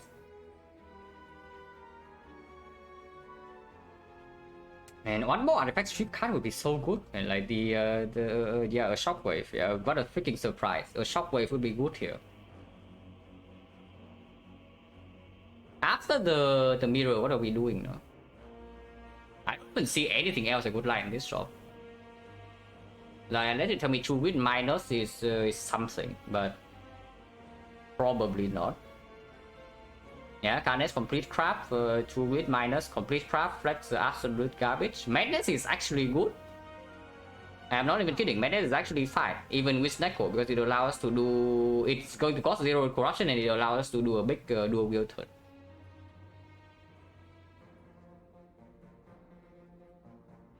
It was 95%, take 120 times. Like, it's not even that long, honestly. 3 hours 20 minutes in Act 4 and the run being like a difficult early game is honestly not that long.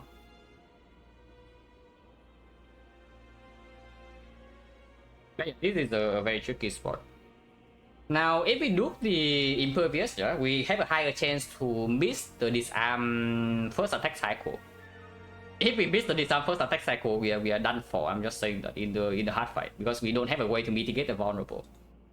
So even if we roll the multi-hit first, which is the good case, that is still doing +1 +2, so it's doing 4 with vulnerable go to 6. It's 90 damage. Yeah, we die. That's basically it. If we bottom deck the disarm plus in the hard fight, we are dead, even with weakness coming down. Impervious with frail Impervious plus is only blocking 30, which is not even close to being enough. Honestly, that alone just tells me I should just click this disarm. Get the disarm plus and then get a shockwave drop from the elite or something. You know. Like the good line. Next question is, do we ever replace the draw 3 with like dexterity potion? Because I don't want any card here.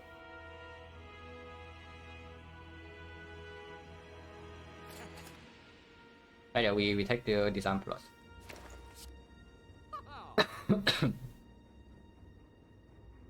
Yeah, I don't want any card here and we cannot remove by 4 gold. 4 gold, yeah, funny. I just remember what happened at the start of this run. The 4 gold. Yeah, we drop 10 gold, no potion, into 10 gold, no potion, into 14 gold, into 10 gold. So that low roll, that gold low roll actually costs us on remove here. That's pretty funny, but it's true.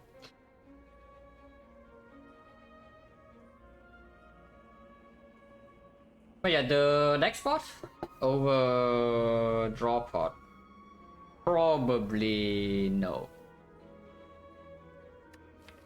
Dex or not, we still need the disarm, and Dex on the Impervious is not doing so much either. And drawing faster into like the uppercut is blocking way more than 2 dexterity or the corruption. Yeah, we just skip the rest of this shot and move on.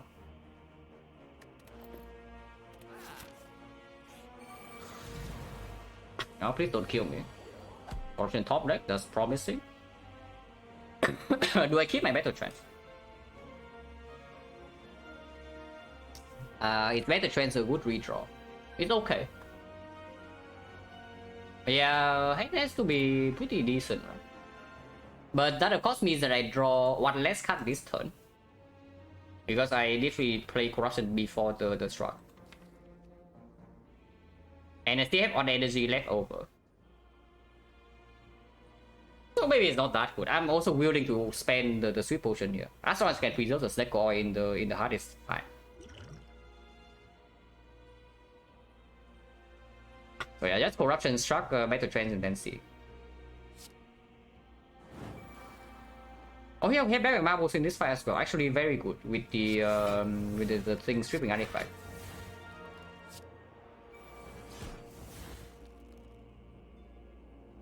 Okay, next question. Do we want vulnerable or do we want strength debuff? Because we can apply one of them here.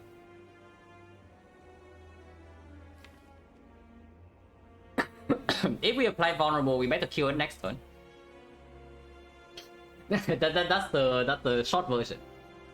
But we have corruption in play already, yeah? We only draw 5, but we can use this to draw into 8. And any impervious is fine next turn. It's not like we are deal. How much damage are we dealing here if we are doing the vulnerable? 15? 20? 20 versus 33. 33, 45. 45 is 127. 127, maybe 157 next turn. By the time with the mirror, yeah, the disarm plus. Yeah, no heavy blades. It's pretty crazy, right? Like when you don't want it, shows up every single card reward, and now you want it and you never see one. Yeah, 127, 157 with vulnerable. Penny is on 3. And if we don't disarm this, next turn how much damage are we facing? Assuming the bad pattern. This is doing 48, and this is doing 24. So 72, 76.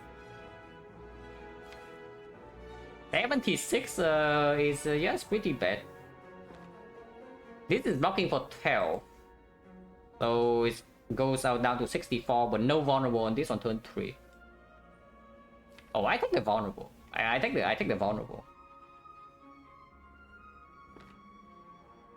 Unfortunately, the vulnerable is actually not killing turn 2. It's for killing turn 3. But maybe sometime we can do something with Sentinel into this whirlwind. Then we have what? Like 7 energy? 7 energy and 4 strength, yeah? Then this is doing 9, it's actually 13. 13 times 7 is 91. It's not quite enough, but on turn 3 it would be.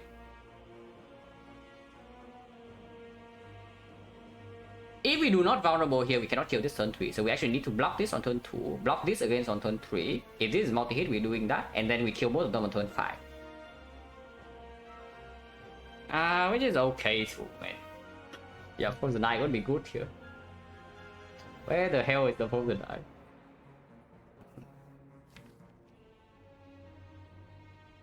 Yeah, 72 next turn is also 72 is so freaking much. Yeah, 72 is way too much. And if this guy attack again on turn 3 and he's still not dead for whatever reason, because we need to still block like 57 here. Maybe we need to turn around, we need to weaken. Then yeah, this thing can also deal another 18. Yeah, fine, disarm then. The disarm is okay.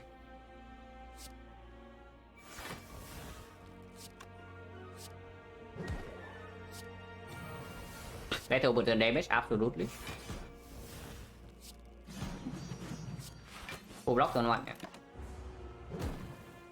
Okay, it actually give us the good attack pattern. We could have been able to block 76 pretty easily, actually. Where's my vulnerable? yeah, thanks again though. Like, absolutely amazing job.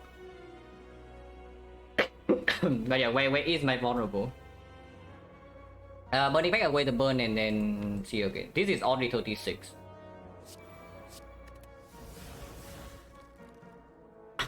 It's even less than that. Unless you want to disarm this guy now to maybe debuff it next turn, but probably still disarm over here, and then we can play Impervious minus to full block.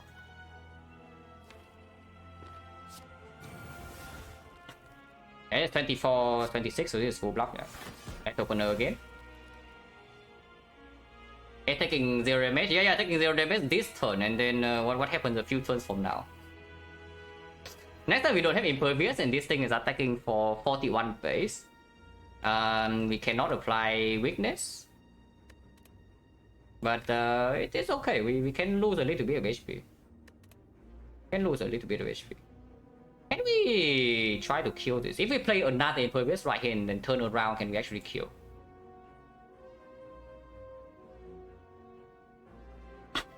Because Penny is on 5, yeah? So we do 18 damage immediately. It goes to 76, it goes to 106. 106, when this actually applies vulnerable, and we have 6 strength. 5 strength. 5 strength, so it's 10 strength here potentially. Apply some vulnerable, maybe get some sentinel. With 10 strength, this is doing what? 15 with vulnerable here, like 22 each. 7 energy. Oh, we can actually try for that. The quote-unquote downside, of course, is we don't redraw to the Impervious Plus, but I don't think the fight actually lasts so long. We can try for that. Impervious and then double strike here.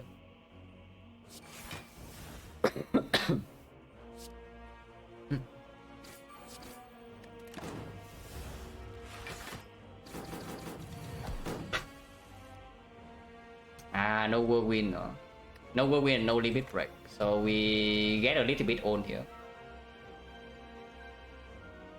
Unless we draw pot. So how much damage are we taking? If this guy is attacking, is for 3 times 2, that's 4 times 2. 4 times 2, yeah, 4 times 2 is 8, and then this guy is attacking for 41. So we are facing 49. 49, we block 18. So we take 31, that's real damage. We can mitigate with the draw pot.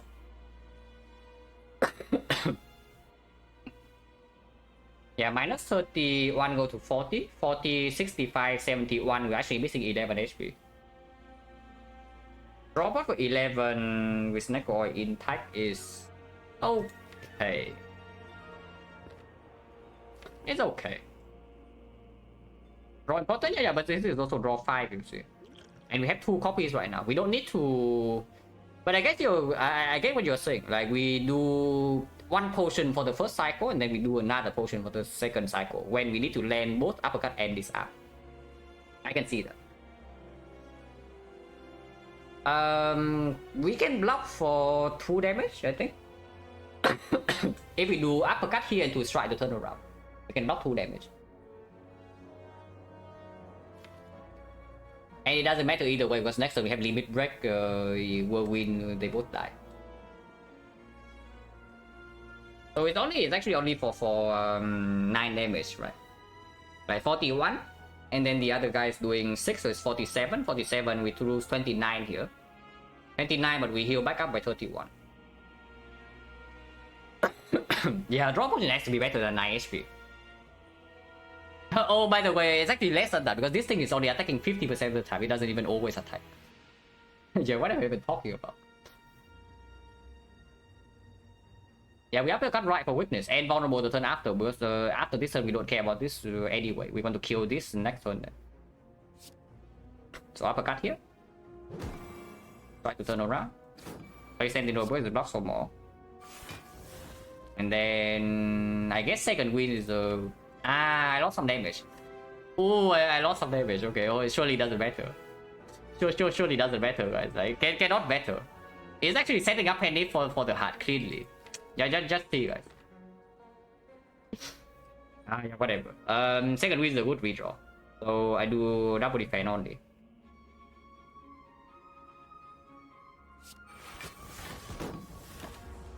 Ow. Oh, it didn't even attack.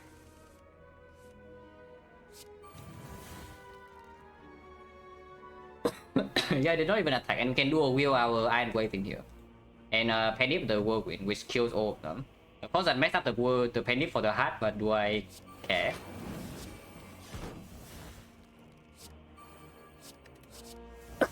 Yeah, do I care? If this guy attack this turn is for 20, so we never take damage. Maybe I care a little bit. If it's free, why not?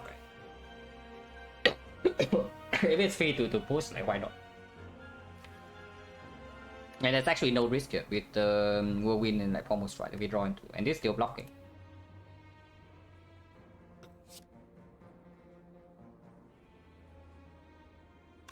But it's 100 damage. No, it's more than that.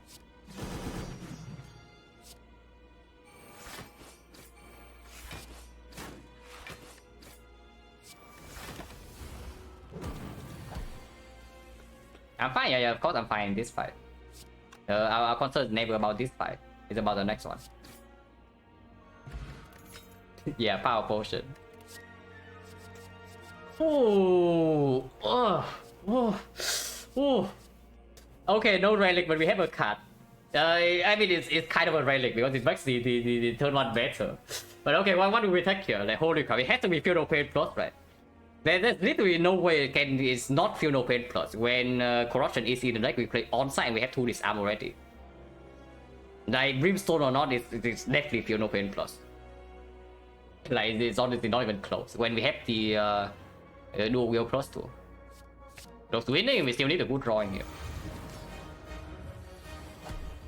That is not a good draw. But... yeah, it is second turn because I want to I want to at least play the uppercut. Unfortunately, this also means that I only draw 4 with a snake oil and not 5, but that's fine too. We bash into snake oil. Dying, yeah, a little bit. So probably no stream tomorrow. I talk way too much today. Apparently, I was in. I thought it was in better shape. 6 weakness? No, do better, man. I see feel no pains. We bash into snake oil.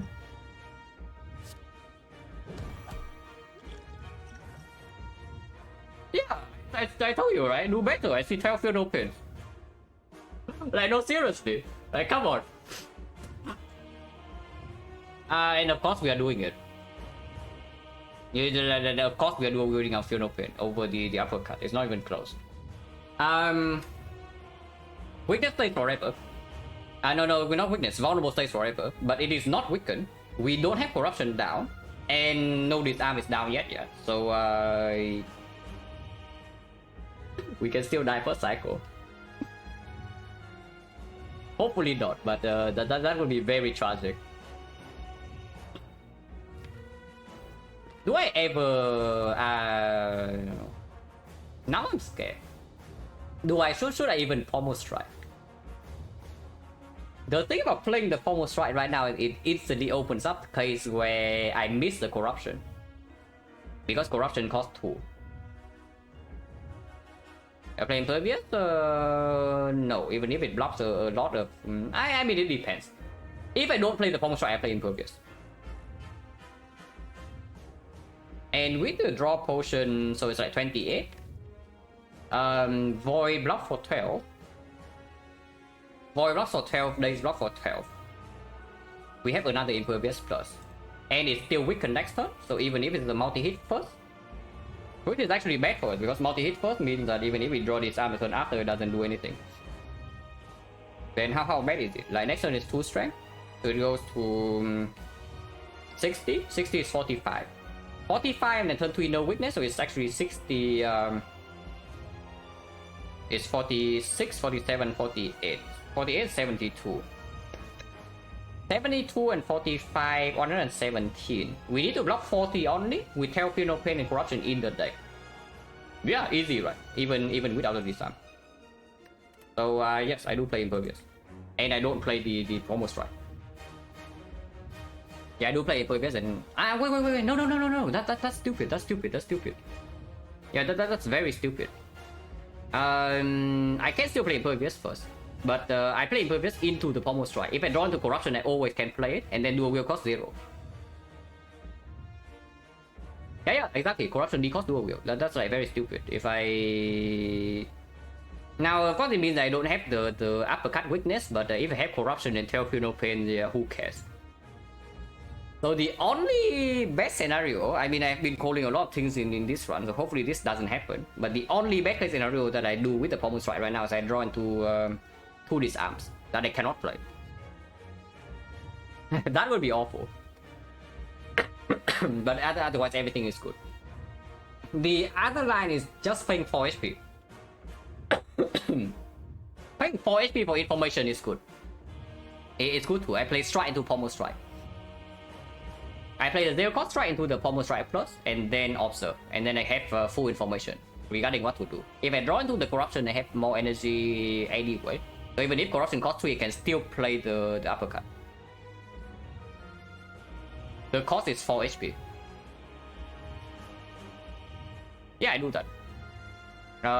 Strike into Pommel Strike.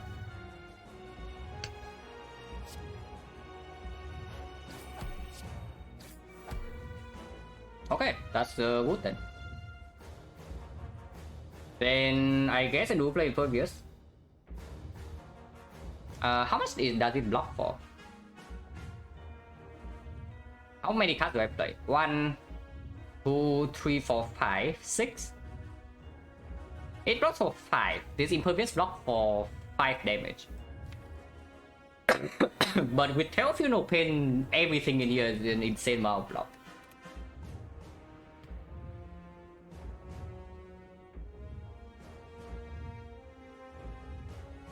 That's a bit fishy. Like, it's only 5. 5 is still good though. Yeah, 5 is still so good. Like, after Corruption is down, we don't really take damage. Yeah, 5 is still good. I take 5 HP. Oh, I wait, yeah. Impervious. You will the Funeral Pit. 1, 2, 3. Uppercut. And this way we can even advance the Panic a little bit with playing Whirlwind. Okay, very good turn 1. Hopefully turn 2 is good. No Corruption. But we Burning Back away immediately can block for 12. We can draw 3 right now. No Disarm either, yeah? What order do I want to do things in? Maximum damage taken this turn. It is a big hit is currently 47. Weakness vulnerable is plus 5. Oh, 52.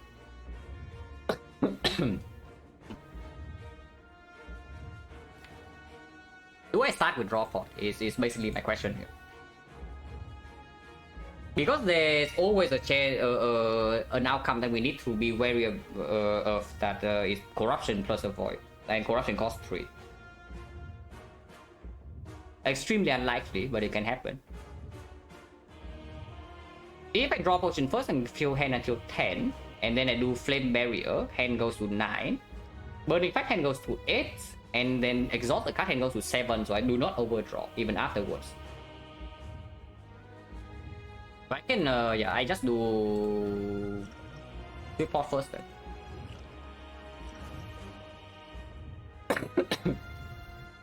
Yeah, Sentinel haters once again. The Sentinel haters once again in shambles. At least I hope so.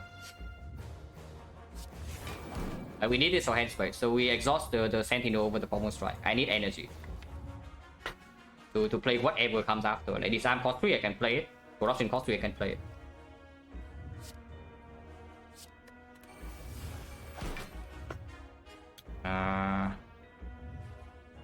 Oh, that's nasty. We actually bottom deck everything here. I mean, we don't die this turn. This is really impossible. Well, this is already 29 block. Sorry. We can do 2 more energy, so I can see defend plus into the battle trance, and then we can stop our turn if we don't draw into anything else.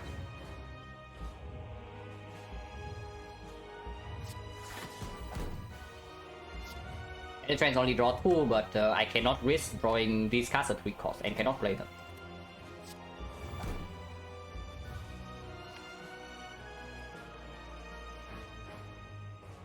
technically speaking, it's possible to bottom deck all of these. Oh, and then we get old next turn. But I do play this Impervious, right? And this is already full block no matter what. So I can break out of war for 16 damage. That sounds pretty stupid. Because I can bottom deck the corruption. So I just play, I think just like out of war then.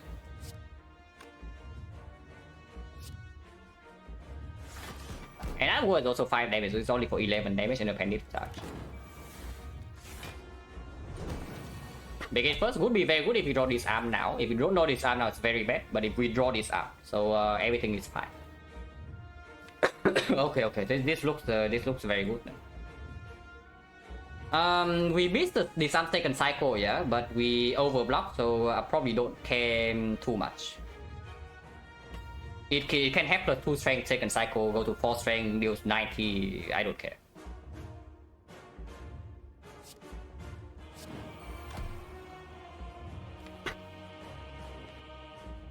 If I struck now into limit break, it's fine. Limit break this turn is still good. If I draw into this arm, I can shuffle it back. If I draw into slime, it's bad. If I draw into power through, it's whatever. I can also just keep the struck. You know, struck is actually super strong. It cycle itself, cost 0 and block 20. So I can just do this arm into Rampage Whirlwind or something. This rock for 10, it's still dealing, it is 0 strength at the moment. 0 strength at the moment, so it's still dealing 45 with no weakness, and I'm only blocking for 24. So I'm taking a lot of damage actually if I don't play the struck here. Sure, I guess I play struck.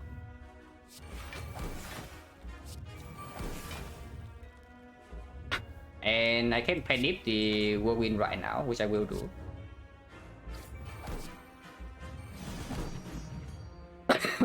So right now I'm blocking for, I'm taking 11, yeah? I'm taking 12. I can pay 2 HP for this and keep the power 2 in the deck and not redraw the wounds. That has to be much better than just playing the power 2 now to full block. And I do think I played the strike.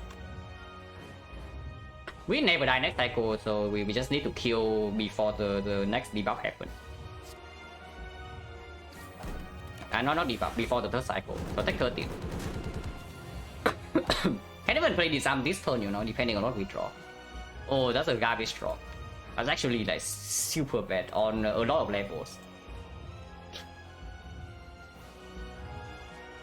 Oh, this draw is like complete utter garbage, yeah.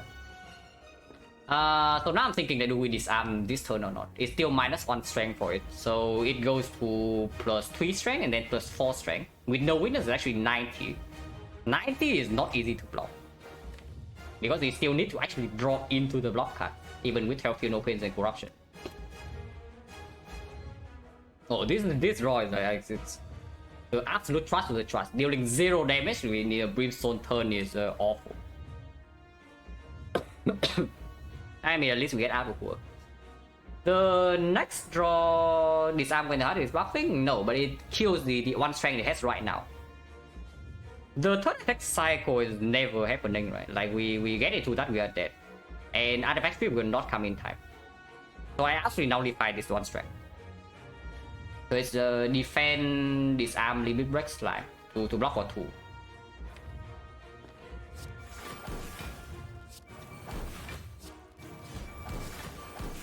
And deal 5 damage.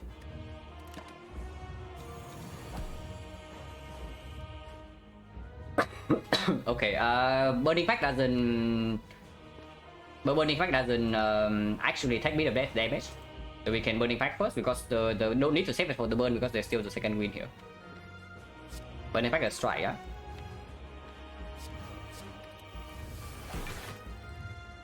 Oh, 3/3, like come on, man. We have 5 energy, but it costs 3/3. So we cannot even reply vulnerable. Vulnerable runs after 2 turns. At least we have 20 strength and it's still vulnerable for 2 turns, so it's probably still enough to kill over 4 turns. We don't need to kill over 3, we need to kill over 4. But yeah, battle trance in here, nothing else to do. We definitely play the battle trance. Auto second win is good though. Auto second win is very good. Next turn 90 no weakness. And not a lot of block in here, but we have double pommel strike. Do we have enough block to survive next turn with this? If it's multi-hit right now into big hit right now into multi-hit next turn. Because it is 90. 90, we block 12, go to 24, 24, 17, 17. Is 58, 58, lose 3, lose 6. Lose 6, lose 8. Wait, 34, 34, 34, 58, 58, lose 8. So it's 50. So yes, we do block next turn as long as we draw all of these. And we always draw into all of these because we have the pommel strike. We play one pommel strike, we always draw into this. And these all cost 0. Nothing to do, yeah, nothing to do about it. But it is a consideration whether we should play power 2 second win or not. Because this turn is already full block. This turn is already full block. Like if we actually have to go down to single digit HP range, we have enough HP to play attack cards. Is what I'm talking about here. How much damage is this? 75 maximum, right? So this is 20, 52, 50, 57. I need to play power 2 without second wind to full block this if it's multi-hit. That's probably not cutting it. We still have 1 defense plus unused. Exactly 1. But we have enough damage. Hopefully. Yeah, hopium guys. Best case scenario is just that this is the multi-hit. If we win the 50-50 here, we are probably fine. Absolutely strip to artifact, and it's not like we have any other thing to do anyway. Yeah, we can do a wheel iron wave. Yes, that's actually true.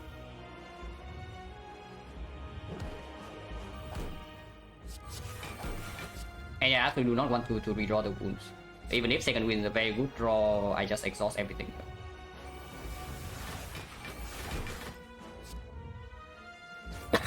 And yeah, we max out this turn.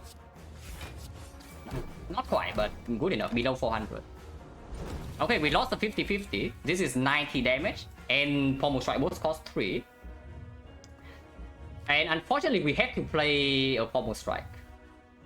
So we lose out on a lot of damage with the whirlwind. This is not enough block, right? This is 90 damage. So we need to play pommel strike into the defense or we die. This flame, okay, it was bad, but the good news is that at least flame barrier lines up with a multi-attack, so it's dealing 60 damage here. To cover for the missing damage. Yeah, right now we are not dead. Wait, it's only 90. Wait, hang on a second, it's only 90. Yeah, it's only 90 damage. So currently we have 95. 95 with this is actually 93. If we play this, we have 91. So you know what? If we play whirlwind right now, we live on 1 HP. 1 HP is only good if we can kill next turn. But this thing goes down. This is 180. So it goes down to 177. Okay, the only problem I see with the 1 HP though is that we don't actually have a lot of block cards in the deck. But it deals immediately so much damage here. Otherwise we are... How much damage are we dealing otherwise? We are doing pommel strike into a defense. So we are doing 48 into another 45. We deal 93. 93 plus another 5 from here is actually 98. 98 it go and another 60. So 98 and another 60, it goes down to 199. 199, but we can only deal 140 damage next turn. And yeah, we have 2 turns to kill. It's true. So why should I lock myself in the position where I can die by not drawing a single block card. Your next turn with one defense? No, not true. I have the Iron Wave. I have the Iron Wave and another defense in the deck. So this defense is for attacking next turn, and then I have another defense for attacking the turn after. Well, the turn after we need to kill no matter what. So this is trading how much damage? I'm trading effectively. This is 180, yeah? And the other line is 98. So I'm trading 82 damage for how much HP? Defense blocking 15. Defense blocking 15, I need to play one more card. So it's actually blocking 13. I'm trading 13 HP for 83 damage. It still goes down to below 200 though, and we have 24 strength. Vulnerable runs out. 24 strength, any whirlwind is dealing 100, and then whirlwind the turn afterwards is killing. Okay, we block. We block here. Penny is also coming. Penny is also coming. We block here. And yeah, I definitely play whirlwind for 45. I don't play this whirlwind.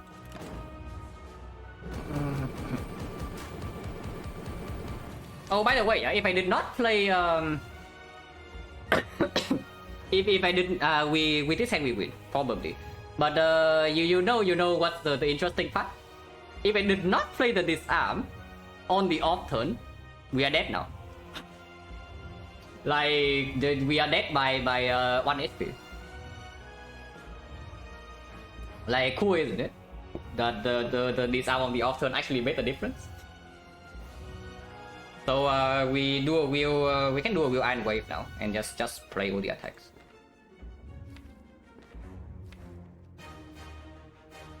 Okay, what is there any risk? Is there still any risk at this point?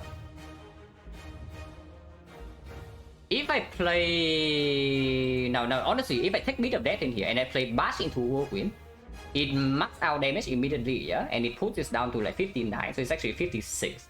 And then I have Panic retain with the Bash. And even if I bottom deck this Whirlwind, even if all of this cost 3, I still win. So yeah, just do that. Because there is still a very extremely small chance to lose here. So I Bash into Whirlwind, 2 cards max out, go down to 10 HP. And then next turn I play 1 card, go down to 7, it's dead. Like, this is definitely the line. Wait, no, I don't waste Panic here. Yeah, I draw Whirlwind anyway, so it doesn't matter. And the defense. Whew. Okay, this win is good. Honestly, I feel happy about this win than the entire like 19 win streak, you know. Like no, seriously, this win alone is better than every win in the streak. Yeah, what a day! Like two actually low roll runs in a row, but in different ways. In really different ways. But this was really cool. That this one actually ended up winning. Even with the incredible luck of dual wielding Feel No Pain Plus on turn 1 in here, we still almost die in this fight. That's crazy. That's actually insane that we even have a chance to die here after this turn 1. But that's how it goes. Yeah, 37-4, and yeah, winning after this complete garbage act 2 is always like super sick. Oh, that was good. Can you imagine without the Feel No Pain Plus? Yeah, we are probably dead the first cycle. With that draw though, we are probably dead first cycle without the Feel No Pain Plus. Because the weakness also completely missed. The 3 Feel No Pain Plus, yes. Yeah, super low score, and it's not low score because we harm ourselves this time. For the Blood for Blood. It's actually low score because we skip every single elite attack tool. Oh, that was sick. Let's play wielding Feel No Pain Plus into wheel. Yeah. No, the best frame of this one came before that, when I wield this Corruption Snake into existence. The Redix actually, I mean almost, this place though. The Bear Marble place, like here. Didn't really play fully though, like because honestly, with how we drew in this fight, the disarm doesn't actually matter on the spear.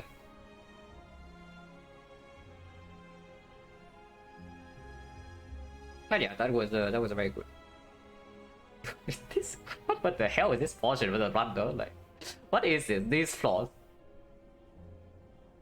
And it also shows you, right, why I usually put so much emphasis on building a deck that's actually good for Act 2, like on like floor 2 or something in Act 1.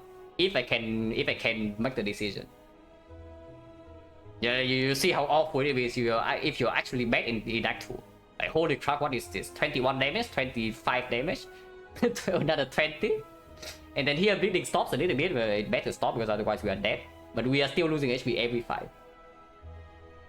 And yeah, again, rematch 15, Taskmaster 29, and then here, okay, free fight. And this is another free fight, so that's good. And suddenly 0. Something happened after this, or secret to taking 0 damage apparently is getting Bottle Flame on Bash Plus. But yeah, we also do better in here, like, of course. Oh yeah, good, that'd be a cool run. Okay, this was not a cool run, but this one was cool. Probably, I don't know about tomorrow. Like, we'll see whether my throat actually gets way worse or not, because I feel like I have overworked it today, like quite a lot. But we'll see. I mean, I'll know when I wake up. But yeah, for now I'll send you guys somewhere. Pentagram was super good, of course. Okay, beta is on. So we go over there.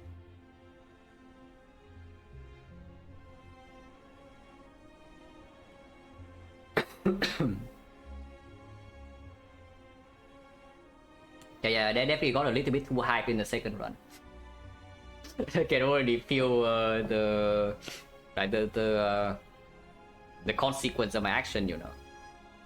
But yeah, thanks for watching, guys, as always, and yeah, see you later.